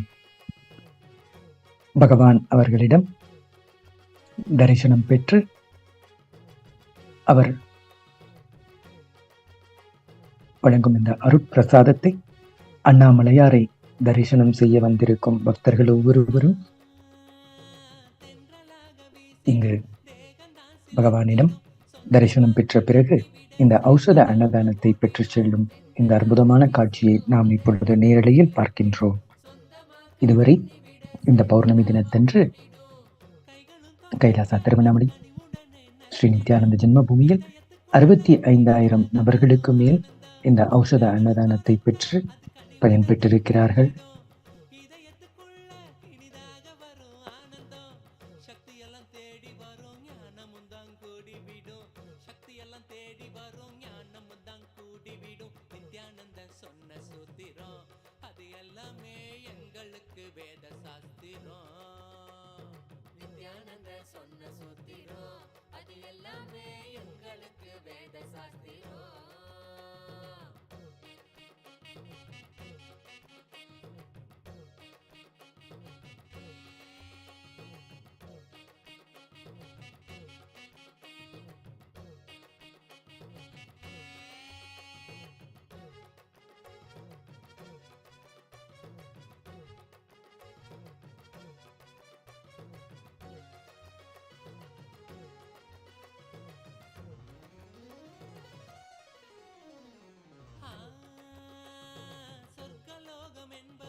கைலாசா திருவண்ணாமலையில் இங்கு பகவான் அவர்கள் கைலாசா திருவண்ணாமலையை துவக்கியதன் நோக்கமாக நம் எல்லோருக்கும் கூறியிருக்கின்ற இந்த சத்தியம் இங்கு அண்ணாமலையாரை கிரிவலம் வருகின்ற பக்தர்கள் ஒவ்வொருவருக்கும் அவர்களை அண்ணாமலையாரின் வடிவங்களே என்பதை உணர்ந்து அவர்களை வணங்கி வரவேற்று வருகின்ற ஒவ்வொரு நபருக்கும் எல்லா விதமான சேவைகளையும் செய்வதற்காகவே இங்கு திரு கைலாயத்தை பகவான் அவர்கள் துவங்கியிருக்கிறேன் என்று அவர் கூறியிருக்கின்ற இந்த சத்தியத்தை நிறைவேற்றும் விதமாக தொடர்ந்து இங்கு கைலாசா திருவண்ணாமலையில் இங்கு கிரிவலம் வருகின்ற அண்ணாமலையாரின் பக்தர்கள் அவர்கள் அனைவருக்கும் தொடர்ந்து இந்த ஔஷத அன்னதானத்தை வழங்கிக் கொண்டிருப்பதை நேரலையில் பார்க்கின்றோம். இந்த ஔஷத அன்னதானமானது அவர்கள் எடுத்துக்கொண்டு பகவானினுடைய இந்த தியான சத்தியங்களையும் உள்வாங்கி அவர்களுடைய வாழ்க்கையை வளப்படுத்திக் கொண்டிருக்கிறார்கள்.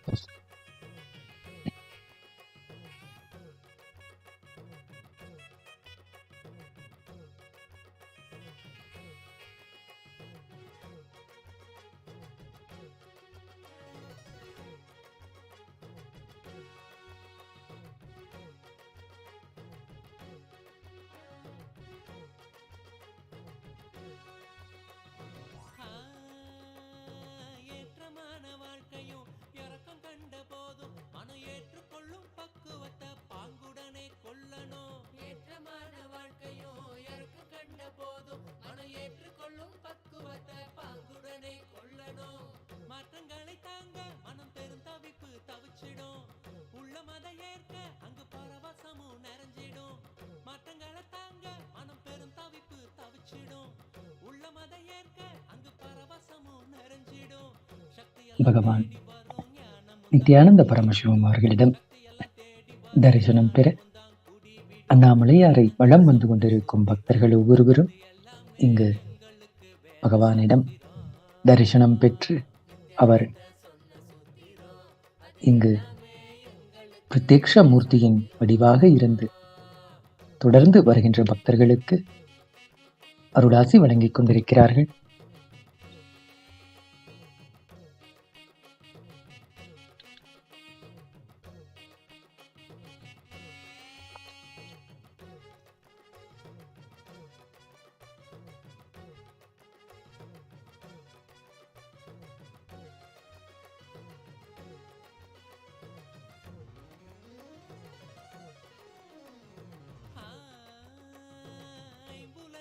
ஆளுமை துன்பத்தையே சேர்க்கும். குரு நித்யனனை நம்பு, அது ஆனந்தத்தை ஈர்க்கும். ஐம்புலனின் ஆளுமை துன்பத்தை கைலாசா நித்யானந்தா அண்ணாலயாவானது நம்பு, அது ஆனந்தத்தை ஈர்க்கும். ஐக்கிய நாடுகள் சபையால் அங்கீகரிக்கப்பட்ட சத்குருவின் பாதம் சரணாகி பொது தொண்டு செய்யும் அன்பு வழி மலரும் சேவை நிறுவனமாக இருக்கின்றது. பகவான் ஸ்ரீ நித்யானந்த பரமசிவம் அவர்களின் தனி பெரும் கடின உழைப்பின் மூலமாகவும் கடந்த 30 ஆண்டுகளில் 150 நாடுகளில் நம்முடைய கைலாயத்தின் மூலம் 100 கோடி அன்பர்களுக்கு மேல் இந்த ஔஷத அன்னதானம்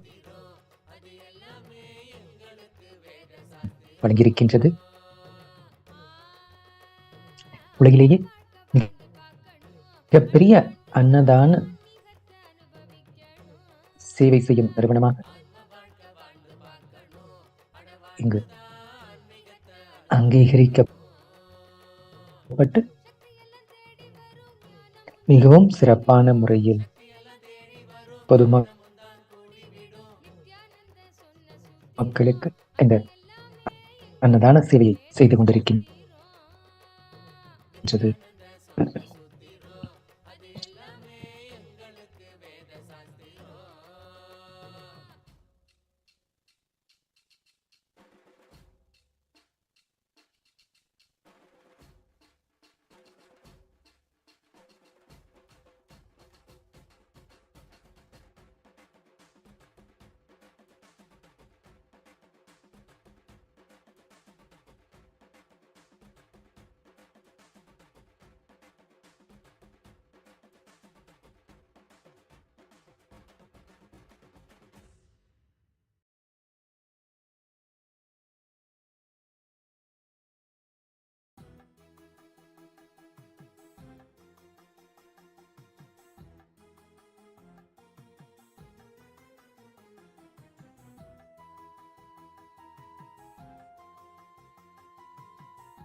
ஸ்வர்ணநாக வாகனம் அதில் தேவி தரிசனம் நித்திய தாயின் திருமுகம் கரை சேரும் வரம் தரும் அன்பாலண்டம் யாவையும் தாங்கும் அருட்டாயாய் நித்தேஸ்வரி அவள் தோன்றும் அன்பாலண்டம் யாவையும் தாங்கும் அருட்டாயாய் நித்தேஸ்வரி அவள் தோன்றும் ஸ்வர்ணநாக வாகனம் அதில் தேவி தரிசனம் நித்திய தாயின் திருமுகம் கரை சேரும் வரம் தரும் அன்பாலண்டம் யாவையும் தாங்கும் அருட்டாயாய் நித்தேஸ்வரி அவள் தோன்றும்.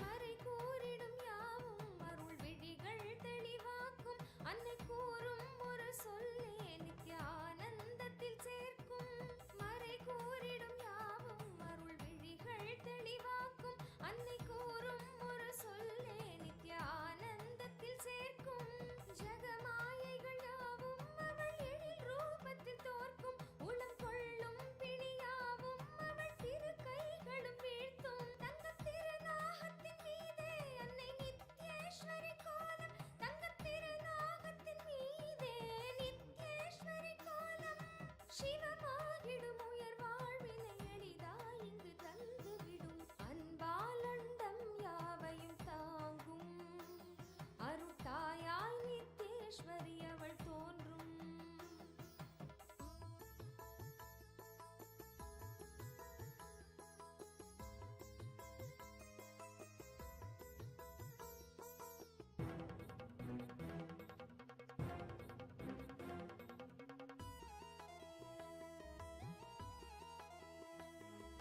நாகத்தின் மீதந்த தாயவள் தோன்றும் தரிசனம் ஞானத்தின் வேள்வியை செய்திடும் சக்தி தந்திடும் நாகத்தின் மீதந்த தாயவள் தோன்றும் தரிசனம் ஞானத்தின் வேள்வியை செய்திடும் சக்தி தந்திடும் பாத தரிசனம் பரிபூர்ண அருள் தரும் கருணை விழியதால் உயர் வாழ்வும் நிலை பெறும் நாகவாகனத்தில் நித்யேஸ்வரி அவளும் கொண்ட கோலமதை விழி காண்பதே வரம் அன்பாலண்டம் யாவையும் தாங்கும் அருட்டாயாய் நித்தேஸ்வரி அவள் தோன்றும் அன்பாலண்டம் யாவையும் தாங்கும் அருட்டாயாய் நித்தேஸ்வரி அவள் தோன்றும் ஸ்வர்ணநாக வாகனம் அதில் தேவி தரிசனம்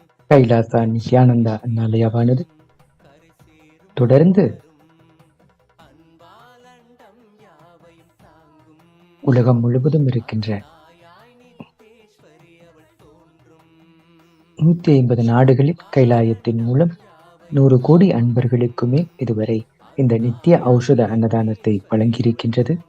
கடந்த 30 வருடங்களா பகவான் ஸ்ரீ நித்யானந்த பரமசிவம் அவர்களின் தனி பெரும் கடின உழைப்பின் வெளிப்பாடாக இன்று உலகம் முழுவதும் இருக்கின்ற 100 கோடி அன்பர்களுக்கு இந்த சேவை கிடைக்கப் பெற்றிருக்கின்றது. உயிர் கொடுக்கும் உண்டி உயிர் வளர்க்கும் உண்டி உண்டி கொடுத்தோர் உயிர் கொடுத்தோரே என்ற வாக்கிற்கேற்ப உலக உயிர்கள் உண்ணுவதற்குரிய உணவு கொடுத்தோர் உயிர் கொடுத்தோராகவே கருதப்படுவார்கள். அவ்வாறு இருக்க பகவான் ஸ்ரீ நித்யானந்த பரமசிவம் அவர்கள் இங்கு 100 கோடி அன்பர்களுக்குமே இந்த ஔஷத அன்னதானத்தை வழங்கி அவர்களுடைய வாழ்க்கையில் உயிரை வளர்க்கும் உன்னதமான இந்த சேவையை செய்து கொண்டிருக்கிறார்கள். கைலாசா நித்யானந்தா அண்ணாலயாவானது வெறும் உணவை மட்டும் கொடுக்காமல் பாரம்பரிய மருந்தையே உணவாக கொடுப்பதால் இது ஔஷத அன்னதானமாக வழங்கப்படுகின்றது. இங்கு பரமசிவ பரம்பொருள் அவர்கள் ஆகம முறைப்படி எவ்வாறு உணவை சமைத்து எவ்வாறு வழங்க வேண்டும் என்று பாகசாஸ்திர முறைப்படி அவர் அருளியிருக்கின்ற அதே முறையை பின்பற்றி இங்கு பகவான் ஸ்ரீ நித்யானந்த பரமசிவம் அவர்கள் இந்த ஔஷத அன்னதானத்தை தயாரித்து வருகின்ற அண்ணாமலையாரின் பக்தர்கள் ஒவ்வொருவருக்கும் தொடர்ந்து இந்த சேவையை செய்து கொண்டிருக்கிறார்கள். பாகசாஸ்திரத்தின் முறைப்படி சமைக்கப்பட்ட இந்த உணவு நாம் உட்கொள்ளும் பொழுது நமது உடலில் உள்ள ஜடராக்னியானது வெளிப்படைய செய்து ஏற்கனவே ஜீரணிக்காமல் உள்ள உணவை கூட ஜீரணிக்க வைக்கும் சக்தி படைத்ததாக இருக்கின்றது.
கைலாசா திருவண்ணாமலையில் இந்த பௌர்ணமி நன்னாளன்று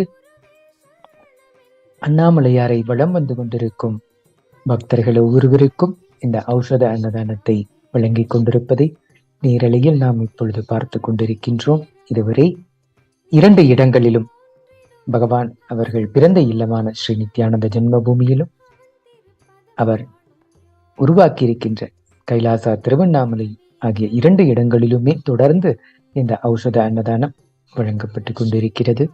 இதில்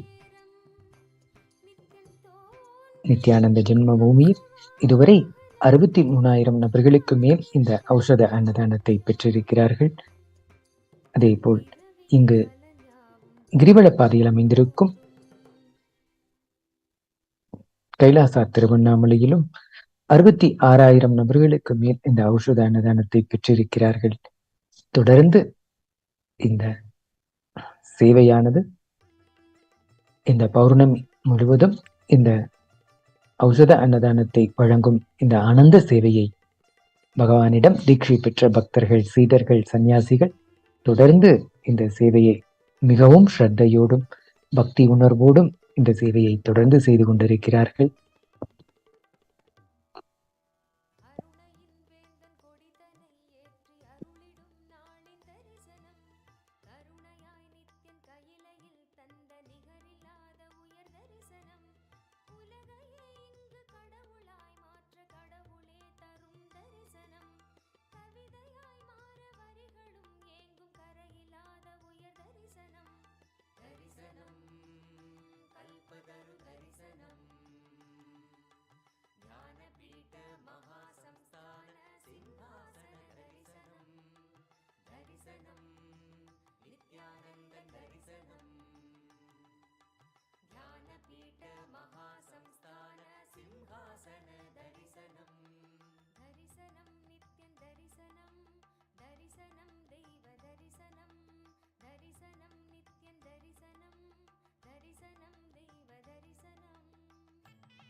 பெற்றது. பரமஞான ஒளியில் குழந்தை ஜொலி ஜொலித்தது. பரமஹம்ச நித்யன் என்னும் பெயரும் பெற்றது. அருணை மலையில் அழகு கடவுள் அவதரித்தது. அருணை மலையில் அழகு கடவுள் அவதரித்தது. கடவுள் அவதரித்தது. கடவுள் அவதரித்தது.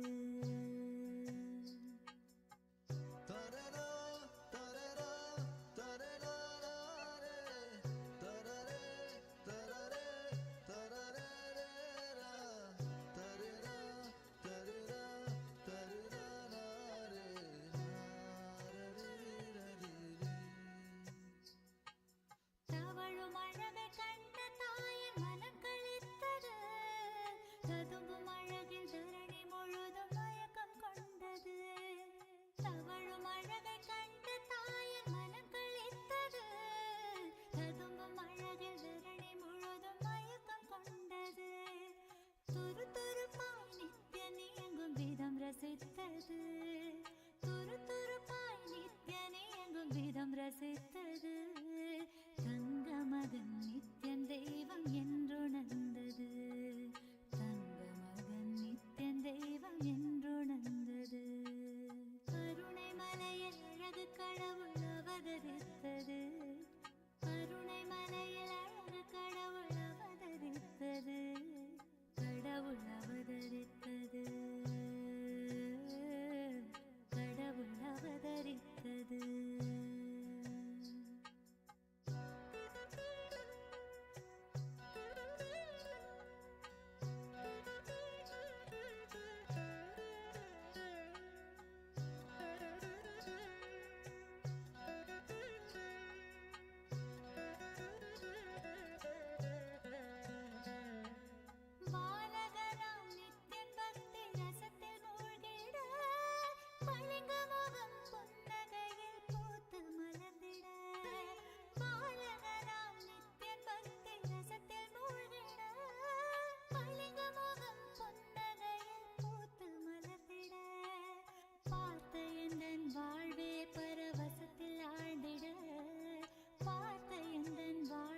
பரவசத்தில் ஆழ்ந்திட பூமி காக்கும் நித்யனை நான் வாரி அணைத்திட.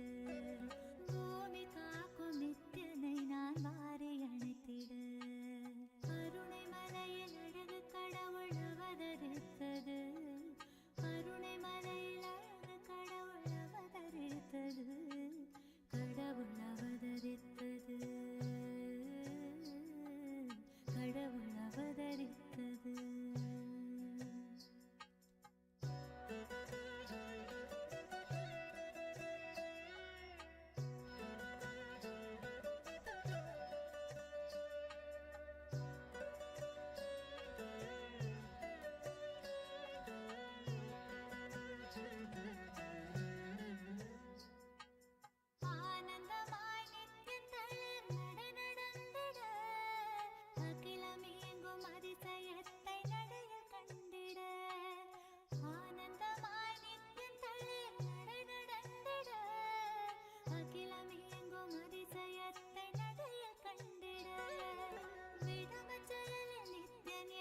வசியம் செய்திட விடமச்சலில் நித்யன் என்னை வசியம் செய்திட.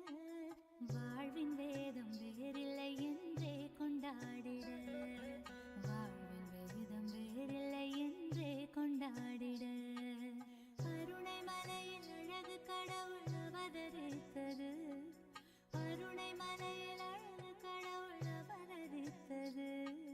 கடவுள் அவதரித்தது. கடவுள் அவதரித்தது.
Nithyanandam to all the worldwide viewers, the Hindu diaspora around the world, the practicing Hindus, the disciples, devotees, and followers of the Supreme Pontiff of Hinduism, Bhagwan Nithyananda Paramashivam, the living manifestation of Paramashiva. You have joined us in Tiruvannamalai, the live relay of the Aushadha Annadhan that is being served to the people from KAILASA in Tiruvannamalai, Nithyananda Jenma Bhoomi, the parental home of Bhagwan in Tiruvannamalai on Tiruvudal Street, as well as from KAILASA in Tiruvannamalai, Nithyananda Jenma Bhoomi Kshetra located on the Girivala path, the mountain path. The Aushadha Annadhan is being served from both of these locations on the sacred full moon night, the Pournami night.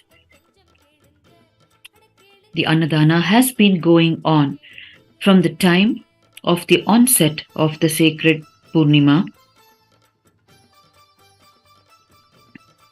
and over 67,000 people have been served this Aushadha Annadhana.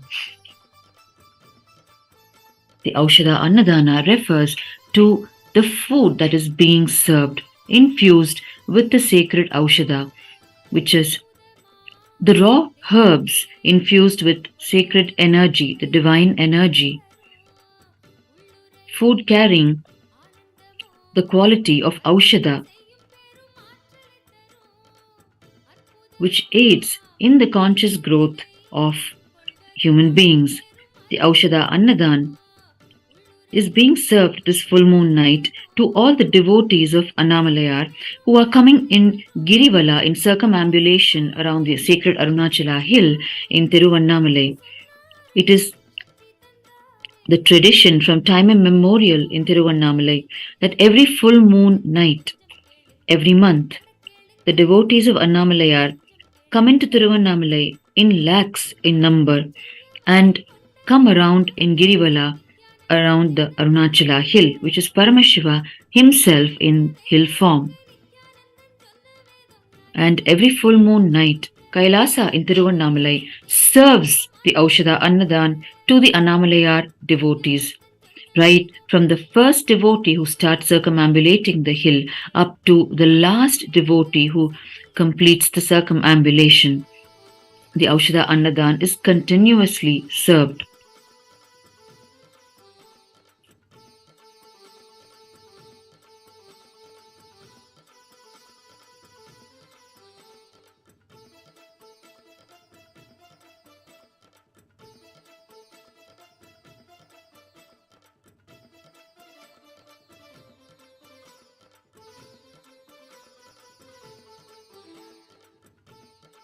Tiruvannamalai is the hometown of the Supreme Pontiff of Hinduism, Bhagwan Nithyananda Paramashivam, our beloved Bhagwan. And it is here in Tiruvannamalai that this large convergence of people happen on the night of every Pournami, every full moon night. And the Aushadha Annadhan is served continuously to the Annamalayar devotees as the Girivala happens around the sacred Arunachala. The food charity is a sacred spiritual service in Sanatana Hindu Dharma, unmatched in quantity and quality in any other culture of the world.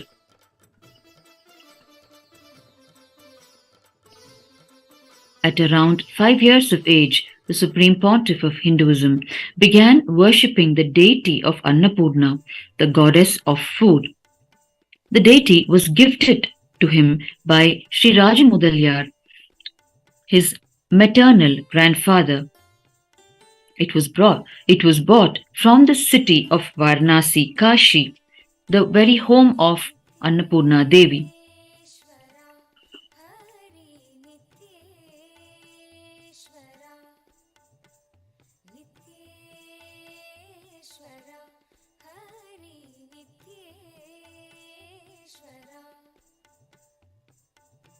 मूषिकवाहन मङ्गलदायक Gauri नन्दना नित्य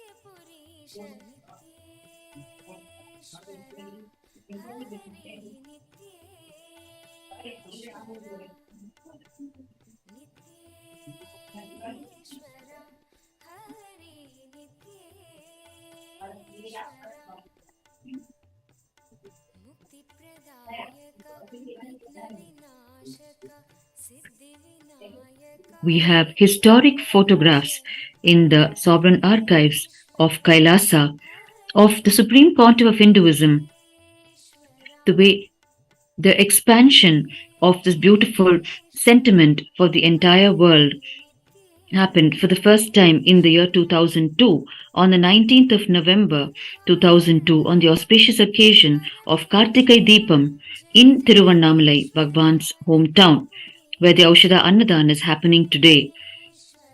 The photographs have captured the Supreme Pontiff of Hinduism himself leading a small group of devotees to Tiruvannamalai for the Kartika Deepam festival, and he himself cooks and serves food to them, and that is the first recorded official public Annadhan cooked and served by the Supreme Pontiff of Hinduism himself, thus launching the Nithyananda Annalaya officially.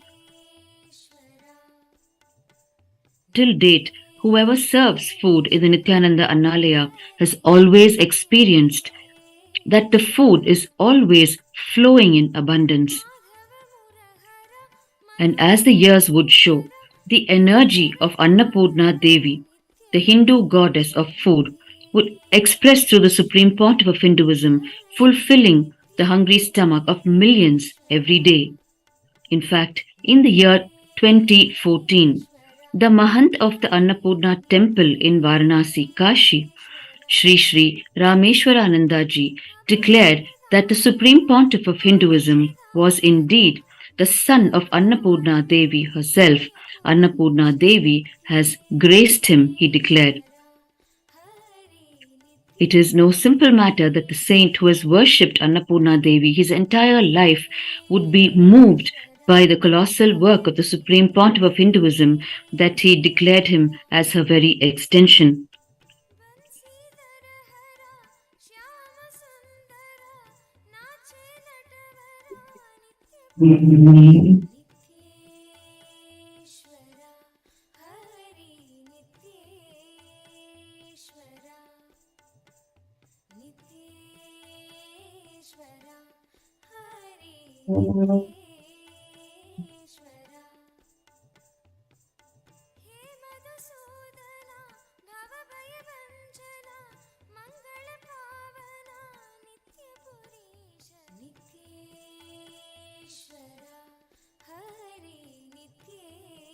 KAILASA works to unite all nations for common human values such as global peace, eradicating poverty, religious tolerance, gender equality, women empowerment, child welfare, eradicating illiteracy, sustainable development, animal protection, establishment and support of food banks, holistic healthcare, the revival of ancient heritages of Hinduism, protecting and reviving the science of enlightened birthing and pregnancy, democracy and uncorrupt elections, ethical environmentalism, protection of monks, organic and sustainable agriculture, recovery of drug abuse, sexual abuse victims, vegetarianism, and climate change. Towards this goal, KAILASA has established many organizations and initiatives around the world,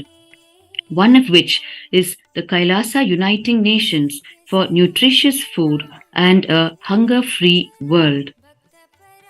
It is through this initiative that today we are witnessing this Aushadha Annadhan being served continuously to the people of Tiruvannamalai.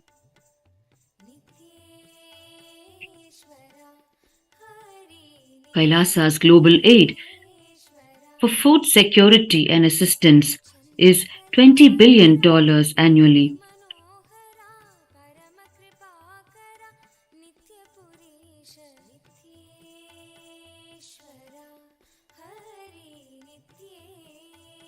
नित्येश्वर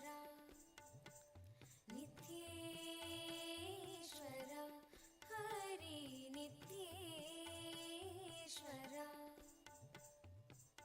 गोकुलनन्दना गोपीमनोहर Harinarayan नित्यपुरीश नित्येश्वर Kailasa's supreme aim is to serve the religious and spiritual needs of the 2 billion Hindus and the whole of humanity around the world through micronations, Hindu universities, spiritual embassies, temple monastery complexes and nunneries, food banks, the Nithyananda Annamandir and Annalayas, animal shelters, the Goshalas, the libraries, the Jnanalayas, and organic agriculture. नित्येश्वर Hari नित्येश्वर Chandrashekhara पन्नगभूषण निखिललोचना नित्यपुरीश नित्येश्वर Hari नित्येश्वर नित्येश्वर Hari नित्येश्वर मातपिता गुरुदेव महेश्वर दीनदयाभर नित्यपुरीश नित्येश्वर हरि नित्येश्वर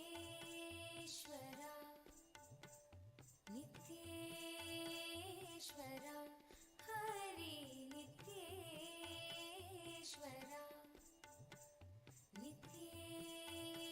नित्येश्वर हरि नित्येश्वर नित्येश्वर हरि नित्येश्वर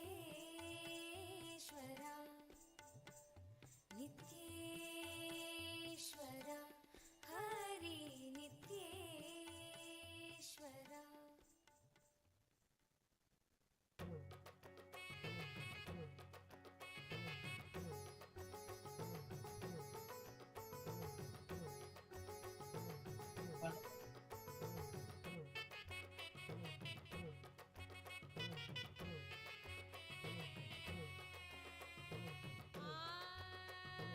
ஆன்ம வாழ்க்கை வாழ்ந்து பார்க்கணும் அட வாழ்ந்துதான் நீகத்தை அனுபவிக்கணும் ஆன்ம வாழ்க்கை வாழ்ந்து பார்க்கணும் அட வாழ்ந்துதான் நீகத்தை அனுபவிக்கணும் சக்தி எல்லாம் தேடி வரும் ஞானம் முந்தா கூடி விடும் சக்தி எல்லாம் தேடி வரும் ஞானம் முந்தா கூடி விடும் நித்யானந்த சொன்ன The Nithyananda Annalayas, established by the Supreme Pontiff of Hinduism in all the Kailasas worldwide, serves the Aushadha Annadhan, which is its unique feature, the food that is healing, detoxifying for the body and giving a conscious breakthrough for those consuming it. The recipes cooked in this Aushadha Annadhan are from the ancient cookbook prescribed by Paramashiva himself, known as the Bhagashastra. And the recipes are completely detoxifying for the body, literally making food as medicine, which is conducive for completely healing the body, detoxifying it, and preparing the body for manifestation of spiritual powers.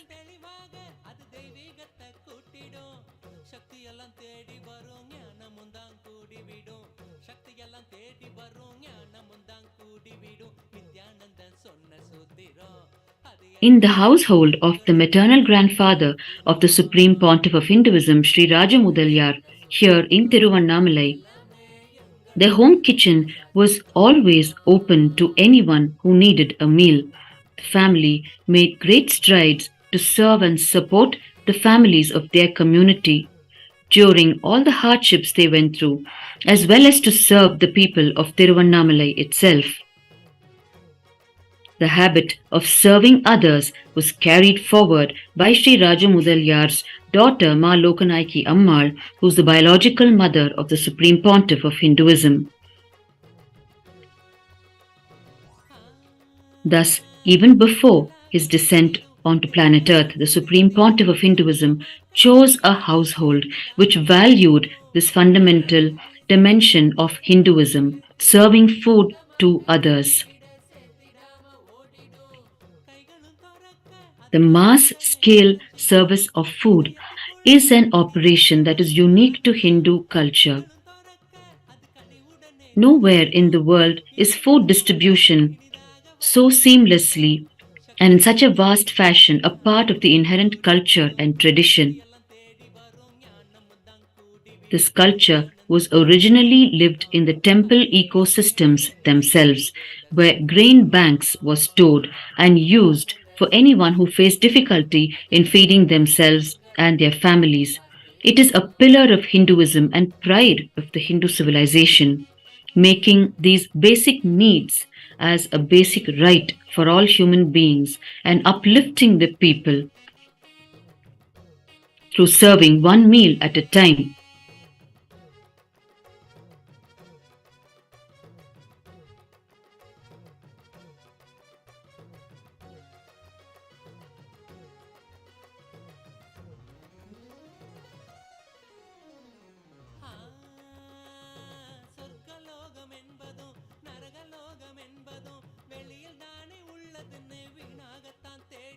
The Supreme Pontiff of Hinduism, Bhagwan Nithyananda Paramashivam, pours his very being into bringing food to the masses and ensuring that there is no hungry stomach in the vicinity.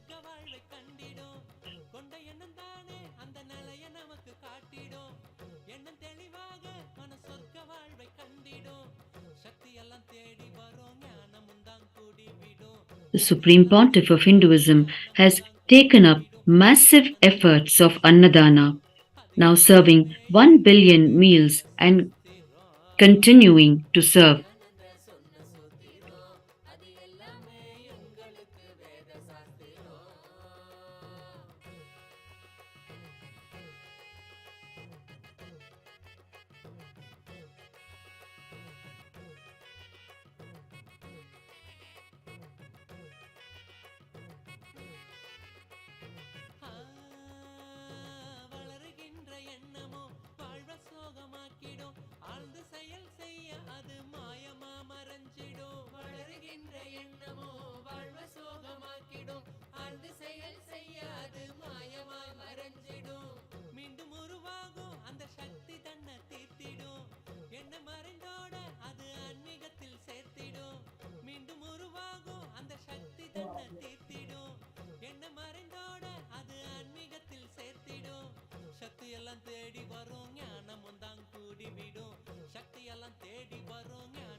Nithyananda சொன்ன சூத்திரம் அது எல்லாமே எங்களுக்கு வேத சாஸ்திரம்.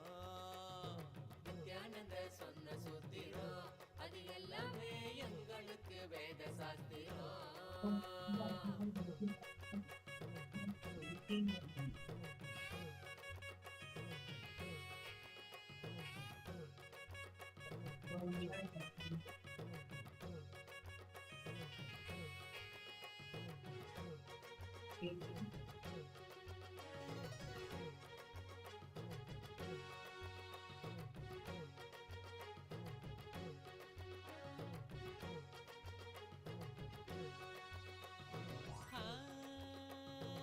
ஏற்றமான வாழ்க்கையும் இறக்கம் கண்ட போதும் மனம் ஏற்றுக்கொள்ளும் பக்குவத்தை பாங்குடனே கொள்ளணும். ஏற்றமான வாழ்க்கையும் இறக்கம் கண்ட போதும் மனம் ஏற்றுக்கொள்ளும் பக்குவத்தை பாங்குடனே கொள்ளணும். மாற்றங்களை தாங்க மனம் பெரும் தவிப்பு தவிச்சிடும். உள்ள மத ஏற்க அங்கு பரவசமும் நிறைஞ்சிடும். மாற்றங்களை தாங்க மனம் பெரும் தவிப்பு தவிச்சிடும். உள்ள மத ஏற்க அங்கு பரவசமும் நிறைஞ்சிடும். சக்தி எல்லாம் தேடி வரும் ஞானமும் தான் கூடி விடும். சக்தி எல்லாம் தேடி வரும் ஞானமும் தான் கூடி விடும். நித்யானந்தன் சொன்ன சூத்திரம் அது எல்லாமே எங்களுக்கு வேத சாஸ்திரம். நித்யானந்தன் சொன்ன எல்லாமே எங்களுக்கு வேத சாஸ்திரம்.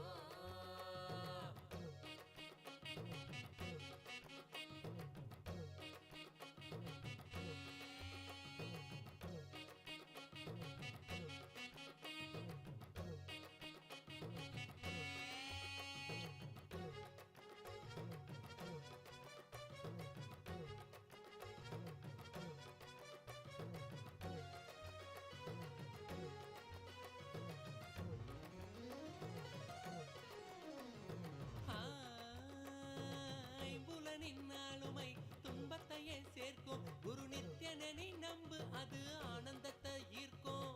ஐம்புலனின்னாலுமை துன்பத்தையே சேர்க்கும் குரு நித்யனனை நம்பு அது ஆனந்தத்தை ஈர்க்கும். அன்பு வழி மலரும் அகங்காரம் அது நீங்கிடும். சத்குருவின் பாதம் சரணாகதியா சேர்ந்திடும். அன்பு வழி மலரும் அகங்காரம் அது நீங்கிடும். சத்குருவின் பாதம் சரணாகதியா சேர்ந்திடும். சக்தி எல்லாம் தேடி வரும் ஞானமும் தான் கூடிவிடும். சக்தி எல்லாம் தேடி வரும் ஞானமும் தான் கூடிவிடும். நித்யானந்தன் சொன்ன சூத்திரம் அது எல்லாமே எங்களுக்கு வேத சாஸ்திரம். நித்யானந்தன் சொன்ன சூத்திரம் அது எல்லாமே எங்களுக்கு வேத சாஸ்திரம். ஆன்ம வாழ்க்கை வாழ்ந்து பார்க்கணும், அட வாழ்ந்துதான் ஆன்மீகத்தை அனுபவிக்கணும்.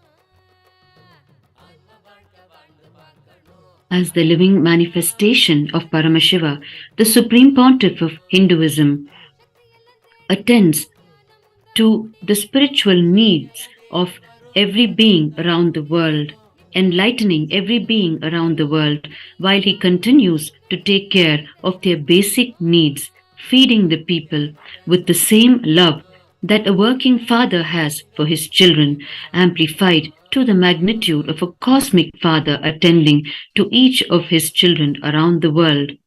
From its inception, the Nithyananda Annalayas, established by the Supreme Pontiff of Hinduism, continuously serves the Aushadha Annadhan to the people worldwide. And the Supreme Pontiff of Hinduism himself serves food personally to the people during all his meditation conventions conducted around the world. He serves food to them with his own healing hands.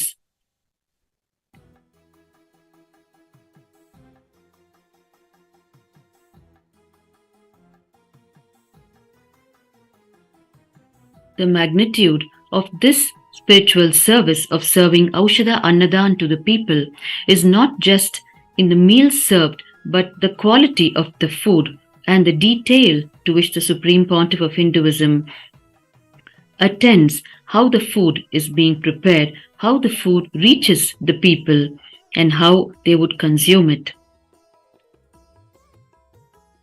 All of the details related to the Aushadha Annadhan is personally overseen and micromanaged by the Supreme Pontiff of Hinduism himself.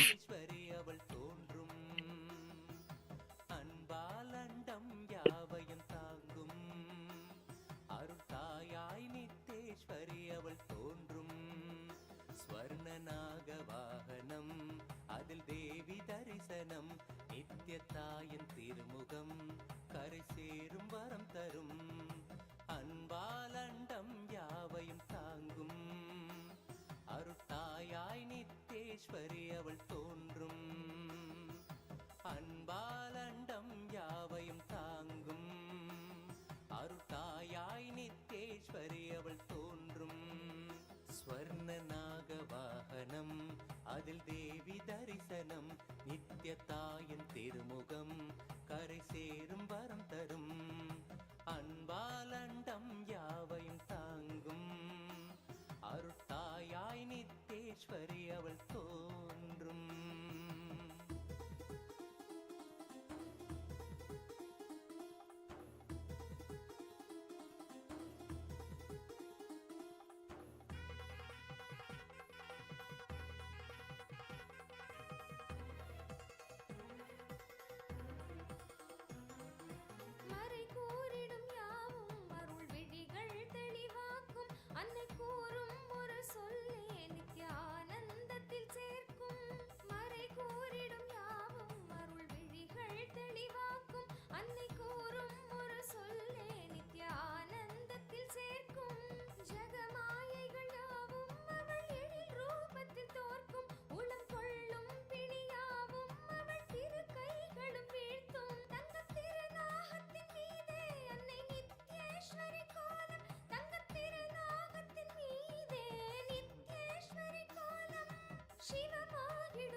ஸ்வர்ணநாக வாகனம் அதில் தேவி தரிசனம் நித்தியத்தாயின் திருமுகம் கரை சேரும் வரம் தரும் அன்பாலண்டம் யாவையும் தாங்கும்.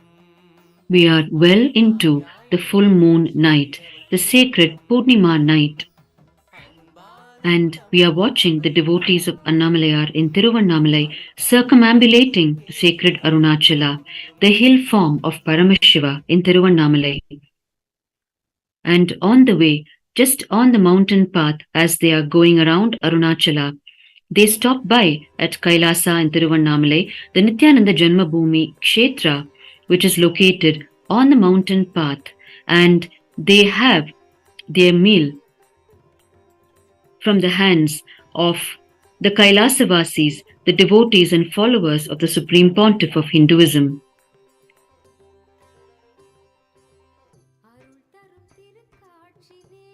This location in Tiruvannamalai, this Kailasa in Tiruvannamalai, was inaugurated by the Supreme Pontiff of Hinduism on the 19th of April 2008, on the sacred auspicious Chitra Pournima day. Again, a full moon day, and ever since it was inaugurated, a host of services has been provided to the people of Tiruvannamalai and to all the visitors entering Tiruvannamalai during all the auspicious festivals, continuously and untiringly, of which serving this Aushadha Annadhan is one of the key services.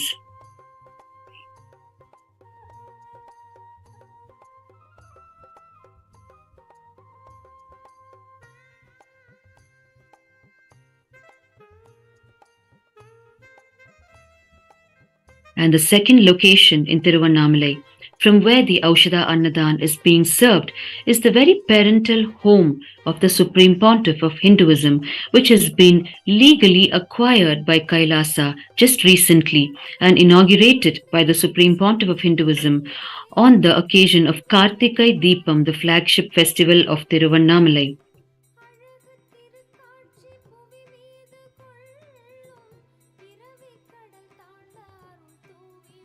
You can see the Annamalai devotees coming in circumambulation around the sacred Arunachala.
for all the devotees of Annamalayar Paramashiva who surrender to him in Tiruvannamalai with no doubt that he will take care of them.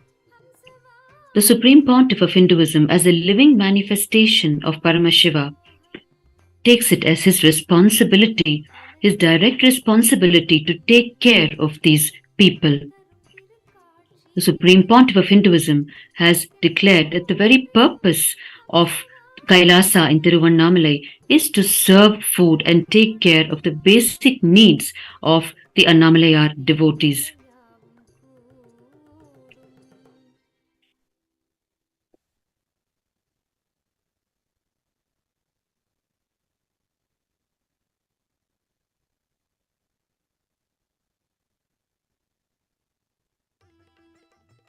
The entire Hindu science of Aushadha and Aushadha infused food, which is the Aushadha Annadhan, which we are witnessing today, comes from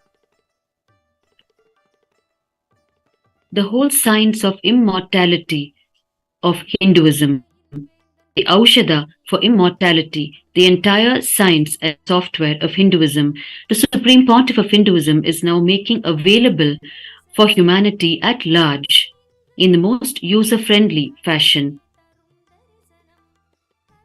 He is making it available to the world as easily as possible and as comfortably for the people as possible, making it accessible for them, where they can see its benefits and they can live it, and they are inspired to use it and make it an integral part of their life.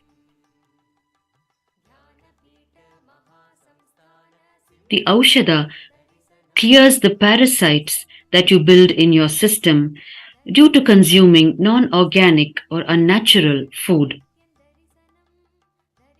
The Aushadha directly vibrates your body and works on your system directly. It is the beautiful energy-matter combination which works on your body directly, building an entirely new mind-body system which gets completely detoxified just by consuming the Aushadha infused food.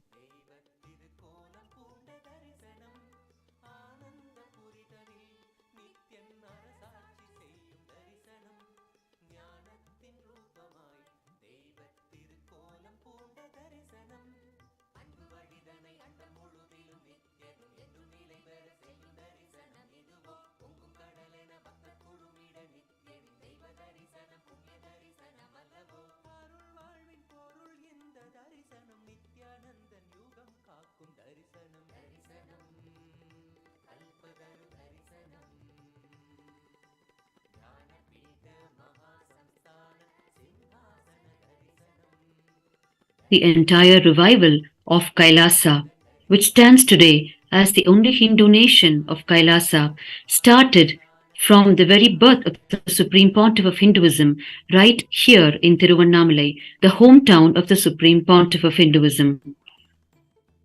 It only became more organized from the year 1994, when the Supreme Pontiff of Hinduism entered the international arena, taking the revival of Kailasa to the global level. The life of the Supreme Pontiff of Hinduism is one that is dedicated to restoring legitimacy to all of the great Hindu sciences of living enlightenment. And the serving of this Aushadha Annadhan that we are witnessing today to the millions of Annamalayar devotees in Tiruvannamalai is one of the colossal efforts of the Supreme Pontiff of Hinduism in reaching these Hindu sciences to humanity at large.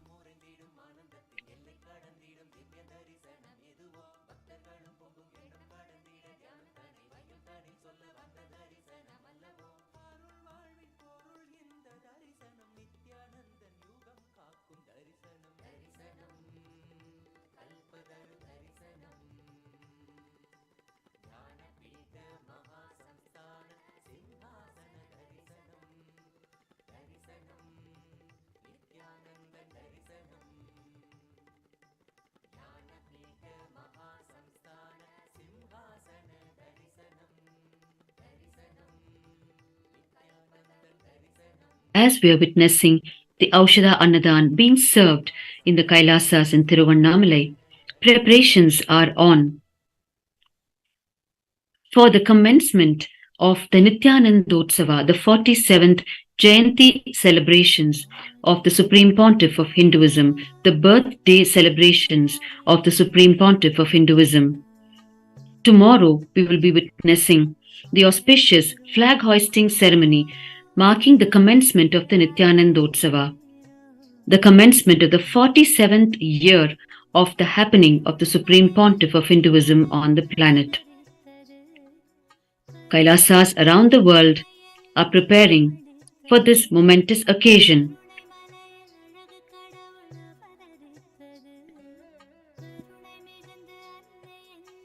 The actual birth date anniversary this year falls on the 5th of January.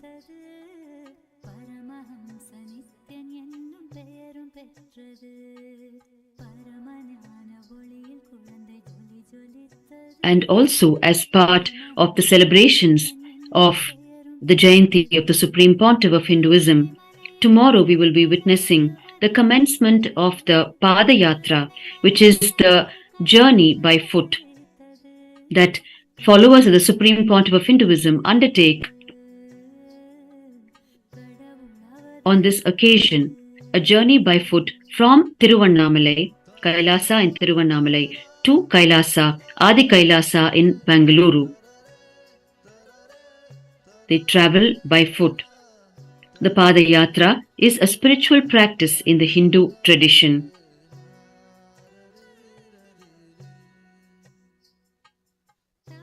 And these Padayatris carry with them the Guru Mudi.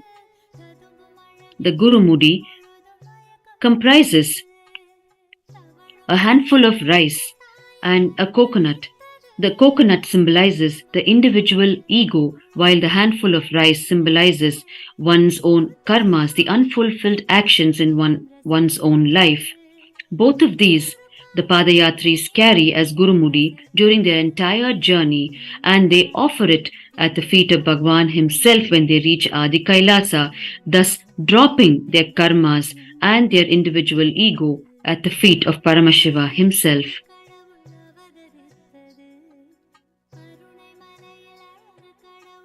The Supreme Pontiff of Hinduism has inspired the revival of this Hindu tradition of undertaking the Padayatra, the journey by foot.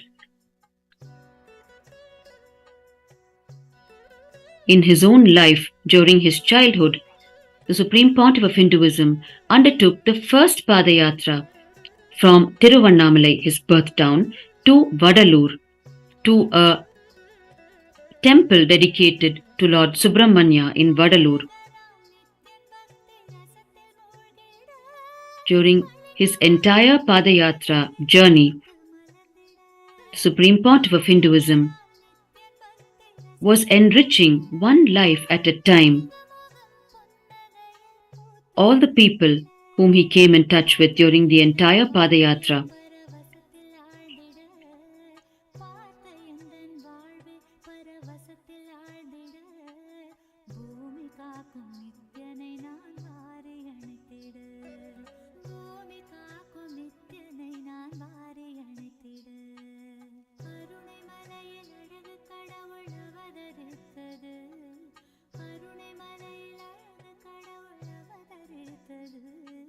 கடவுள் அவதரித்தது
In Tiruvannamalai, the spiritual practice of circumambulating around the Arunachala hill is the most dear to the devotees of Annamalayar.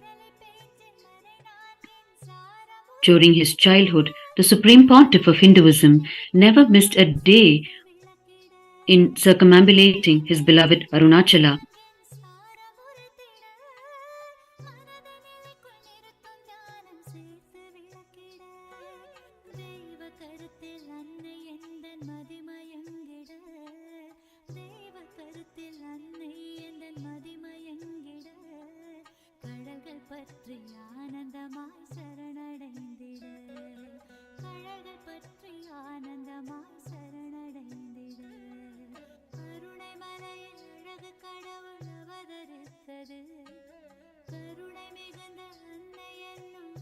We know of the divine incident that happened in the life of the Supreme Pontiff of Hinduism during his childhood days in Tiruvannamalai, when he was going around the hill all alone as a young child.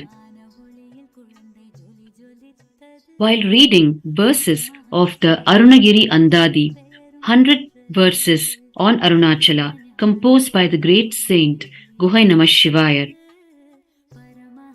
as he was circumambulating Arunachala, reading the verses of Arunagiri Andadi, he suddenly stopped in his Girivala and looked up to see that he was surrounded by a bunch of hyenas that were just ready to attack him. And hyenas are animals who are normally very shy when they are alone, but ready to attack and kill any human being if they are in a group. And they are known to especially attack young children. And it was almost around the Amavasya time, the no moon night, and therefore there was hardly any light on the mountain path, especially in those days where the mountain path was considered a remote forest path around the mountain, not like the way we see it today. And Bhagwan, the Supreme Pontiff of Hinduism, was just a young child all by himself coming around the mountain. When he looked up, the bunch of hyenas was standing in front of him. And in the middle of the night, from his navel center, from his very Swadhisthana center, the Supreme Pontiff of Hinduism gave out a loud voice beckoning Arunachala. And the moment this happened, an old man appeared from nowhere and chased the hyenas away. And before the Supreme Pontiff of Hinduism could even imagine what was happening, the hyenas and the old man disappeared. He could not figure out from where the old man appeared and into where he disappeared. And he realized that, of course, it was Arunachala himself who saved him from the hyenas. And the Supreme Pontiff of Hinduism has shared with us this incident during his global presidential addresses. And when the Supreme Pontiff of Hinduism shared this with his Guru, Mata Vibhutananda Puri, as soon as the incident happened, she told him, of course, it is indeed Arunachala who saved you. And the next day, Mata Vibhutananda Puri told the Supreme Pontiff of Hinduism, come on, go for your circumambulation of Arunachala. And the Supreme Pontiff of Hinduism was shocked. He asked, what do you mean? Will Arunachala come every day and save me? And Mata Vibhutananda Puri shot back a question, will the hyenas come every day and attack you? And the Supreme Pontiff of Hinduism fell silent. And he repeated this conversation to his mother, Lokanayaki Ammal. And Lokanayaki Ammal, who is always known to be so integrated to the gurus of the Supreme Pontiff of Hinduism in their endeavor to prepare the Supreme Pontiff of Hinduism for the huge mission ahead, replied to him that if the Hainas come every day, Arunachala also will come every day and save you. So now you can go along in your Girivala around the Arunachala. And the Supreme Pontiff of Hinduism cites this divine incident in his life to teach humanity how not to allow incidents that happen in our lives to take root in us as root patterns in a way that makes us shrink away from life. The Supreme Pontiff of Hinduism explains to us, if I would not have gone the next day for my walk around the hill, the Giri Pradakshina, I would have continued to be a human being with one divine experience. Because I decided to go, now I am a divine being, one human experience of screaming. If I did not go the next day, I would have been a human being with one divine experience of Arunachala coming and protecting me. Because I went, now I am a divine being having only one human experience of screaming in fear.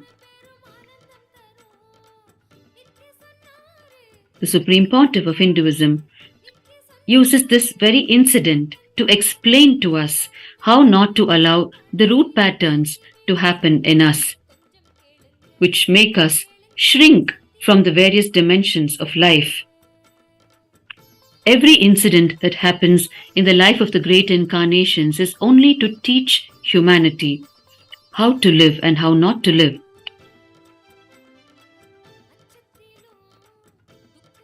Their life itself is lived as a lesson to the entire humanity.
The gurus of the Supreme Pontiff of Hinduism in Tiruvannamalai during his childhood, Yogiraj Yogananda Puri, his yoga guru, Mata Vibhutananda Puri, the guru of the Supreme Pontiff of Hinduism in the Hindu sciences of Sri Vidya and Tantra, Sri Narayana Sami Pillai, his guru in the science of Aushadha, Sri Isakki Swamigal, his guru in the science of Vedanta, were all adepts in the science of Aushadha itself.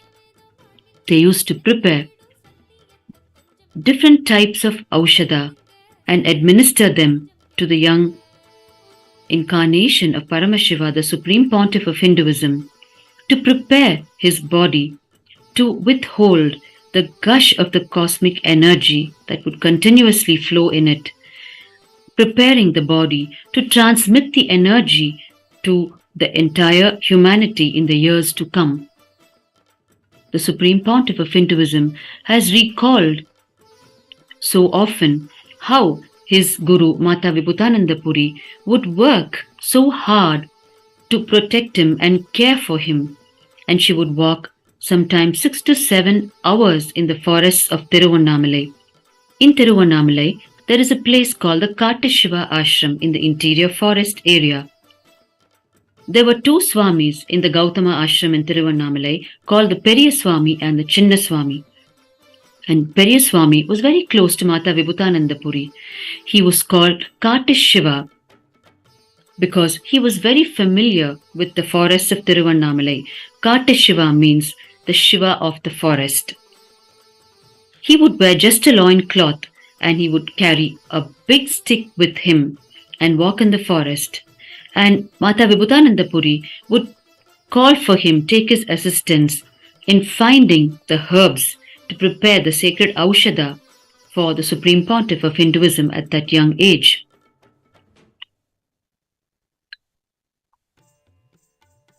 Kattashiva had already attained Samadhi, and he would appear in his Divya Sharira, in his light body form, in his Siddha Sharira. He could appear and disappear anywhere at his will. He had a certain herb which he would put in his mouth and disappear and pull the same herb out of his mouth when he wanted to appear in a certain place. And on one occasion, when the Supreme Pontiff of Hinduism asked Mata Vibhutananda Puri why she worked so hard to prepare these herbs, Aushadha, for him, she replied to him, "You are not the essence of just milk. You are the essence of the very milky ocean, the very milky way, and it is our responsibility to take care of you." All of the gurus of the Supreme Pontiff of Hinduism took the utmost care of him, knowing fully well that the very incarnation of Paramashiva is amidst them as their own disciple. And the Supreme Pontiff of Hinduism, in turn, dedicates his entire service to humanity, his untiring hard work, as his gratitude to his gurus.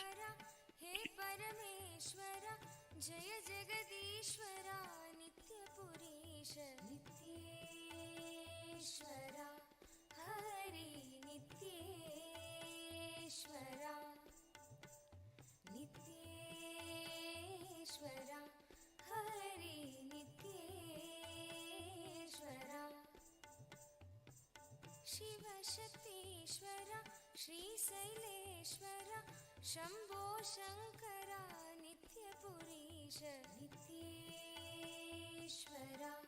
Hari Nityeshwara Nityeshwara Hari नित्येश्वरा Madhav मुरहर Madhur Manohar Giridhar Nagra नित्यपुरीश Nityeshwara Hari नित्येश्वरा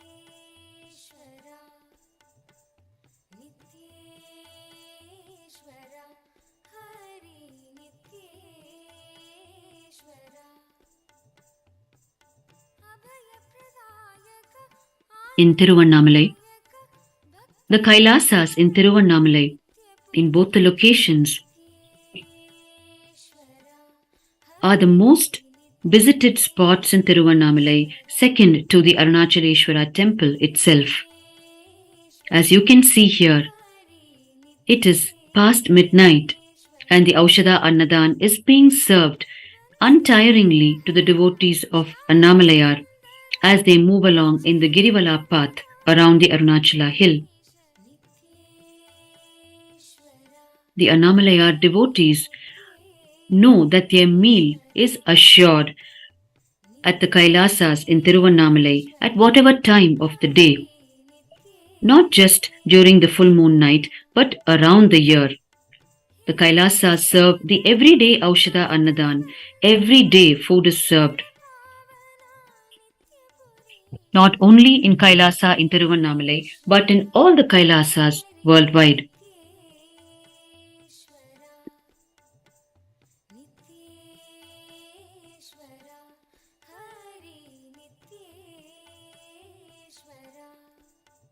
On this full moon night of every month, it is only at the Kailasas in Tiruvannamalai that the food is served non-stop, right from before the onset of Pournami, the full moon night, up until the last devotee of Annamalayar has circumambulated around the hill. There is not a moment when the Aushadha Annadhan is stopped for any reason. And therefore, the devotees of Annamalayar know that they can walk in to the Kailasas and Tiruvannamalai on this sacred night and have their meal before continuing on the Girivala around Arunachala.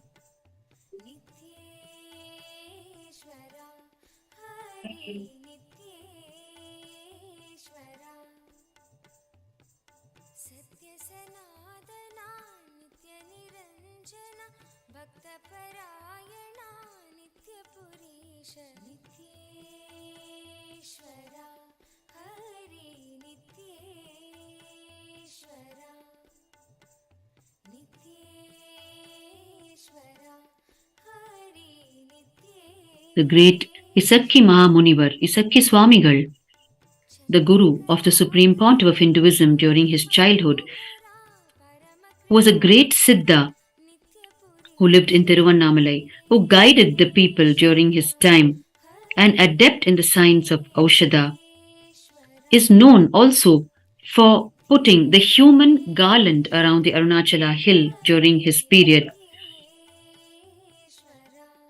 He would guide the people to come around Arunachala in Girivala a certain number of times, depending on whatever issues they brought to him from their life situations, whether it was their physical illness or any other situation in their life. He would simply prescribe a certain number of times they needed to come in circumambulation around Arunachala, and they would promptly follow his words. And at the end of it, they would find their issues completely disappearing from their life, however severe they might be. And therefore, Isakki Swamigal became famous at one point in time in Tiruvannamalai for putting a human garland around Arunachala, simply because the people whom he guided to come around Arunachala unfailingly followed his words, and therefore the very people appeared as a continuous human garland around the Arunachala hill. And during this period of time, it is recorded in the history of Tiruvannamalai that the hospitals in Tiruvannamalai were almost shut down because Isakki Swamigal himself was taking care of the physical, mental and spiritual needs of the people. With his enlightened insight, Isakki Swamigal himself would come around in Girivala around the Arunachala hill. And he would not just walk around the hill, but he would do the Anga Pradakshina around Arunachala. The Anga Pradakshina is the Hindu practice of doing the circumambulation around any deity by rolling your entire body on the ground. Isakki Swamigal would roll his entire body on the ground, 2 kilometers every day in the 14-kilometer path around Arunachala. Therefore, within 7 days, he will finish one full round around Arunachala in Anga Pradakshina. That was the devotion of his Akki Swamigal towards Annamalayar Paramashiva in Tiruvannamalai.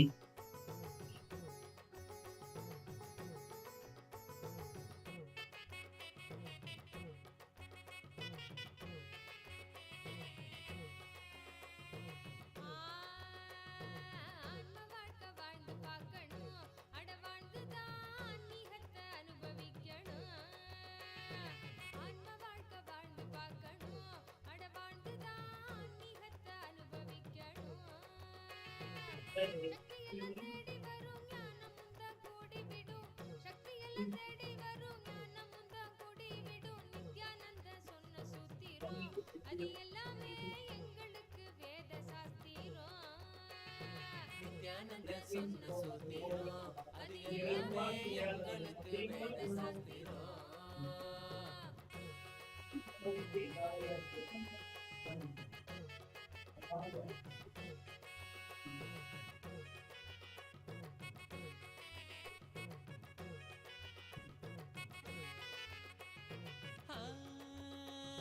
பக்தியுடன் பாடிடும் பிரார்த்தனையும் சோஸ்திரம் நித்யனவன் காலடியில் கொண்டு நம்ம சேர்த்திடும் பக்தியுடன் பாடிடும் பிரார்த்தனையும் சோத்திரம் நித்யனவன் காலடியில் கொண்டு நம்ம சேர்த்திடும் செய்யும் அந்த தியானம் அது சித்தம் தெளிவாக்கிடும் சித்தம் தெளிவாக அது தெய்வீகத்தை கூட்டிடும் செய்யும் அந்த தியானம் அது சித்தம் தெளிவாக்கிடும் சித்தம் தெளிவாக அது தெய்வீகத்தை கூட்டிடும் சக்தி எல்லாம் தேடி வரும் In the very words of the Supreme Pontiff of Hinduism, ஞானமுந்தான் கூடி விடும் நித்யானந்தன் சொன்ன சூத்திரம் Sri Kailasa is the effort of bringing legitimacy to the principle of Paramashiva.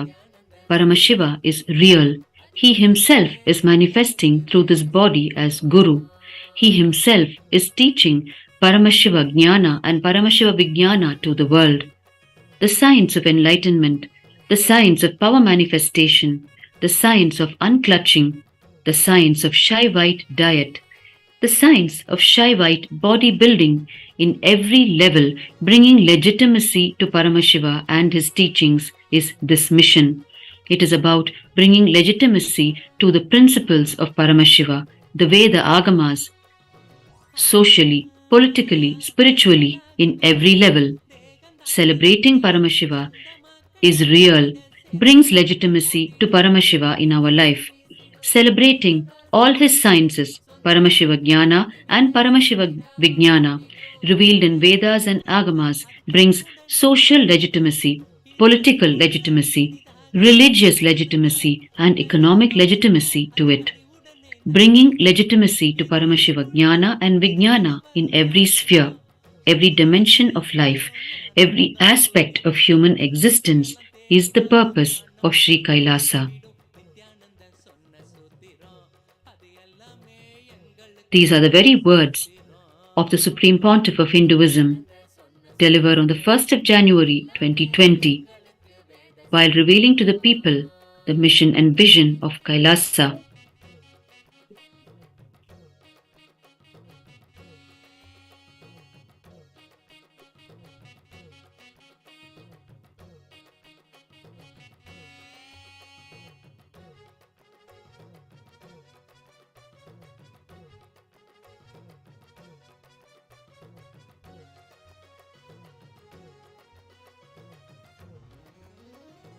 In this very global presidential address, the Supreme Pontiff of Hinduism has further revealed, when you celebrate Paramashiva in your lifestyle, it is called Charya Pada. When you celebrate Paramashiva in your food, it is called the Agamic diet. When you decide to celebrate Paramashiva in your body and through your Kundalini Shakti through yoga, it is called the Nithyananda Yoga, the Yoga Pada. When you desire to connect with Paramashiva and make him manifest through you, it is called Puja, your Atmatta Puja or the Parartha Puja. It is the Kriya Pada of Paramashiva. When you desire to celebrate the cosmic principles of Paramashiva and manifest him absolutely in your life, it is called the Jnana Pada. All the four padas are nothing but celebrating Paramashiva. Nothing else is important in life other than celebrating Paramashiva. when you remember Paramashiva is real. Your body feels it. I want each one of you to celebrate Paramashiva. Do not struggle. Struggling is immature cognition. These are the very words further revealed by the Supreme Pontiff of Hinduism during his global presidential address on the 1st of January 2020. அந்த சக்தி தன்னை தீர்த்திடும் என்ன மறைந்தோட அது ஆன்மீகத்தில் சேர்த்திடும் மீண்டும் உருவாகும் அந்த சக்தி தன்னை தீர்த்திடும் என்ன மறைந்தோட அது ஆன்மீகத்தில் சேர்த்திடும் சக்தி எல்லாம் தேடி வரும் ஞானமும் தான் கூடிவிடும் சக்தி எல்லாம் தேடி வரும் ஞானமும் தான் கூடிவிடும் நித்யானந்தன் சொன்ன சூத்திரம் அது எல்லாமே எங்களுக்கு வேத சாஸ்திரம் நித்யானந்த சொன்ன சூத்திரம் அது எல்லாமே எங்களுக்கு வேத சாஸ்திரம்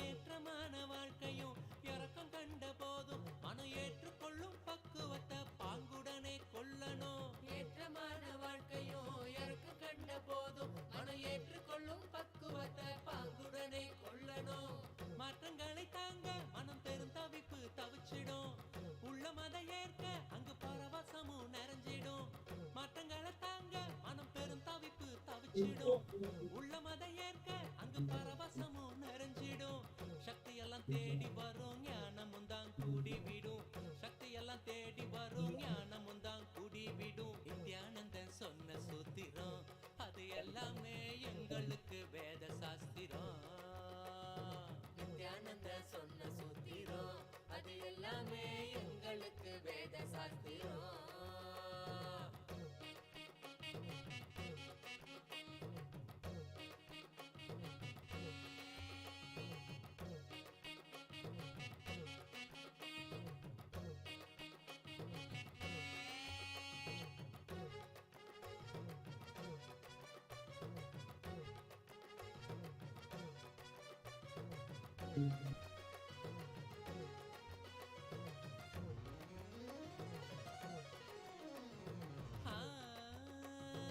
ஐம்புலனின் ஆளுமை துன்பத்தையே சேர்க்கும் குரு நித்யனனை நம்பு அது ஆனந்தத்தை Kailasas in Tiruvannamalai are the only locations in Tiruvannamalai during the sacred Pournima night that the food is served continuously, non-stop, throughout the full moon night and day and beyond, continuously for the people.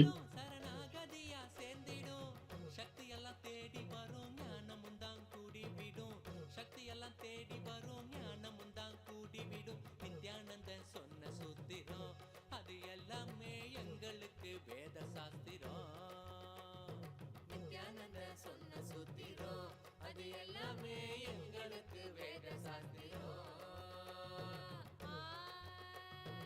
ஆன்ம வாழ்க்கை வாழ்ந்து பார்க்கணும் அட வாழ்ந்துதான் ஆன்மீகத்தை அனுபவிக்கணும் ஆன்ம வாழ்க்கை வாழ்ந்து பார்க்கணும் அட வாழ்ந்துதான் ஆன்மீகத்தை அனுபவிக்கணும் சக்தி எல்லாம் தேடி வரும் ஞானமும் தான் கூடிவிடும் சக்தி எல்லாம் தேடி வரும் ஞானமும் தான் கூடிவிடும் நித்யானந்த சொன்ன சூத்திரம் அது எல்லாமே எங்களுக்கு வேத சாஸ்திரம் நித்யானந்த சொன்ன சூத்திரம் அது எல்லாமே எங்களுக்கு வேத சாஸ்திரம்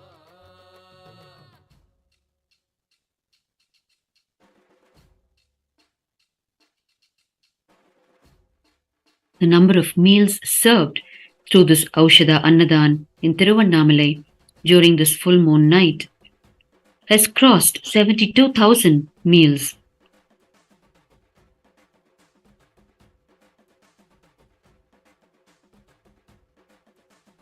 And we still have several hours more to cover.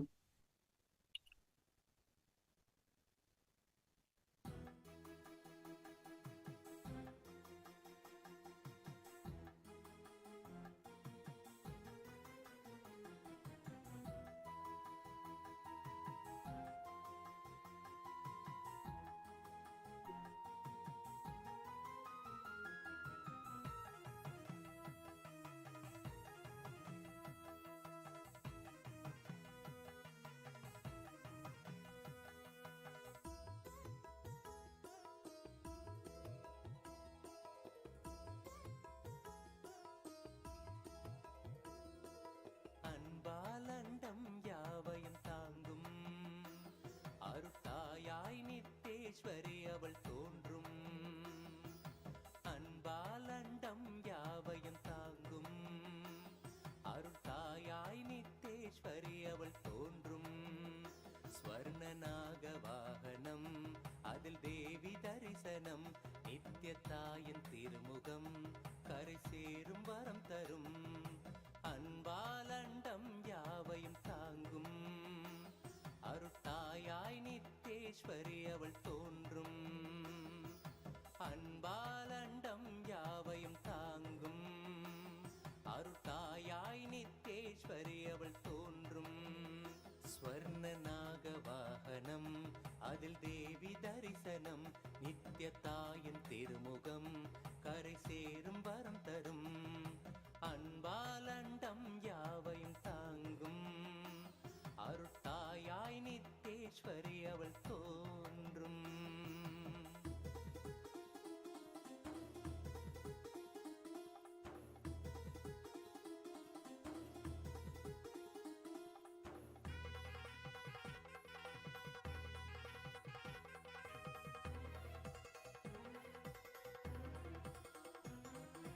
மறை கூறிடும் யாவும் அருள் விழிகள் தெளிவாக்கும், அன்னை கூறும் ஒரு சொல்லே நித்ய ஆனந்தத்தில் சேர்க்கும். மறை கூறிடும் யாவும் அருள் விழிகள் தெளிவாக்கும், அன்னை கூறும் ஒரு சொல்லே நித்ய ஆனந்தத்தில் சேர்க்கும். ஜகமாயைகள் யாவும் அவள் எழில் ரூபத்தில் தோற்கும், உளம் கொள்ளும் பிணியாவும் அவள் திரு கைகளும் வீழ்த்தும். தங்கத் திருநாகத்தின் மீதே அன்னை நித்யேஸ்வரி கோலம், தங்கத் திருநாகத்தின் மீதே நித்யேஸ்வரி கோலம். சிவமாகிடும் உயர் வாழ்வினை எளிதாய் இங்கு தந்துவிடும். அன்பாலண்டம் யாவையும் தாங்கும் அருட்டாயாய் நித்யேஸ்வரி அவள் தோன்றும்.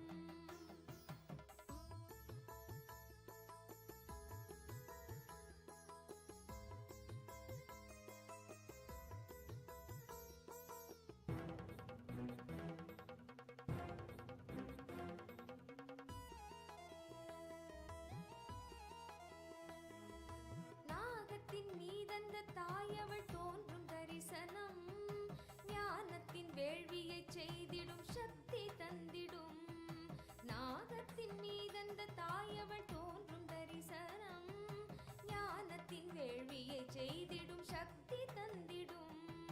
பாத தரிசனம் பரிபூர்ண அருள் தரும், கருணை விழியதால் உயர் வாழ்வும் நிலை பெறும். நாகவாகனத்தில் நித்யேஸ்வரி அவளும் கொண்ட கோலமதை விழி காண்பதே வரம். அன்பாலண்டம் யாவையும் தாங்கும் அருட்டாயாய் நித்தேஸ்வரி அவள் தோன்றும். அன்பாலண்டம் யாவையும் தாங்கும் அருட்டாயாய் நித்தேஸ்வரி அவள் தோன்றும். Tiruvannamalai is a spiritual nerve center in the cosmos. It is here that Paramashiva himself stood, appeared as an infinite column of light to resolve a dispute between Lord Vishnu and Lord Brahma as to who is the greater of the two. And after resolving the dispute, continued to radiate from Tiruvannamalai for the whole of humanity in three forms. One as the sacred Arunachala hill, second as the Arunachaleshwara linga inside the Arunachaleshwara temple, and third as a living incarnation through an unbroken lineage of incarnations. The current living incarnation and manifestation of Paramashiva being the Supreme Pontiff of Hinduism, Bhagwan Nithyananda Paramashivam.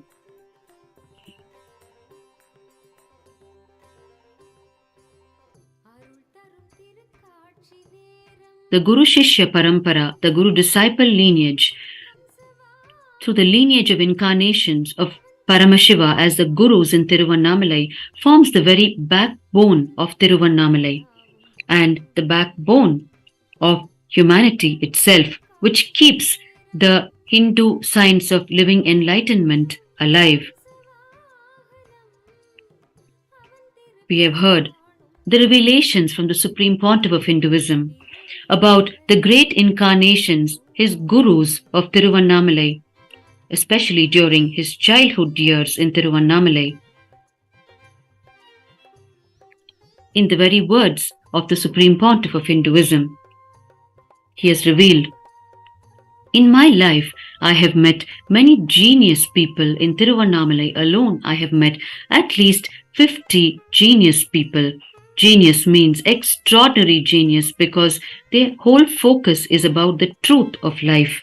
From the truth, whatever they want to manifest, they can manifest, and they manifested that, what they need, and they lived it.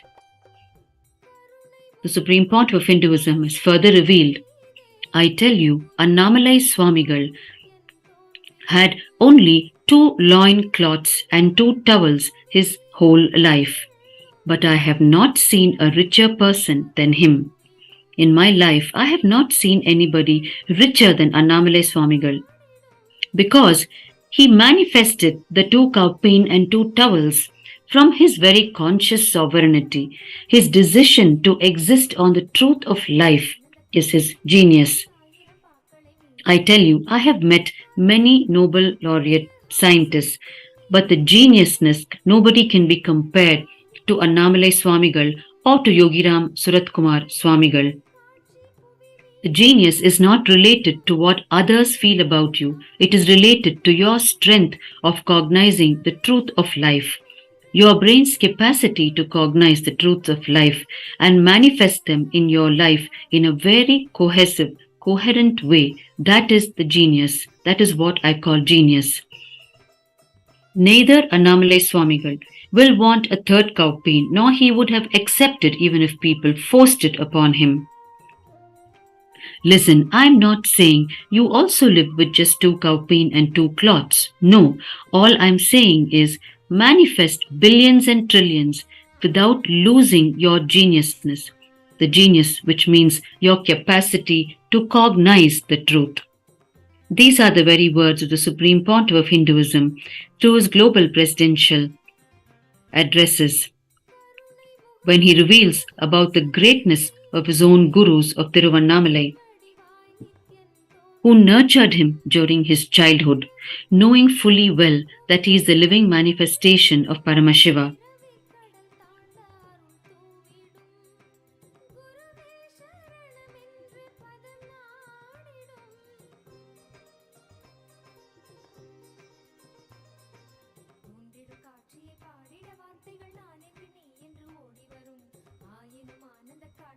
The utter simplicity with which the great Gurus lived in Tiruvannamalai, the Supreme Pontiff of Hinduism has described it in such great detail for our deeper understanding in how the great Gurus lived their lives. In such richness, the real richness, the inner richness.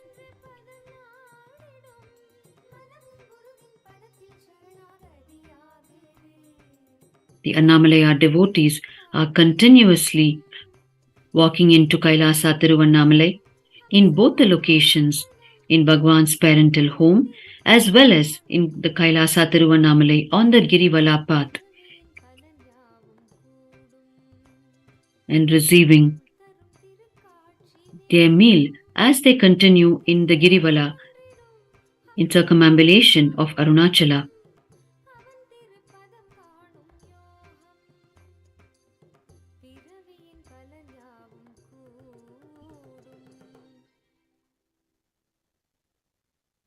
You can see the Girivala around Arunachala continuously happening.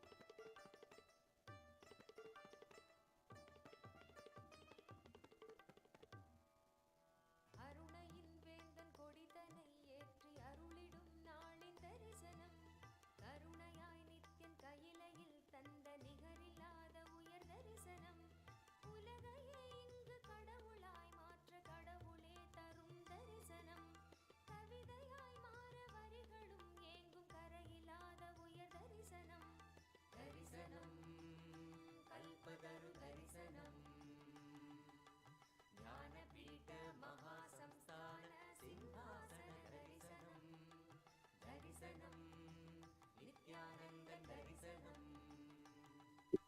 ஞானபீட மகாசம்ஸ்தான சிம்ஹாசன தரிசனம் தரிசனம் நித்யன் தரிசனம் தரிசனம் தெய்வ தரிசனம் தரிசனம் நித்யன் தரிசனம் தரிசனம் தெய்வ தரிசனம்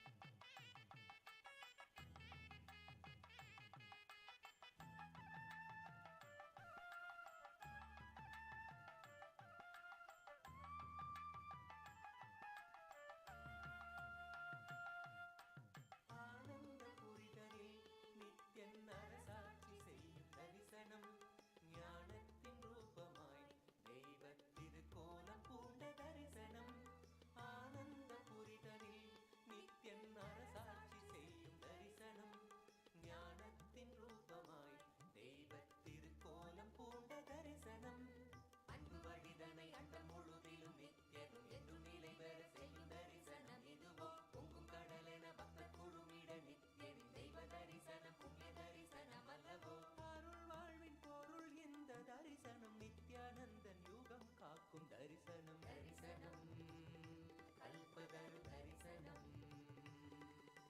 ஞானபீட மகாசம்ஸ்தான சிம்ஹாசன தரிசனம் தரிசனம் நித்யானந்தன் தரிசனம்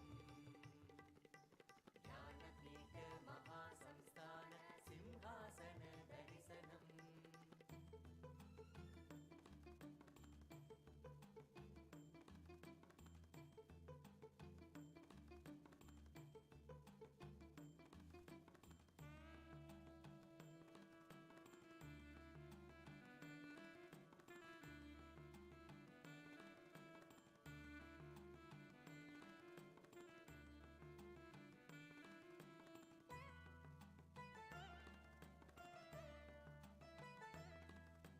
வரம் வேண்டி பக்தனும் நித்யனின் பதம் நாடக்கூடும் தரிசனம் குடியேற்ற நாளிலே நித்யன் தவ கோலம் பூண்ட தரிசனம் வரம் வேண்டி பக்தரும் நித்யனின் பதம் நாடக்கூடும் தரிசனம் குடியேற்ற நாளிலே நித்யன் தவ கோலம் பூண்ட தரிசனம் மண்ணும் மகிழ்ந்திடும் விண்ணும் உறைந்திடும் ஆனந்தத்தின் எல்லை கடந்திடும் திவ்ய தரிசனம் எதுவோ பக்தர்களும் பொங்கும் எண்ணம் கடந்திட தியானம் தனி வையம் தனி சொல்ல வந்த தரிசனம் அல்லவோ அருள் வாழ்வின் பொருள் இந்த தரிசனம் நித்யானந்தன் யுகம் காக்கும் தரிசனம் தரிசனம் கல்பதரு தரிசனம் ஞானபீட மகாசம்ஸ்தான சிம்ஹாசன தரிசனம் தரிசனம் நித்யானந்தன் தரிசனம் ஞானபீட மகாசம்ஸ்தான சிம்ஹாசன தரிசனம் தரிசனம் நித்யானந்தன் தரிசனம் ஞானபீட மகாசம்ஸ்தான சிம்ஹாசன தரிசனம்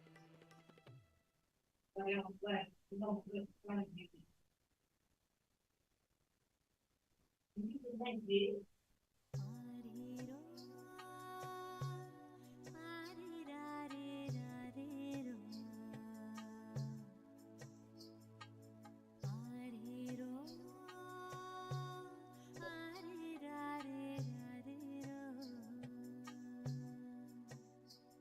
It is indeed heartwarming to see the continuous service of Aushadha Annadhan happening from Kailasa in Tiruvannamalai on the mountain path.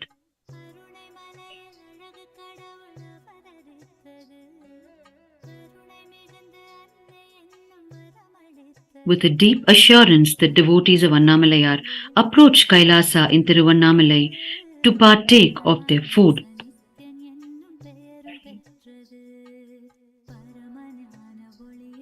The food that is infused with the Aushadha, the sacred herbs, that aids in the conscious sovereignty of those who consume it.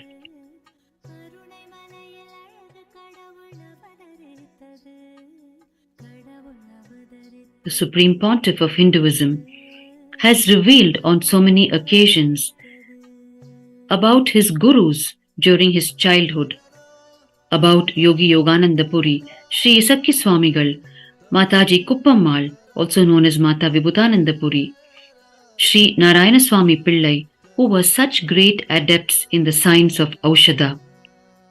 In the very words of the Supreme Pontiff of Hinduism, during one of his global presidential addresses, he has revealed, any disease, the cure needed for the disease is a conscious energy which needs to be inserted into your body, which can be programmed into any herb.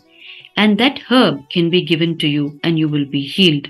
It is a science. It is a greater science. This science is called the Aushadhi. This is the core science of the materia medica of Hindu medicine. I have learned this Aushadhi science from my gurus, the masters of this Aushadhi science, Sakki Swami and Kuppammal and Raghupati Yogi. We even have a beautiful photograph of Raghupati Yogi personally applying Aushadha on one of his disciples who had a form of paralytic attack. In just 3 days, my Guru completely healed him with Aushadha. And Narayana Swami Tata, Sri Narayana Swami Pillai, all of these masters gave the science of Aushadha. And of course, ultimately, Bhagwan Arunagiri Yogeshwara, Paramashiva himself, showered the whole experience and expertise of the science of Aushadha. Herbs can be programmed, plants can be consciously programmed. This is the Hindu materia medica science.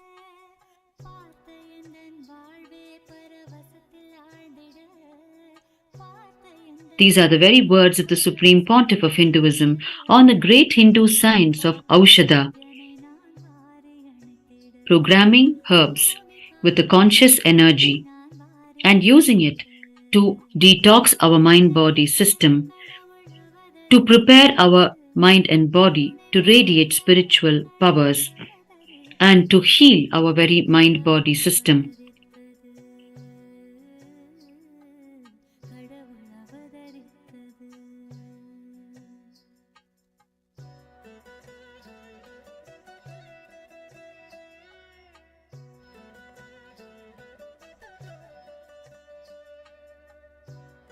We know of the life incident in the life of Bhagwan during his childhood, where his gurus Sri Sakki Swami and Mata Vibhutananda Puri would make him consume these Aushadha herbs such as the Arugampul, the Tulasi, the basil leaf, the bay leaf, the neem leaf extract, the essence, all of it, especially before the Upanishadic sessions with them, where the sacred Hindu scriptures they would explore together with the young Supreme Pontiff of Hinduism at that age. They would give him the neem juice, which he was not particularly fond of at that age, and on one occasion, when the Supreme Pontiff of Hinduism asked them why only he in particular had to consume these Aushadha items, when everyone around him would probably be reading the Hindu scriptures, why is it that he would have to consume these Aushadha items? And Sakki Swamigal and Mataji Vibhutananda Puri made him understand that These Aushadha items, when consumed, work directly in awakening the subtle brain grooves and helping the brain grasp the subtle truths revealed in the sacred Hindu scriptures. That is the ultimate significance of the Aushadha and the very science of Aushadha. Nithyananda Bhakti Kasami, nice to hear your voice. But we have our yoga session now. We are on a live relay from Tiruvannamalai.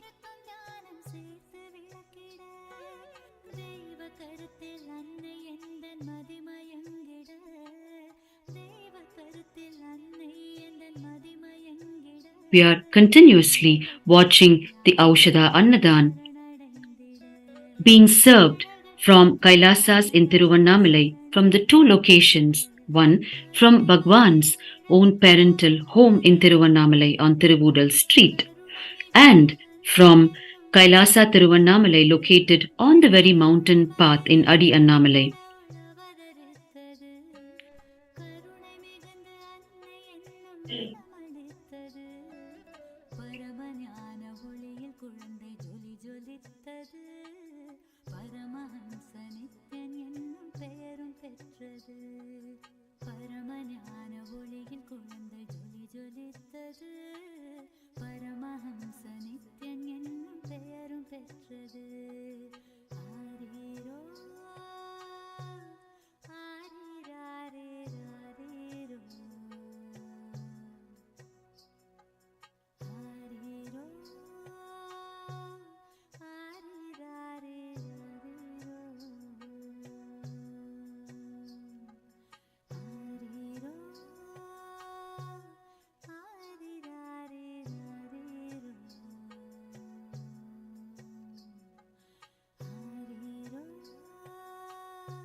It is the life of utter sacrifice, of infinite compassion and love of the Supreme Pontiff of Hinduism that remains the eternal source of inspiration for the Kailasavasis, the sannyasis, the dedicated volunteers to engage in this undaunted service of Kailasa, of serving this Aushadha Annadhan to the Annamalayar devotees through a marathon of over 36 hours of serving the Aushadha Annadhan non-stop from two locations in Tiruvannamalai.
This undaunted service of serving the Aushadha Annadhan to the Annamalaya devotees in Tiruvannamalai, the Supreme Pontiff of Hinduism dedicates to his very gurus.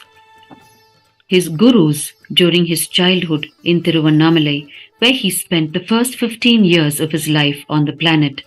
In his own words, the Supreme Pontiff of Hinduism shares during one of his global presidential addresses, "Whenever I remember the way my gurus empowered me, graced me, whenever I speak about my gurus, the intense love I feel for my gurus in my eyes, only that love in my eyes and the wide smile in my very being can be the description for the grace my gurus showered on me. How every initiation they made as a reality in me." These are the very words of the Supreme Pontiff of Hinduism while describing his gurus in Tiruvannamalai during his childhood. It is this glorious guru-disciple lineage of Tiruvannamalai that the Supreme Pontiff of Hinduism is reviving, has successfully revived through the nation of Kailasa, to carry forth this Guru Shishya Parampara, the Guru disciple lineage, into the future, into eternity, because it is through this lineage that the great Hindu sciences have been preserved over generations, from generation to generation, through the utter sacrifice of all the gurus, the yogis, the sages who kept this alive, dedicating their entire life for the single purpose of keeping this Hindu science of living enlightenment alive, of keeping the Sanatana Hindu Dharma science alive.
The Supreme Pontiff of Hinduism, during his global presidential addresses, has revealed about the great gurus of Tiruvannamalai who nurtured him during his childhood, knowing fully well that he is the very living manifestation of Paramashiva.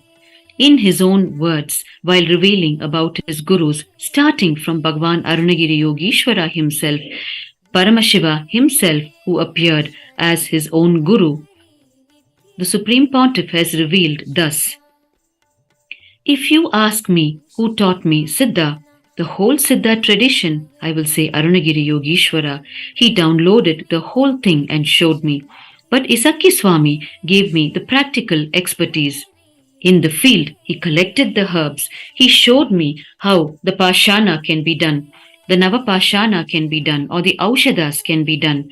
The whole practical expertise was given by Sri Isakki Swamigal. But the knowledge was showered on me by Arunagiri Yogeshwara.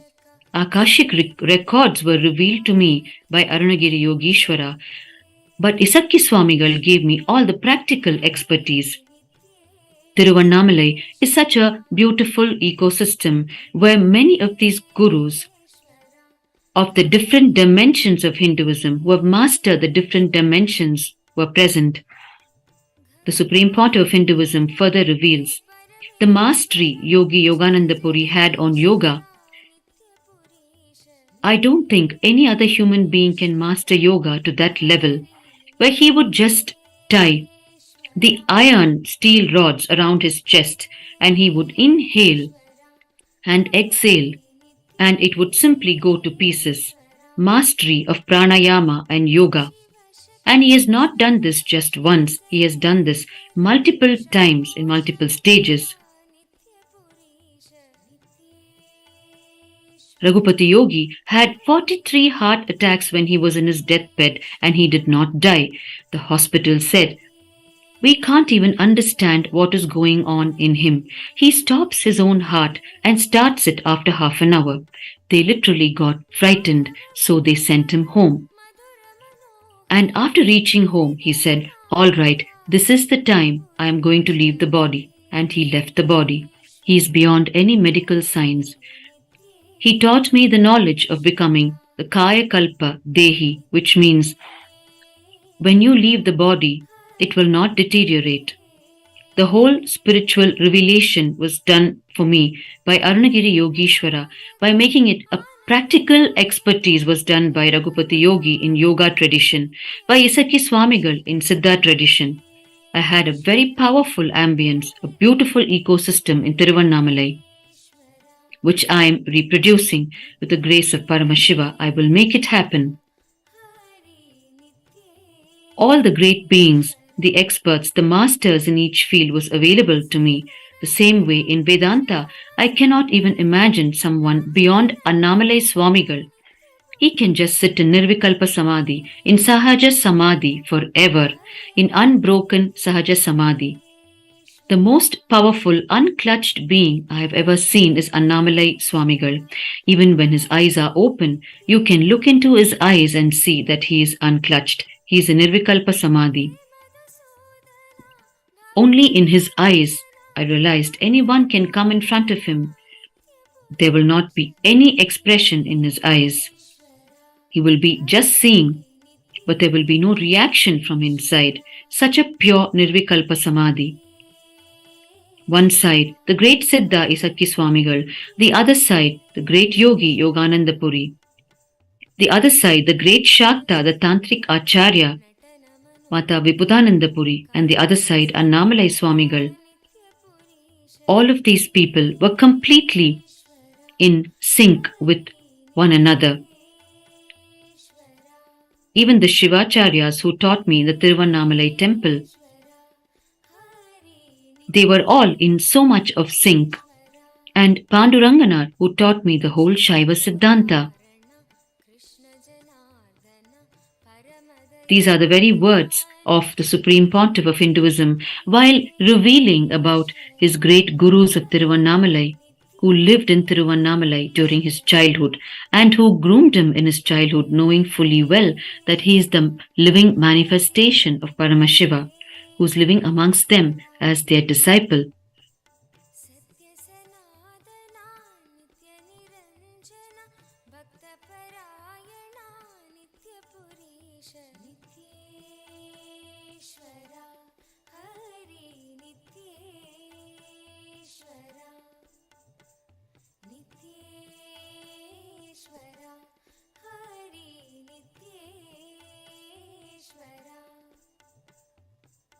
चंद्रकलाधरा Gauri मनोहरा परम कृपाकरा नित्य पुरीश नित्य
ಚಂದ್ರಶೇಖರ ಪನ್ನಗಭೂಷಣ ನಿಖಿಲಲೋಚನ ನಿತ್ಯಪುರೀಶ ನಿತ್ಯೇಶ್ವರ ಹರಿ ನಿತ್ಯೇಶ್ವರ ನಿತ್ಯೇಶ್ವರ ಹರಿ ನಿತ್ಯೇಶ್ವರ ಮಾತಾ ಪಿತಾ ಗುರು ದೇವ ಮಹೇಶ್ವರ ದೀನದಯಾಭರ ನಿತ್ಯಪುರೀಶ ನಿತ್ಯೇಶ್ವರ ಹರಿ ನಿತ್ಯೇಶ್ವರ ನಿತ್ಯೇಶ್ವರ ಹರಿ ನಿತ್ಯೇಶ್ವರ ನಿತ್ಯೇಶ್ವರ ಹರಿ ನಿತ್ಯೇಶ್ವರ ನಿತ್ಯೇಶ್ವರ ಹರಿ ನಿತ್ಯೇಶ್ವರ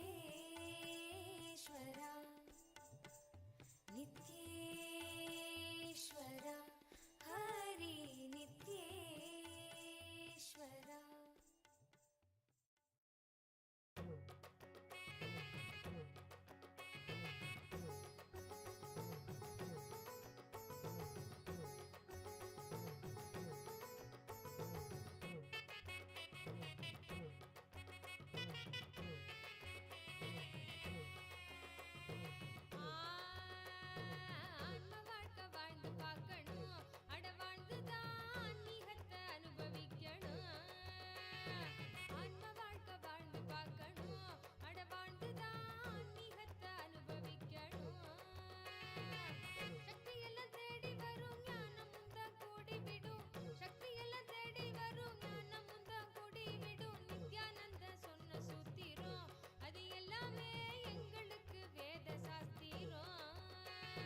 நித்யானந்த சொன்ன சூத்திரம் அது எல்லாமே எங்களுக்கு வேத சாஸ்திரம்.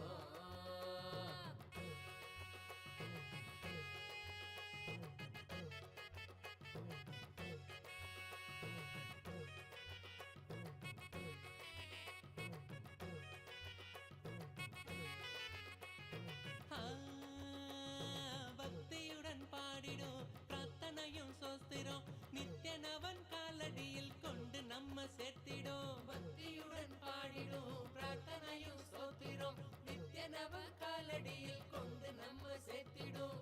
செய்யும் அந்த தியானம் அது சித்தம் தெளிவாக்கிடும். சித்தம் தெளிவாக அது தெய்வீகத்தை கூட்டிடும். செய்யும் அந்த தியானம் அது சித்தம் தெளிவாக்கிடும். சித்தம் தெளிவாக அது தெய்வீகத்தை கூட்டிடும். சக்தி எல்லாம் தேடி வரும் ஞானமும் தான் கூடிவிடும். சக்தி எல்லாம் தேடி வரும் ஞானமும் தான் கூடிவிடும். நித்யானந்தன் சொன்ன சூத்திரம் அது எல்லாமே எங்களுக்கு வேத சாஸ்திரம். நித்யானந்த சொன்ன சூத்திரம் அது எல்லாமே எங்களுக்கு வேத சாஸ்திரம்.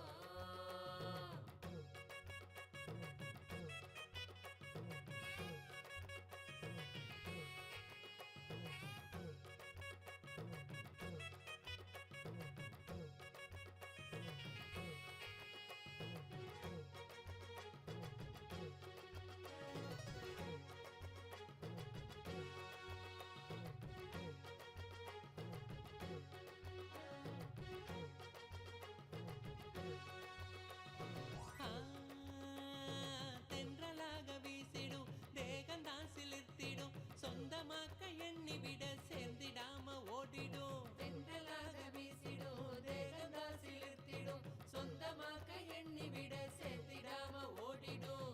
கைகளும் துறக்க அது கனிவுடனே நிறைஞ்சிடும். இதயத்துக்குள்ள இனிதாக வரும் ஆனந்தம். கைகளும் துறக்க அது கனிவுடனே நிறைஞ்சிடும். இதயத்துக்குள்ள இனிதாக வரும் ஆனந்தம். சக்தி எல்லாம் தேடி வரும் ஞானமும் தான் கூடிவிடும். சக்தி எல்லாம் தேடி வரும் ஞானமும் தான் கூடிவிடும். நித்யானந்த சொன்ன சூத்திரம் அது எல்லாமே எங்களுக்கு வேத சாஸ்திரம். நித்யானந்த சொன்ன சூத்திரம் அது எல்லாமே எங்களுக்கு வேத சாஸ்திரம்.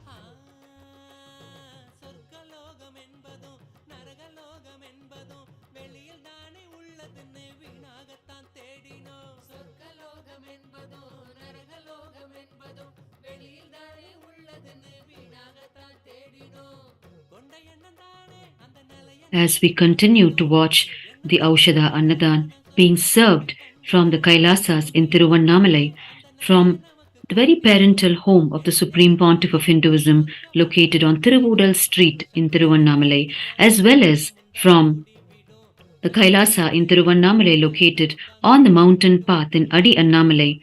We are watching the continuous Aushadha Annadhan being served to the devotees of Annamalayar who are circumambulating the sacred Arunachala hill on the sacred full moon night.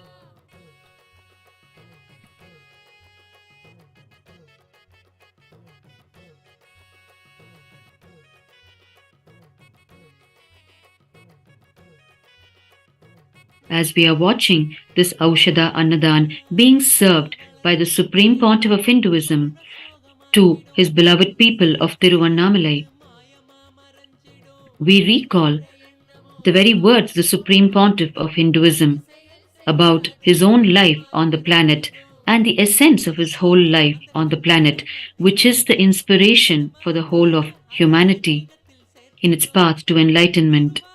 In his own words, the Supreme Pontiff of Hinduism has revealed, whichever incarnation's life story you read or listen to deeply, that incarnation story's essence will flower in you. The essence of my life story is intensity. Whatever is done will be intense. That is the essence. The side effect of this essence is bliss. All incarnations will have all attributes, but there will be a main character in each one of them. In my life, whatever I do, there will be intensity and completeness in it. So if you listen to my life story, that intensity or completeness will simply catch you. These are the very words of the Supreme Pontiff of Hinduism while revealing the very essence of his life and his life story. As we can see in front of our own eyes, the intensity with which the undaunted Aushadha Annadhan is being served to the people.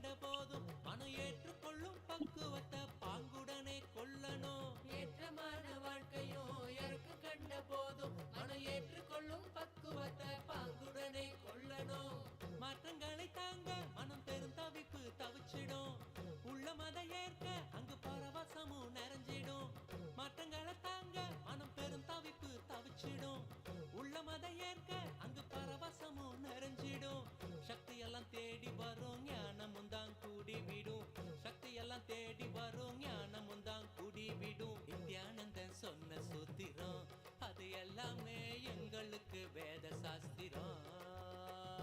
Nithyanandan சொன்ன சூத்திரம் அது எல்லாமே எங்களுக்கு வேத சாஸ்திரம்.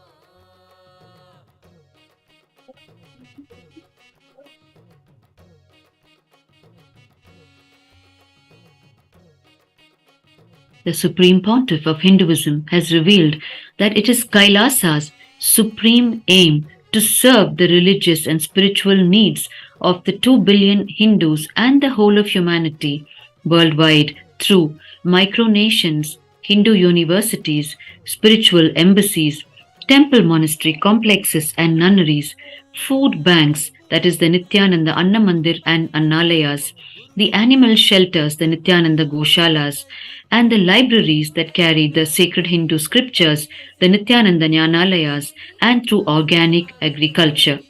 Therefore, serving food to the people is one of the important pillars of Kailasa in serving the spiritual and religious needs of not just the 2 billion Hindus around the world, but of the entire humanity itself.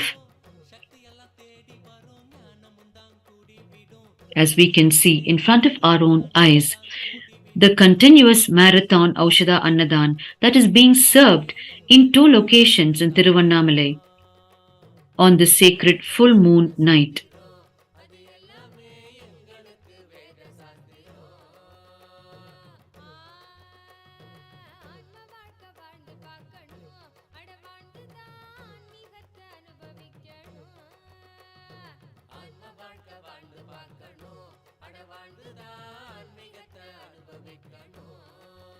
The Kailasas in Tiruvannamalai become the default destination for the Annamalayar devotees for their meal during their Girivala around the Arunachala hill. As you can see, it is well past midnight, and the Annamalaya devotees are walking in with such great assurance of receiving their food at the Kailasas in Tiruvannamalai.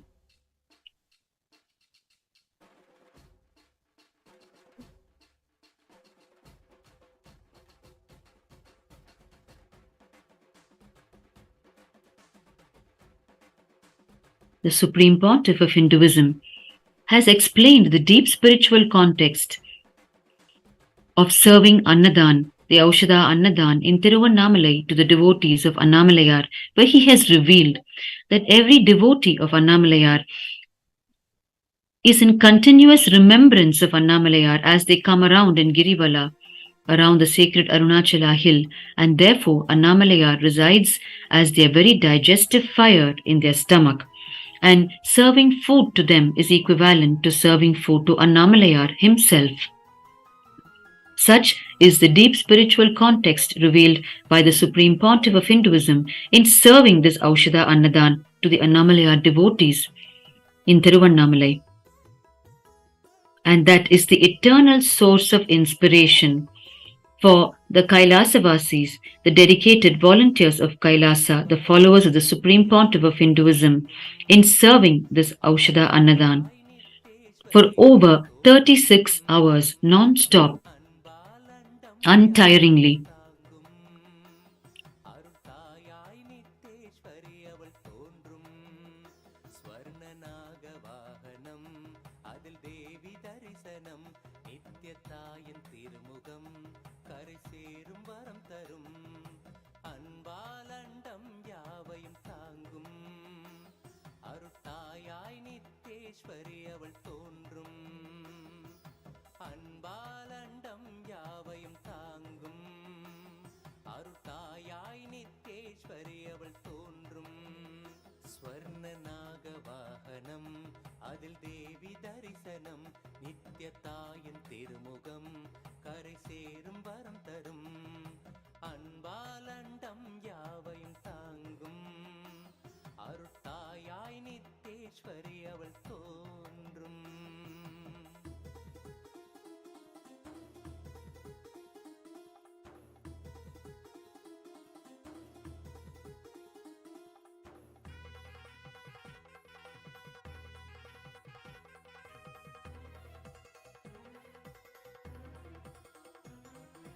மறை கூறிடும் யாவும் அருள் விழிகள் தெளிவாக்கும் அன்னை கூறும் ஒரு சொல்லே நித்யானந்தத்தில் சேர்க்கும் மறை கூறிடும் யாவும் அருள் விழிகள் தெளிவாக்கும் அன்னை கூறும் ஒரு சொல்லே நித்யானந்தத்தில் சேர்க்கும் ஜகமாயைகள் யாவும் அவள் எழில் ரூபத்தில் தோற்கும் உளம் கொள்ளும் பிணியாவும் அவள் திரு கைகளும் வீழ்த்தும் தங்கத் திருநாகத்தின் மீதே அன்னை நித்யேஸ்வரி கோலம் தங்கத் திருநாகத்தின் மீதே நித்யேஸ்வரி கோலம் சிவமாகிடும் உயர் வாழ்வினை எளிதாய் இங்கு தந்துவிடும் அன்பாலண்டம் யாவையும் தாங்கும் அருட்டாயாய் நித்யேஸ்வரி அவள் தோன்றும்.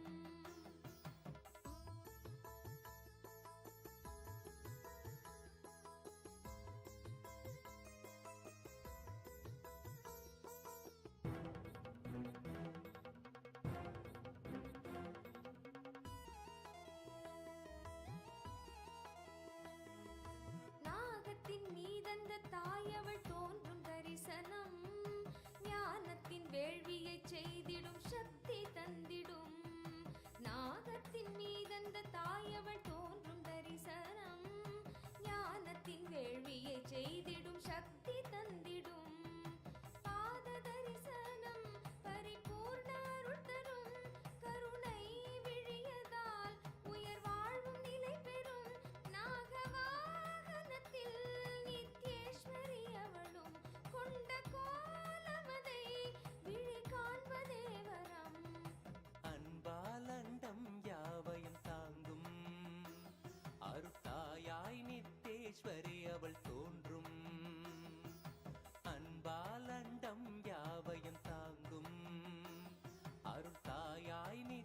நித்யேஸ்வரி அவள் தோன்றும். ஸ்வர்ணநாக வாகனம் அதில் தேவி தரிசனம். நித்ய தாயின் திருமுகம் கரை சேரும் வரம் தரும். அன்பாலண்டம் யாவையும் தாங்கும் அருத்தாயாய் நித்யேஸ்வரி அவள் தோன்றும். அன்பாலண்டம் யாவையும் தாங்கும் அருத்தாயாய் நித்யேஸ்வரி அவள் தோன்றும்.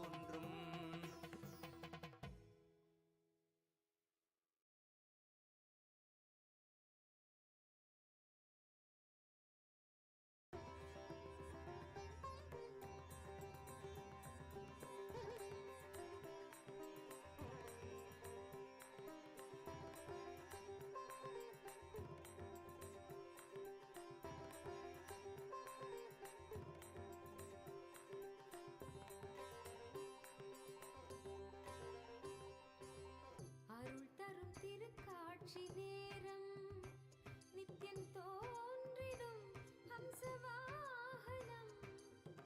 அவன் திருப்பதம் காணும் யோகம் பிறவியின் பலன் யாவும் கூடும். அருள் தரும் திருக்காட்சி நேரம் நித்யன் தோன்றிடும் ஹம்சவாகனம். அவன் திருப்பதம் காணும் யோகம் பிறவியின் பலன் யாவும் கூடும்.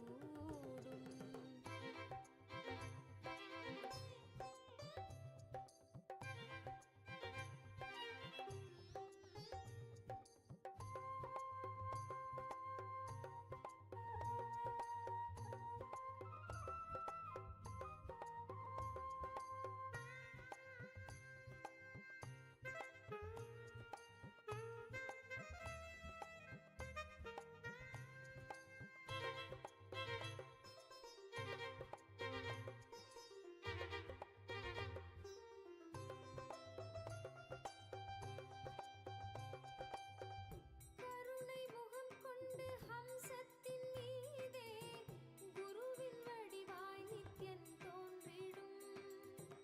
அழகு திருக்காட்சி புவி மீது கொள்ளும் பிறவி கடல் தாண்ட அருள் தூவிடும். குருவே சரணமென்று பதம் நாடிடும்.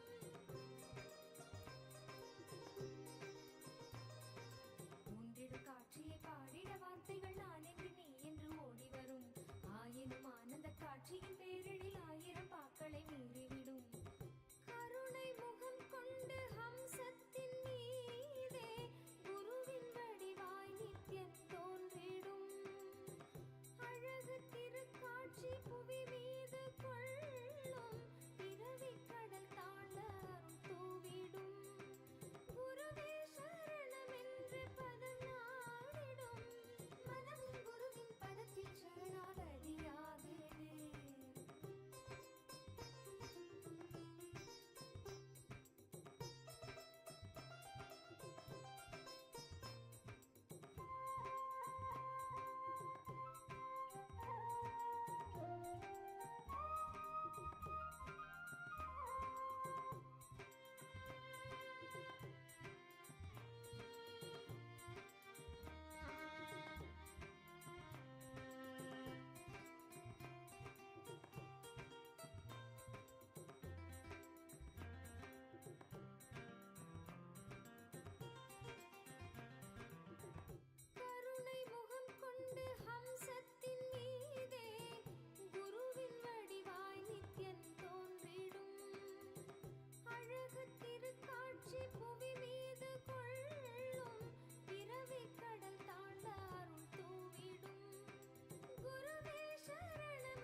பெற்றது.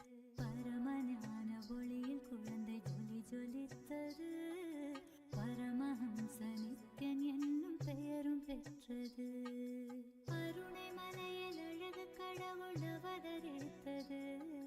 கருணை மலையில் அழகு கடவுள் அவதரித்தது. கடவுள் அவதரித்தது. கடவுள் அவதரித்தது.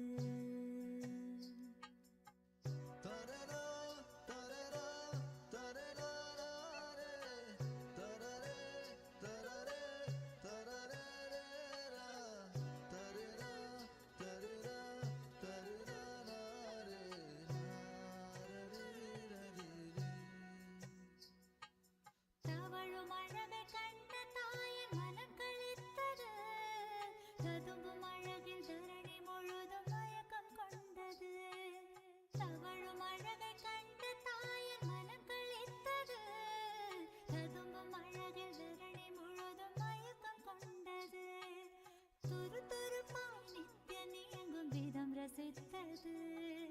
துரு துருப்பாய் நித்யனே எங்கும் விதம் ரசித்தது.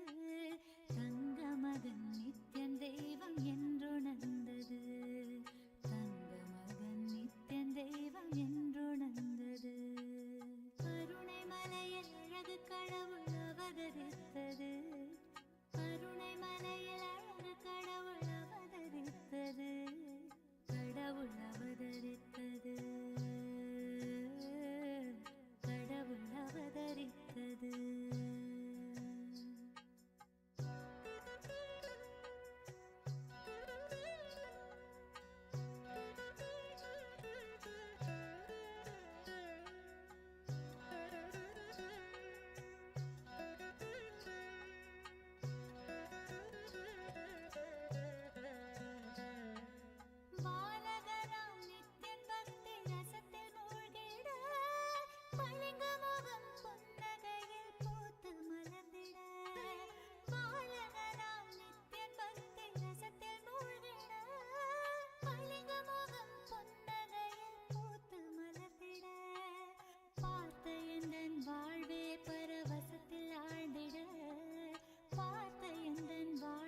பரவசத்தில் ஆழ்ந்திட பூமி காக்கும் நித்யனை நான் வாரி அணைத்திட. பூமி காக்கும் நித்யனை நான் வாரி அணைத்திட. கருணை மலையில் அழகு கடவுள் அவதரித்தது. கருணை மலையில் அழகு கடவுள் அவதரித்தது. கடவுள் அவதரித்தது. கடவுள் அவதரித்தது.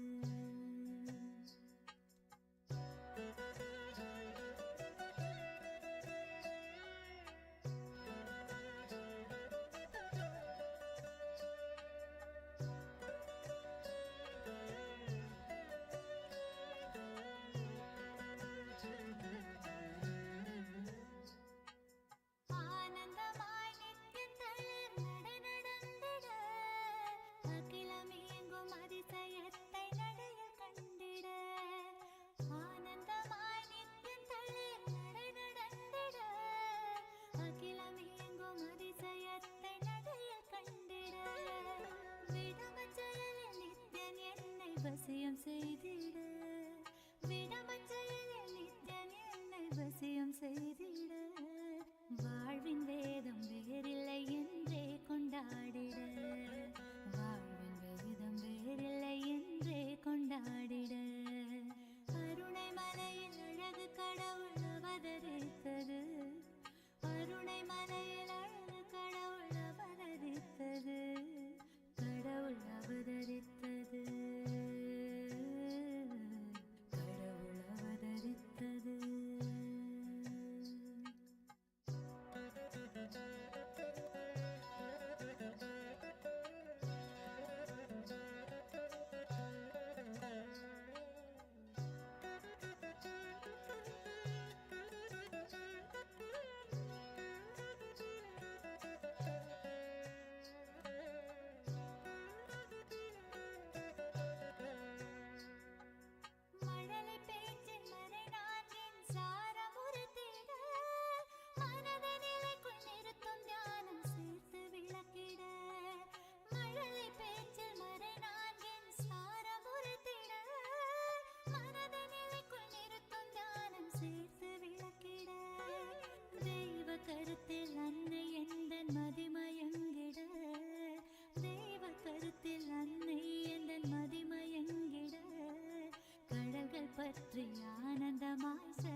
We are continuing to watch the Aushadha Annadhan being served in Tiruvannamalai, the hometown of the Supreme Pontiff of Hinduism, Bhagwan Nithyananda Paramashivam. The Aushadha Annadhan is being served from the two Kailasa locations in Tiruvannamalai.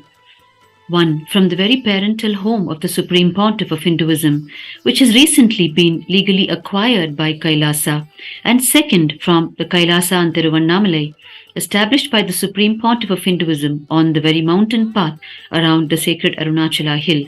On this sacred Pournima night, the full moon night, the lakhs of devotees of Annamalayar who come around in circumambulation around the Arunachala hill are being served the Aushadha Annadhan, which is free food being distributed to the devotees of Annamalayar, food that is infused with Aushadha, sacred herbs, infused with the conscious energy, specially prepared to aid our conscious growth.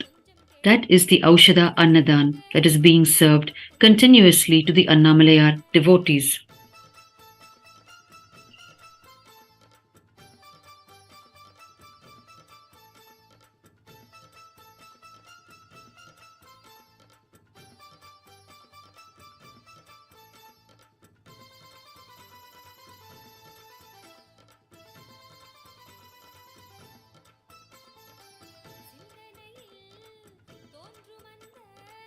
The Girivala path, the mountain path around the sacred Arunachala, is 14 kilometers, and our Kailasa in Tiruvannamalai is located on the 7th kilometer when one starts the circumambulation from the Arunachaleshwara temple in Tiruvannamalai and comes back to the temple after completing the circumambulation.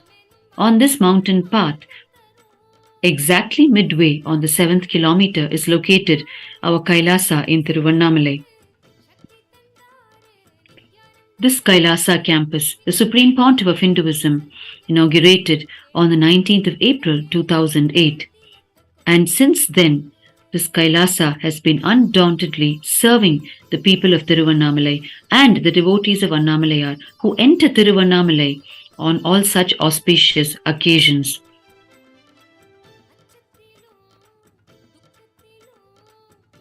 Not just through the service of the Aushadha Annadhan, but through the free medical camps, the meditation conventions conducted by the Supreme Pontiff of Hinduism himself in Tiruvannamalai, the sacred initiations, the Shiva Diksha and the Vishesha Diksha that the Supreme Pontiff of Hinduism bestows on large gatherings of people in Tiruvannamalai. These two initiations, the Shiva Diksha and the Vishesha Diksha, are the first and second level initiations in the formal initiation into the worship of Paramashiva, where the people are initiated with first the Gayatri Mantra, which is the first Vedic chant given as initiation to kindle the inner intelligence of every being and connect to Paramashiva, followed by the initiation of the Samaya Diksha Mantra, which is the mantra used as a password to connect to Paramashiva himself, followed by the initiation into the several Mahavakyas, which are the energized chants given as gifts to humanity by the Supreme Pontiff of Hinduism as the living incarnation of Paramashiva, as conscious tools to connect to Paramashiva himself. And the people are also initiated with the Yajnopavita, the sacred white thread that is put on them and which serves as one more conscious tool to connect to Paramashiva. All of these comprise the Shiva Diksha initiation, followed by the Vishesha Diksha initiation, which is the second level initiation in the worship of Paramashiva, where the Supreme Pontiff of Hinduism gifts each of the initiates a pure crystal Spatika Linga, the Shiva Linga, which becomes their own Atma Linga, their personal Linga to whom they offer the everyday worship. This Kailasa in Tiruvannamalai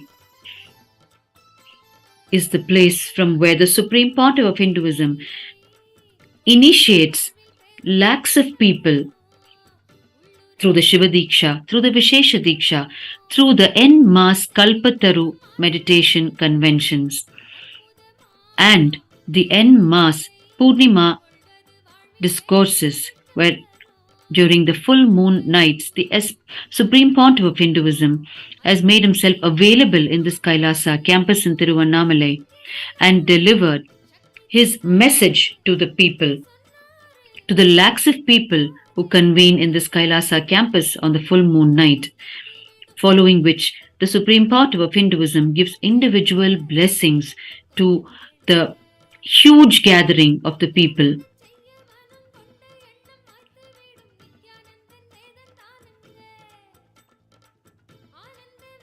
The divine service of giving spiritual healing to people also happens from this Kailasa in Tiruvannamalai, where thousands of people are healed through the initiated healers of the Supreme Pontiff of Hinduism, who offer this as their seva to the whole of humanity.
मूषिकवाहन मङ्गलदायक गौरीनन्दना नित्यपुरीश नित्येश्वर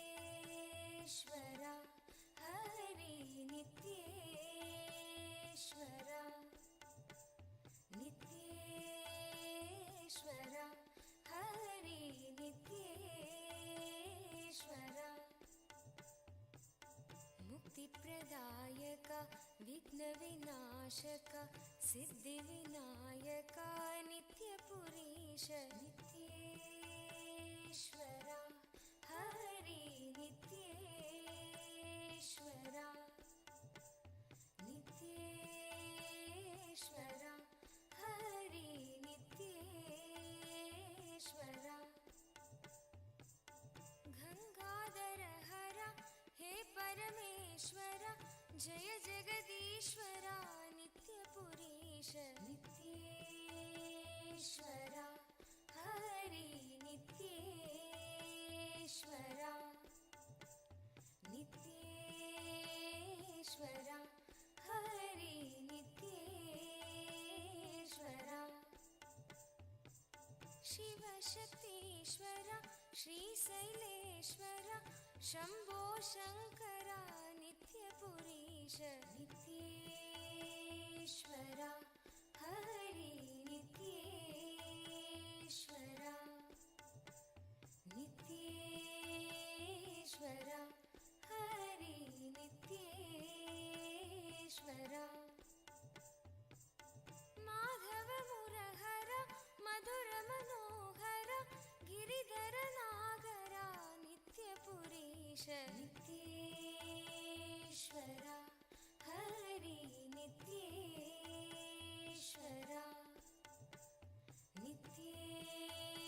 ನಿತ್ಯೇಶ್ವರ ಹರಿ ನಿತ್ಯೇಶ್ವರ ಅಭಯ ಪ್ರದಾಯಕ ಆನಂದದಾಯಕ ಭಕ್ತ ಉದಾಹರಣ ನಿತ್ಯ ಪುರೀಶ ನಿತ್ಯೇಶ್ವರ ಹರಿ ನಿತ್ಯೇಶ್ವರ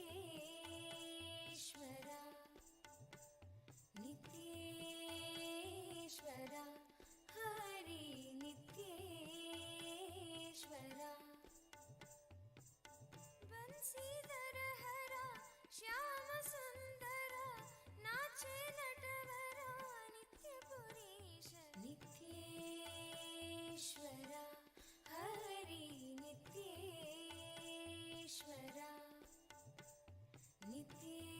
ನಿತ್ಯೇಶ್ವರ ಹರಿ ನಿತ್ಯೇಶ್ವರ ಹೇ ಮಧುಸೂದನ ಭವಭಯ ಭಂಜನ ಮಂಗಳ ಪಾವನ ನಿತ್ಯ ಪುರೀಶ ನಿತ್ಯೇಶ್ವರ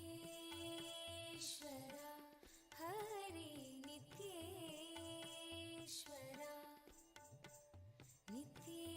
ನಿತ್ಯೇಶ್ವರ ಹರಿ ನಿತ್ಯೇಶ್ವರ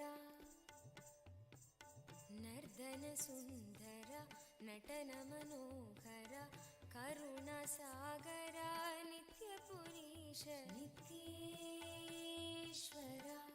ಹರಿ ನಿತ್ಯೇಶ್ವರ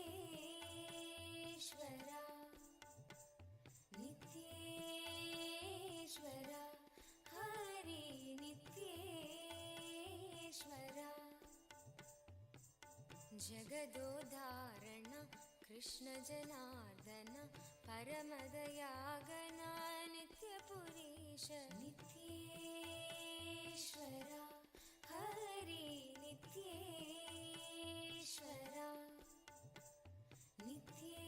ನಿತ್ಯೇಶ್ವರ ಹರಿ ನಿತ್ಯೇಶ್ವರ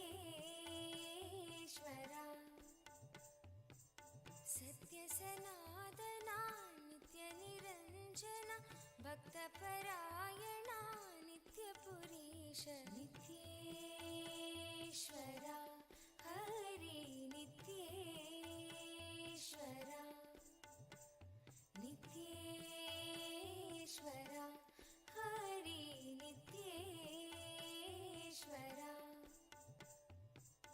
ಚಂದ್ರಕಲಾಧರ ಗೌರಿ ಮನೋಹರ ಪರಮ Krupakar. As we approach the wee hours of the morning, marking the end of the Pournima night, the full moon night, at both the KAILASA locations in Tiruvannamalai, the Aushadha Annadhan continues to be served to the last few devotees of Annamalayar who are doing their Girivala, their circumambulation around the sacred Arunachala hill.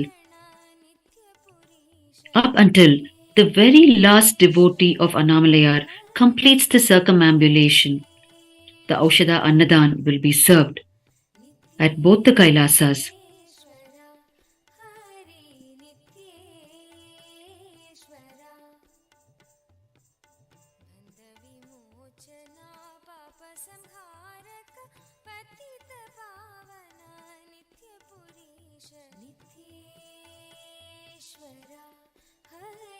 And while the Aushadha Annadhan is almost coming to its conclusion, the Nithyanandotsava celebrations have started, the celebrations marking the 47th Jayanti celebrations of the Supreme Pontiff of Hinduism, Bhagwan Nithyananda Paramashivam, the birthday celebrations.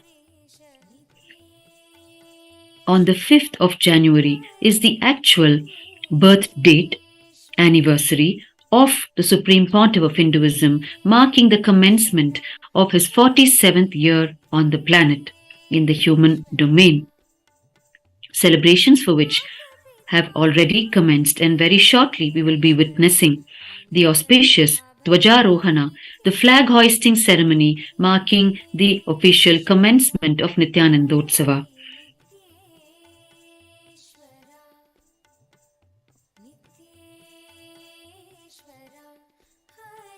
And following the flag hoisting, we will also be witnessing the commencement of the Padayatra, where a large group of devotees of the Supreme Pontiff of Hinduism will be commencing their Padayatra, the journey by foot from Kailasa Tiruvannamalai to Adi Kailasa, Bangalore, from Tamil Nadu to Karnataka, a journey by foot over a period of 10 days, a spiritual practice in the Hindu tradition, where one undertakes the Padayatra, a journey by foot, to the shrines.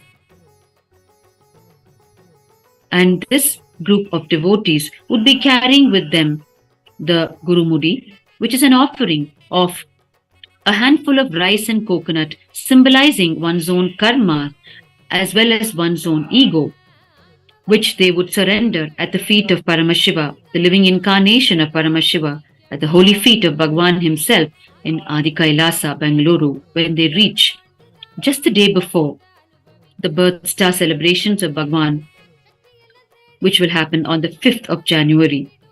And they will join in the celebrations in Adi Kailasa.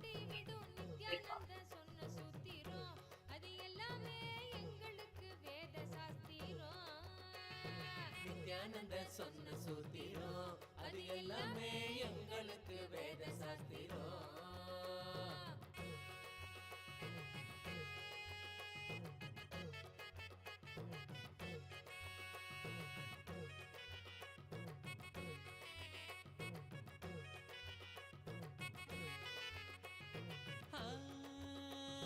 பக்தியுடன் பாடிடும் பிரார்த்தனையும் சோஸ்திரம் நித்யனவன் காலடியில் கொண்டு நம்ம சேர்த்திடும். பக்தியுடன் பாடிடும் பிரார்த்தனையும் சோத்திரம் நித்யனவன் காலடியில் கொண்டு நம்ம சேர்த்திடும். செய்யும் அந்த தியானம் அது சித்தம் தெளிவாக்கிடும். சித்தம் தெளிவாக அது தெய்வீகத்தை கூட்டிடும். செய்யும் அந்த தியானம் அது சித்தம் தெளிவாக்கிடும். சித்தம் தெளிவாக அது தெய்வீகத்தை கூட்டிடும். சக்தி எல்லாம் தேடி வரும் ஞானமும் தான் கூடிவிடும்.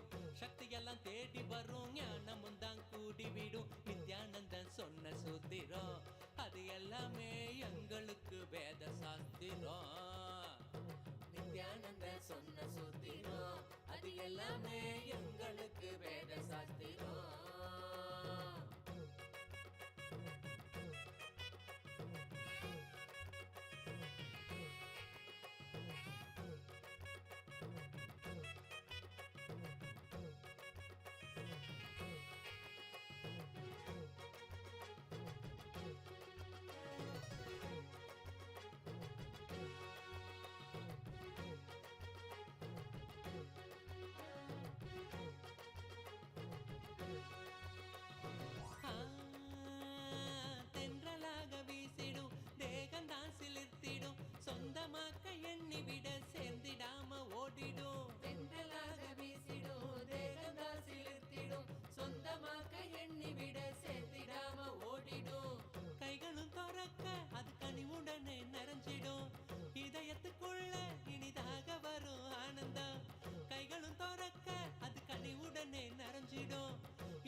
எங்களுக்கு வேத சாஸ்திரம்.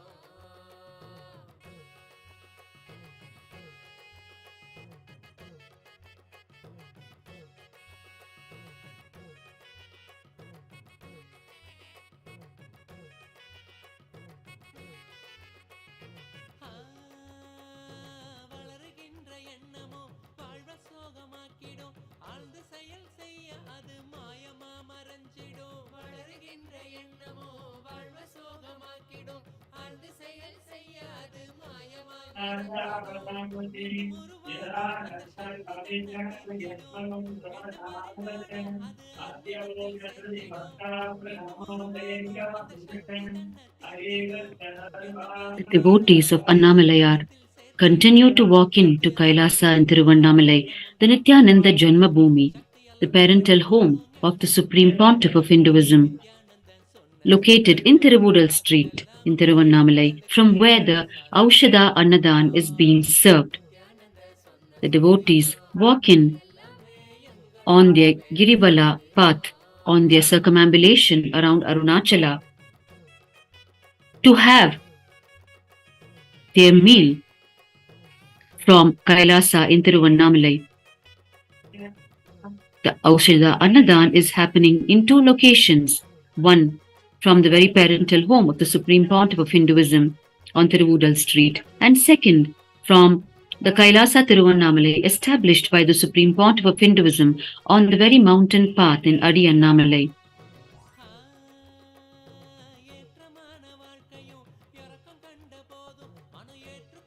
The Aushadha Annadhan every full moon night happens for over 36 hours non-stop, continuously serving the devotees of Annamalayar.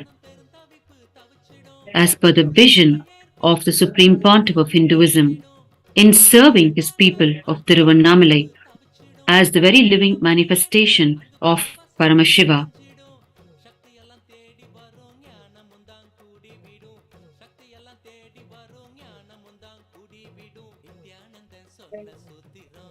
அது எல்லாமே எங்களுக்கு வேத சாஸ்திரம். நித்யானந்த சொன்ன சூத்திரம், அது எல்லாமே எங்களுக்கு வேத சாஸ்திரம்.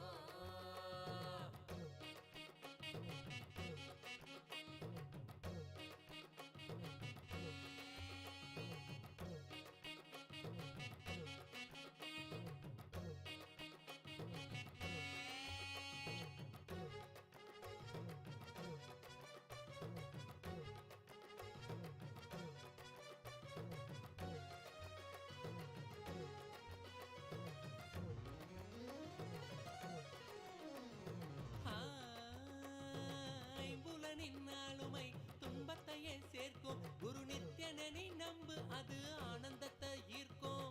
ஐம்புலனின் ஆளுமை துன்பத்தையே சேர்க்கும், குரு நித்யனை நீ நம்பு அது ஆனந்தத்தை ஈர்க்கும். அன்பு வழி மலரும் அகங்காரம் அது நீங்கிடும், சத்குருவின் பாதம் சரணாகதியா சேர்ந்திடும். அன்பு வழி மலரும் அகங்காரம் அது நீங்கிடும், சத்குருவின் பாதம் சரணாகதியா சேர்ந்திடும்.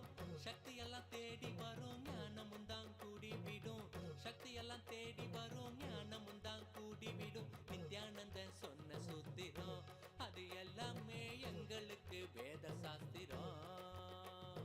நித்யானந்தன் சொன்ன சூத்திரம், அது எல்லாமே எங்களுக்கு வேத சாஸ்திரம்.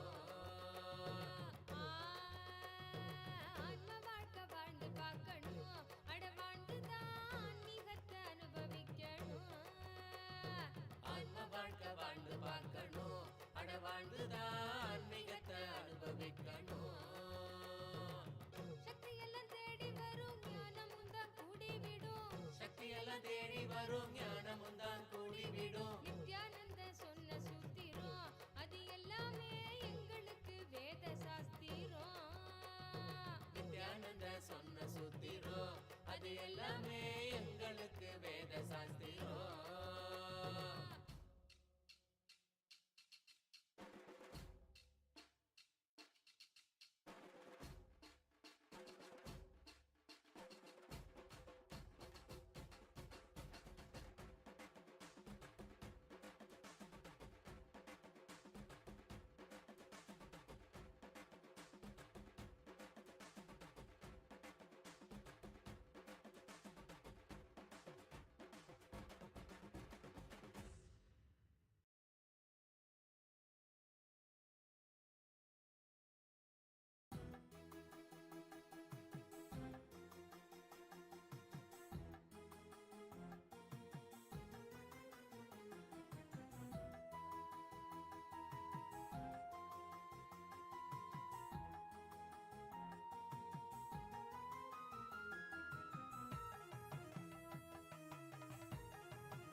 நித்யேஸ்வரி அவள் தோன்றும் அன்பாலண்டம் யாவையும் தாங்கும் அருள்தாயாய் நித்யேஸ்வரி அவள் தோன்றும் ஸ்வர்ணநாக வாகனம் அதில் தேவி தரிசனம் நித்ய தாயின் திருமுகம் கரை சேரும் வரம் தரும் அன்பாலண்டம் யாவையும் தாங்கும் அருட்தாயாய் நித்யேஸ்வரி அவள் தோன்றும் அன்பாலண்டம் யாவையும் தாங்கும் அருட்தாயாய் நித்யேஸ்வரி அவள் தோன்றும் ஸ்வர்ணநாக வாகனம் அதில் தேவி தரிசனம் நித்ய தாயின் திருமுகம் கரை சேரும் வரம் தரும் அன்பாலண்டம் யாவையும் தாங்கும் அருட்தாயாய் நித்யேஸ்வரி அவள் தோன்றும்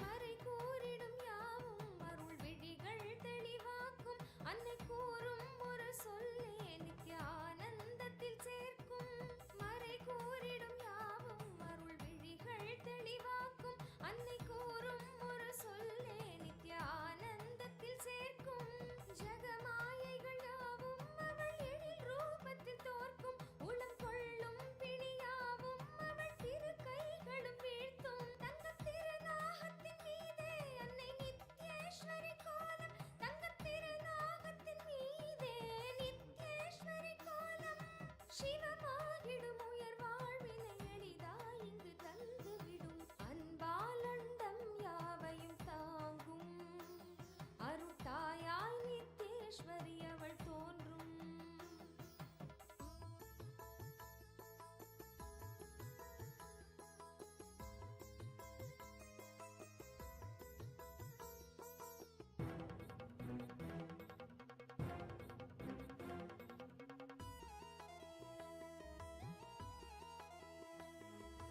நாகத்தின் மீதந்த தாய் அவள் தோன்றும் தரிசனம் ஞானத்தின் வேள்வியை செய்திடும் We are continuing to watch the live relay from Tiruvannamalai from the two Kailasa locations in Tiruvannamalai.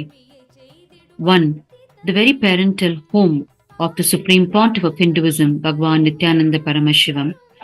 And second, the Kailasa Tiruvannamalai established by the Supreme Pontiff of Hinduism in the year 2008, located on the mountain path. From both these locations, the Aushadha Annadhan has been served to the devotees of Annamalai who are circumambulating Arunachala on the sacred Pournima night. We are almost at the end of the Pournima night and we are watching the last few devotees of Annamalai coming around the hill and they are walking in to Kailasa, Tiruvannamalai, completely assured of receiving their food as they continue on their Girivala. It is only the Kailasas in Tiruvannamalai who serve food starting from even before the onset of Pournima and continue until the very last devotee of Annamalai has completed the circumambulation. And this is known to all the Annamalai devotees from Tiruvannamalai and his devotees who enter Tiruvannamalai on these auspicious occasions. As you can see them walking in to the Kailasas to receive their food.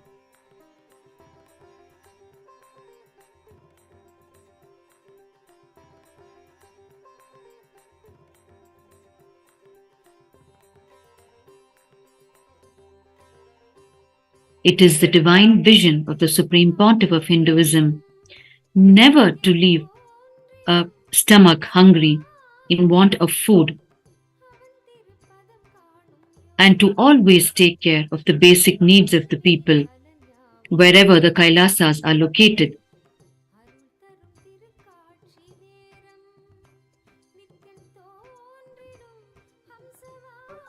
And here in Tiruvannamalai, When the devotees of Annamalai are immersed in the spiritual practice of circumambulation, of coming around the sacred Arunachala hill, which is Paramashiva himself in hill form. It is the divine vision of the Supreme Pontiff of Hinduism to support them in every way possible in their deep spiritual practice to their beloved Annamalai.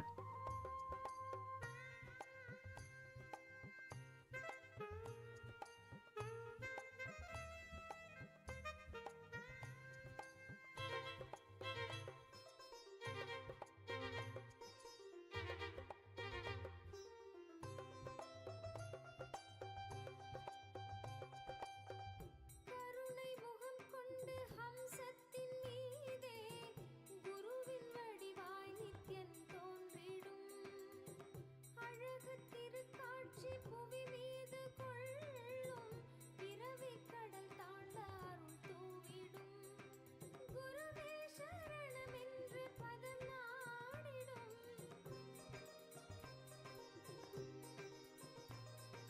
மூன்றிடு காட்சியை பாடிட வார்த்தைகள் நான் என்று நீ என்று ஓடி வரும் ஆயினும் ஆனந்த காட்சியின் பேரிடில் ஆயிரம் பாக்களை மீறிவிடும் கருணை முகம் கொண்டு ஹம்சத்தின் மீதே குருவின் வடிவாய் நித்யன் தோன்றிடும் அழகு திருக்காட்சி புவி மீது கொள்ளும் பிறவி கடல் தாண்ட அருள் தூவிடும் குருவே சரணமென்று பதம் நாடிடும் மனமும் குருவின் பதத்தில் சரணாகதியாகுது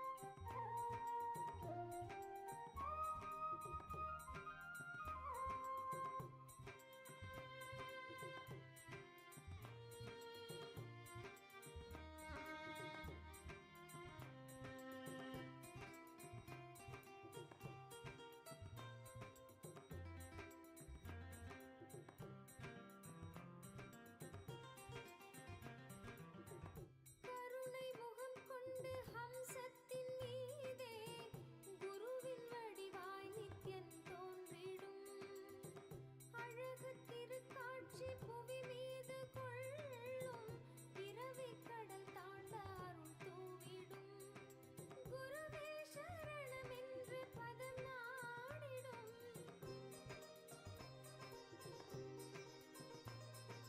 மூன்றிடு காட்சியை பாடிட வார்த்தைகள் நான் என்று நீ என்று ஓடி வரும் ஆயினும் ஆனந்த காட்சியின் பேரிடில் ஆயிரம் பாக்களை மீறிவிடும் கருணை முகம் கொண்டு ஹம்சத்தின் மீதே குருவின் வடிவாய் நித்யன் தோன்றிடும் அழகு திருக்காட்சி புவி மீது கொள்ளும் பிறவி கடல் தாண்ட அருள் தூவிடும் குருவே சரணமென்று பதம் நாடிடும்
காக்கும் நித்யனை நான் வாரி அணைத்திட, பூமி காக்கும் நித்யனை நான் வாரி அணைத்திட, கருணை மலையில் அழகு கடவுள் அவதரித்தது, கருணை மலையில் அழகு கடவுள் அவதரித்தது, கடவுள் அவதரித்தது, கடவுள் அவதரித்தது.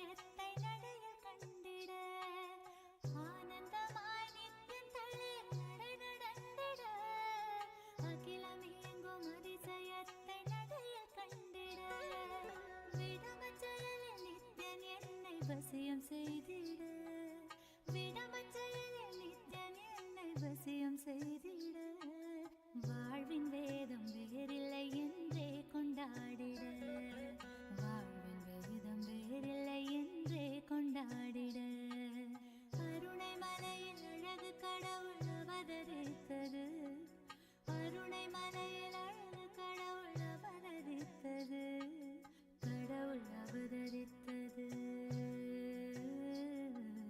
கடவுள் அவதரித்தது.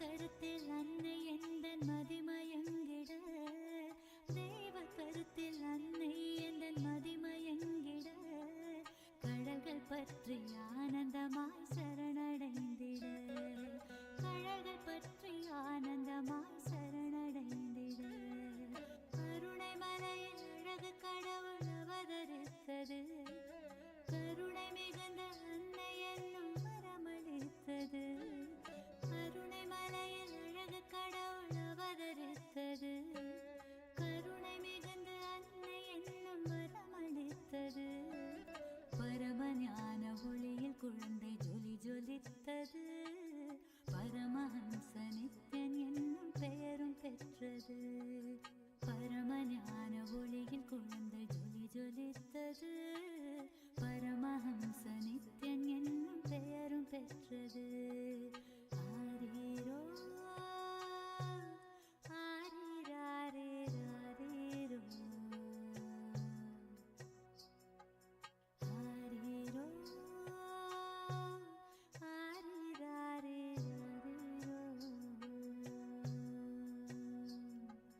ஆரீரோ ஆரீராரீராரீரோ,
we continue the live relay from Tiruvannamalai on the sacred full moon night.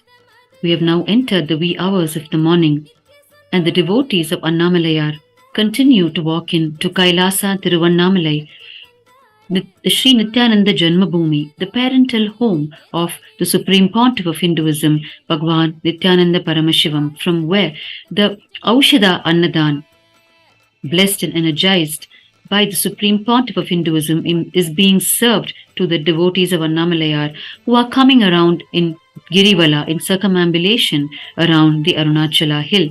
The Arunachala hill, which is Paramashiva himself in hill form.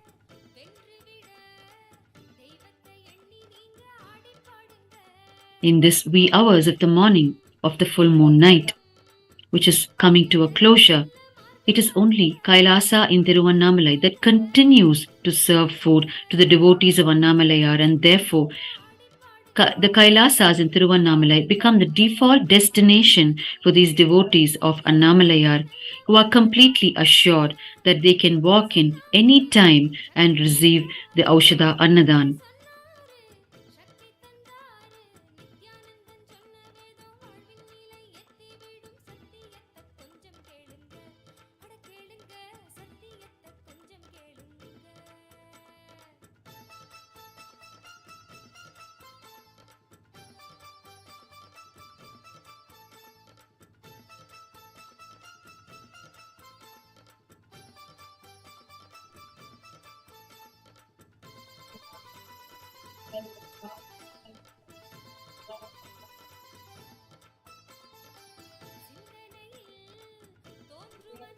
As we are witnessing the marathon service of serving the Aushadha Annadhan to the Annamalayar devotees in Tiruvannamalai, the Nithyanandotsava, the 47th Jayanti celebrations of the Supreme Pontiff of Hinduism, Bhagwan Nithyananda Paramashivam, has already commenced.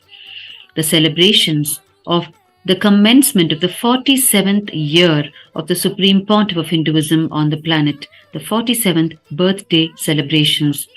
The Nithyanandotsava celebrations have already started. The live relay has already started happening, and we will very shortly be witnessing the Dwajarohana, which is the raising of the flag, the hoisting of the Dwaja, the flag, marking the commencement of Nithyanandotsava at Adi Kailasa, Bengaluru, and in all the Kailasas worldwide following it.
मूषिकवाहन मङ्गलदायक गौरीनन्दना नित्यपुरीश नित्येश्वर हरि नित्येश्वर नित्येश्वर हरि नित्येश्वर मुक्तिप्रदायक विघ्नविनाशक सिद्धिविनायक नित्यपुरीश नित्येश्वर हरि नित्येश्वर नित्येश्वर हरि नित्येश्वर गंगाधर हर हे परमेश्वर जय जगदीश्वर नित्यपुरीश नित्येश्वर हरि नित्येश्वर नित्येश्वर हरि नित्येश्वर शिवशक्तीश्वर श्रीशैलेश्वर शम्भो शङ्कर नित्यपुरीश नित्येश्वर हरि नित्येश्वर नित्येश्वर हरि नित्येश्वर माधव मुरहर मधुर मनोहर गिरिधर नागर नित्यपुरीश नित्येश्वर हरि नित्येश्वर नित्येश्वर हरि नित्येश्वर अभयप्रदायक आनन्ददायक भक्त उदाहरण नित्यपुरीश नित्येश्वर हरि नित्येश्वर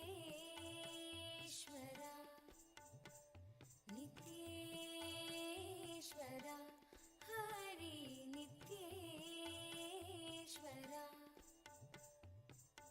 बंसीधर हर श्याम सुंदर नाचे नटवर नित्यपुरीश नित्येश्वर हरि नित्येश्वर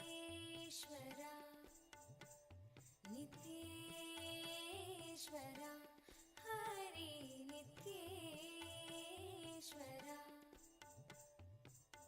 हे मधुसूदन भवभयभञ्जन मंगल पावन नित्यपुरीश नित्येश्वर हरि नित्येश्वर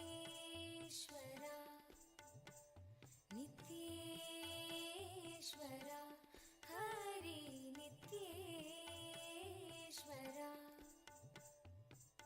नर्दन सुंदर नटन मनोहर करुण सागर नित्यपुरीश नित्येश्वर हरि नित्येश्वर नित्येश्वर हरि नित्येश्वर जगदोधारण कृष्ण जनार्दन परमदयागन नित्यपुरीश नित्येश्वर हरि नित्येश्वर नित्येश्वर हरि नित्येश्वर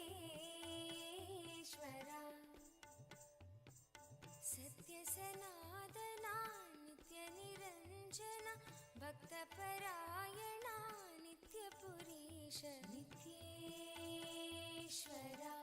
हरि नित्येश्वर नित्येश्वर हरि नित्येश्वर चंद्रकलाधर गौरी मनोहरा परम कृपाकर नित्यपुरीश नित्येश्वरा हरि नित्येश्वरा नित्येश्वरा हरि नित्येश्वरा गोकुलनन्दना गोपीमनोहर हरिनारायण नित्यपुरीश नित्येश्वरा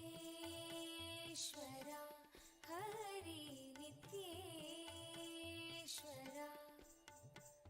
नित्येश्वरा हरि नित्येश्वरा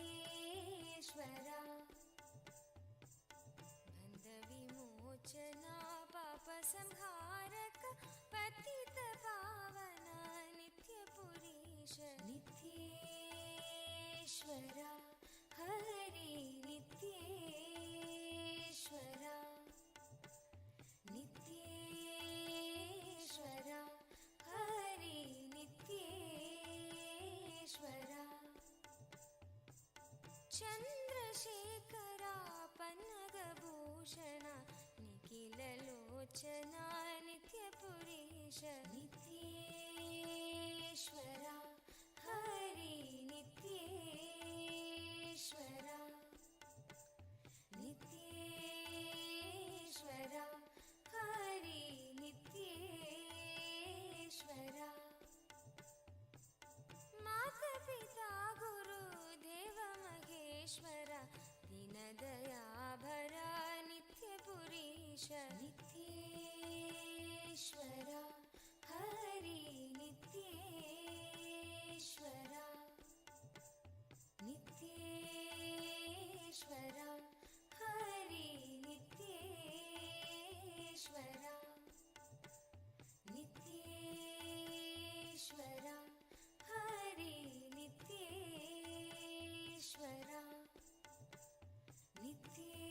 नित्येश्वरा हरि नित्येश्वरा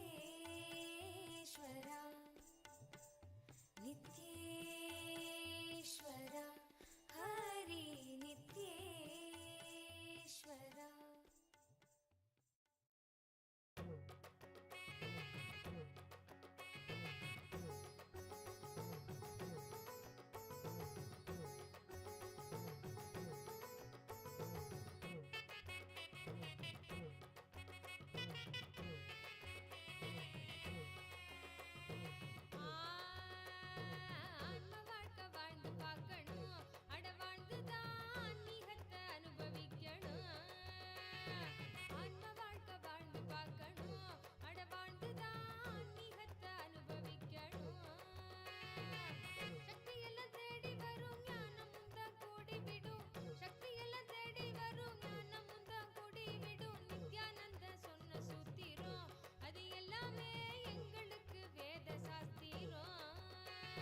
நித்யானந்த சொன்ன சூத்திரம் அது எல்லாமே எங்களுக்கு வேத சாஸ்திரம்.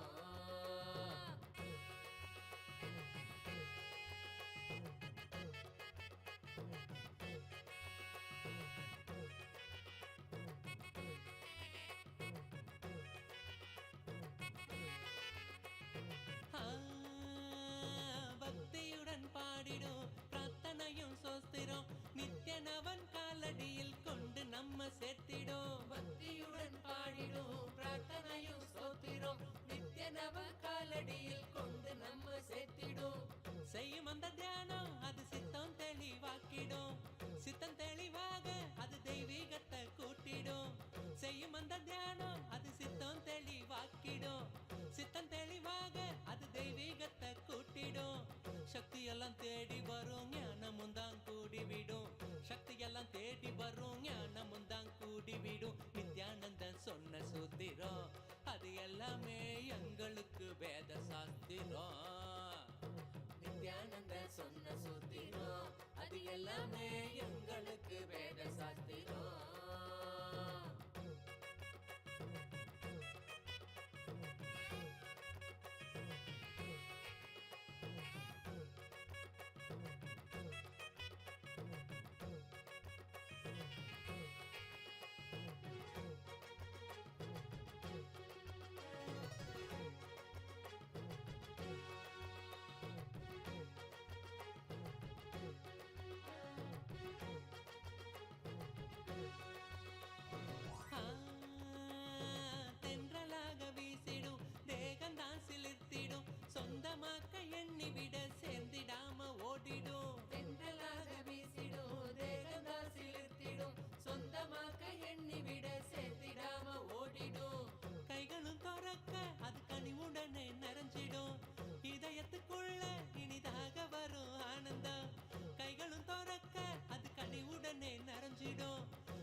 எங்களுக்கு வேத சாஸ்திரம்.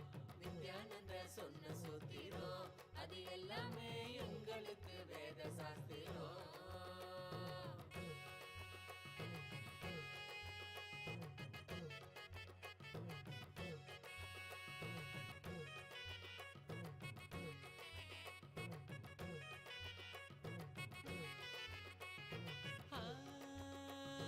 வளருகின்ற எண்ணமோ வாழ்வ சோகமாக்கிடும், ஆழ்ந்து செயல் செய்ய அது மாயமா மறைஞ்சிடும். வளருகின்ற எண்ணமோ வாழ்வ சோகமாக்கிடும், ஆழ்ந்து செயல் செய்ய அது மாயமா மறைஞ்சிடும்.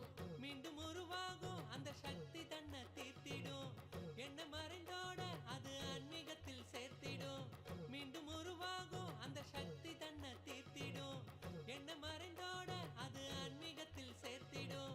சக்தி எல்லாம் தேடி வரும் ஞானமும் தான் கூடிவிடும், சக்தி எல்லாம் தேடி வரும் ஞானமும் தான் கூடிவிடும். நித்யானந்தன் சொன்ன சூத்திரம் அது எல்லாமே எங்களுக்கு வேத சாஸ்திரம். நித்யானந்த சொன்ன சூத்திரம் அது எல்லாமே எங்களுக்கு வேத சாஸ்திரம்.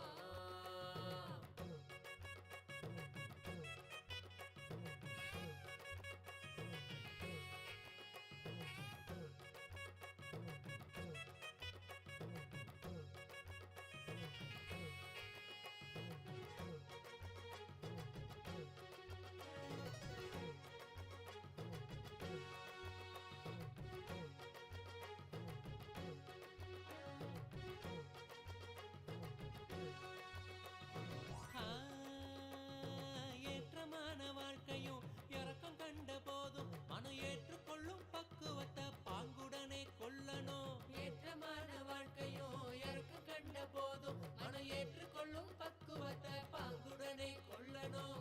மாற்றங்களை தாங்க மனம் பெரும் தவிப்பு தவிச்சிடும், உள்ள மத ஏற்க அங்கு பரவசமும் நிறைஞ்சிடும்.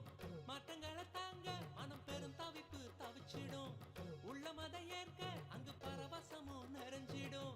சக்தி எல்லாம் தேடி வரும் ஞானமும் தான் கூடிவிடும், சக்தி எல்லாம் தேடி வரும் ஞானமும் தான் கூடிவிடும். நித்யானந்தன் சொன்ன சூத்திரம் அது எல்லாமே எங்களுக்கு வேத சாஸ்திரம்.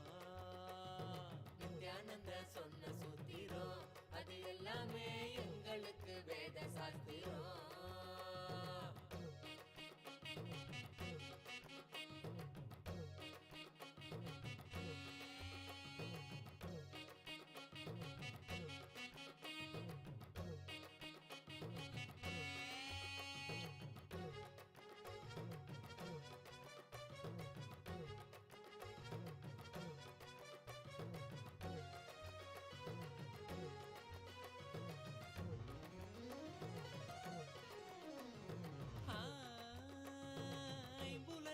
ஆளுமை துன்பத்தையே சேர்க்கும், குரு நித்யனனை நம்பு அது ஆனந்தத்தை ஈர்க்கும். ஐம்புலனின் ஆளுமை துன்பத்தையே சேர்க்கும், குரு நித்யனனை நம்பு அது ஆனந்தத்தை ஈர்க்கும். அன்பு வழி மலரும் அகங்காரம் அது நீங்கிடும், சத்குருவின் பாதம் சரணாகதியா சேர்ந்திடும். அன்பு வழி மலரும் அகங்காரம் அது நீங்கிடும், சத்குருவின் பாதம் சரணாகதியா சேர்ந்திடும். சக்தி எல்லாம் தேடி வரும் ஞானமும் தான் கூடிவிடும், சக்தி எல்லாம் தேடி வரும் ஞானமும் தான் கூடிவிடும். நித்யானந்தன் சொன்ன சூத்திரம் அது எல்லாமே எங்களுக்கு வேத சாஸ்திரம். நித்யானந்த சொன்ன சூத்திரம் அது எல்லாமே எங்களுக்கு வேத சாஸ்திரம். ஆன்ம வாழ்க்கை வாழ்ந்து பார்க்கணும், அட வாழ்ந்துதான் ஆன்மீகத்தை அனுபவிக்கணும். ஆன்ம வாழ்க்கை வாழ்ந்து பார்க்கணும், அட வாழ்ந்துதான் ஆன்மீகத்தை அனுபவிக்கணும். சக்தி எல்லாம் தேடி வரும் ஞானமும் தான் கூடிவிடும், சக்தி எல்லாம் தேடி வரும் ஞானமும் தான் கூடிவிடும். நித்யானந்த சொன்ன சூத்திரம் அது எல்லாமே எங்களுக்கு வேத சாஸ்திரம். நித்யானந்த சொன்ன சூத்திரம் அது எல்லாமே எங்களுக்கு வேத சாஸ்திரம்.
ஸ்வர்ணநாக வாகனம் அதில் தேவி தரிசனம் நித்தியத்தாயின் திருமுகம் கரை சேரும் வரம் தரும் அன்பாலண்டம் யாவையும் தாங்கும் அருட்டாயாய் நித்தேஸ்வரி அவள் தோன்றும் அன்பாலண்டம் யாவையும் தாங்கும் அருட்டாயாய் நித்தேஸ்வரி அவள் தோன்றும் ஸ்வர்ணநாக வாகனம் அதில் தேவி தரிசனம் நித்தியத்தாயின் திருமுகம் கரை சேரும் வரம் தரும் அன்பாலண்டம் யாவையும் தாங்கும் அருட்டாயாய் நித்தேஸ்வரி அவள் தோன்றும்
வேள்வியை செய்திடும் சக்தி தந்திடும் நாகத்தின் மீதந்த தாயவள் தோன்றும் தரிசனம் ஞானத்தின் வேள்வியை செய்திடும் சக்தி தந்திடும் பாத தரிசனம் பரிபூர்ண அருள் தரும் கருணை விழியதால் உயர் வாழ்வும் நிலை பெறும் நாகவாகனத்தில் நித்யேஸ்வரி அவளும் கொண்ட கோலமதை விழி காண்பதே வரம் அன்பாலண்டம் யாவையும் தாங்கும் அருட்டாயாய் நித்தேஸ்வரி அவள் தோன்றும் அன்பாலண்டம் யாவையும் தாங்கும் அருட்டாயாய் நித்தேஸ்வரி அவள் தோன்றும் ஸ்வர்ணநாக வாகனம் அதில் தேவி தரிசனம் நித்தியத்தாயின் திருமுகம் கரை சேரும் வரம் தரும்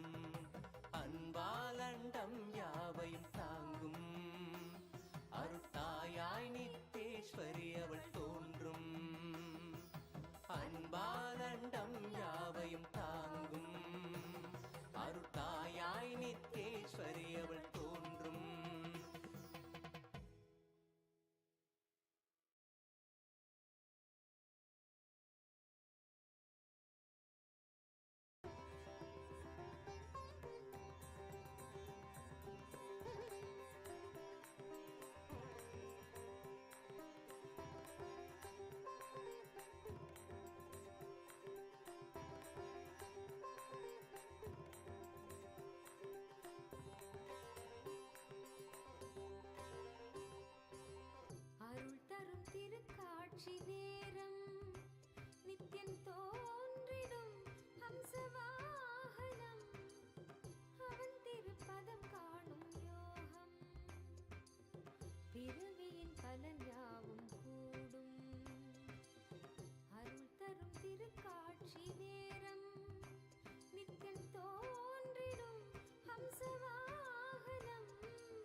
காட்சி நேரம் நித்யன் தோன்றிடும் ஹம்சவாகனம் அவன் திருப்பதம் காணும் யோகம் பிறவியின் பலன் யாவும் கூடும் அருள் தரும் திருக்காட்சி நேரம் நித்யன் தோன்றிடும் ஹம்சவாகனம் அவன் திருப்பதம் காணும் யோகம் பிறவியின் பலன் யாவும் கூடும்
ஜொலித்தது. பரமஹம்ச நித்யன் என்னும் பெயரும் பெற்றது. பரமஞான ஒளியில் குழந்தை ஜொலித்தது. பரமஹம்ச நித்யன் என்னும் பெயரும் பெற்றது. அருணை மலையில் அழகு கடவுள் அவதரித்தது. அருணை மலையில் அழகு கடவுள் அவதரித்தது. கடவுள் அவதரித்தது. கடவுள் அவதரித்தது.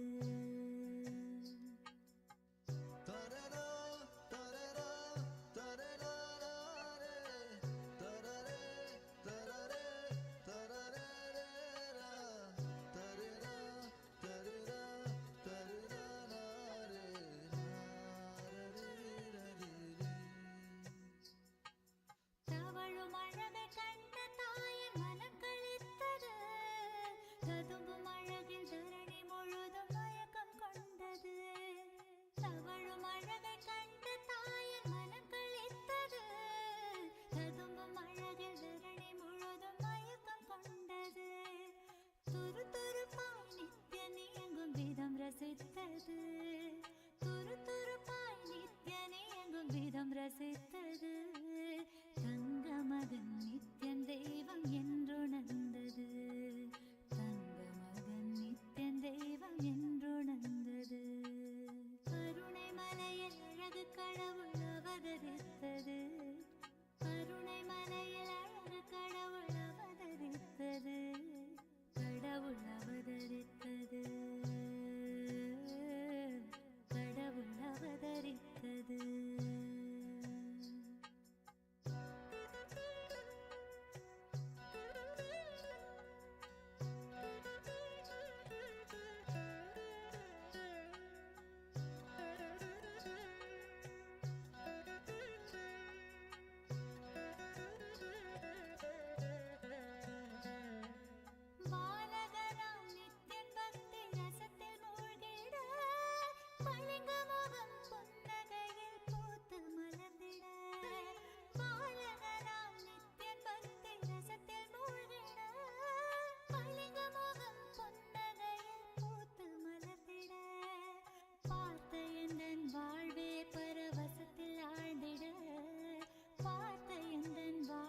பரவசத்தில் ஆழ்ந்திட பூமி காக்கும் நித்யனை நான் வாரி அணைத்திட. பூமி காக்கும் நித்யனை நான் வாரி அணைத்திட. அருணை மலையில் அழகு கடவுள் அவதரித்தது. அருணை மலையில் அழகு கடவுள் அவதரித்தது. கடவுள் அவதரித்தது. கடவுள் அவதரித்தது.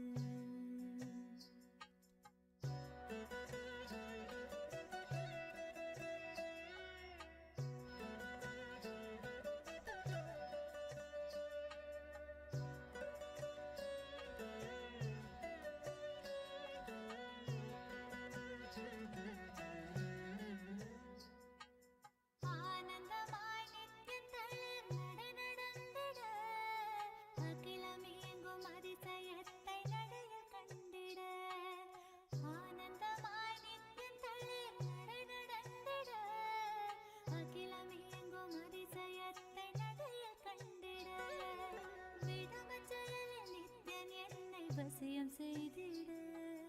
விடமஞ்சலில் நித்யன் என்னை வசியம் செய்திட.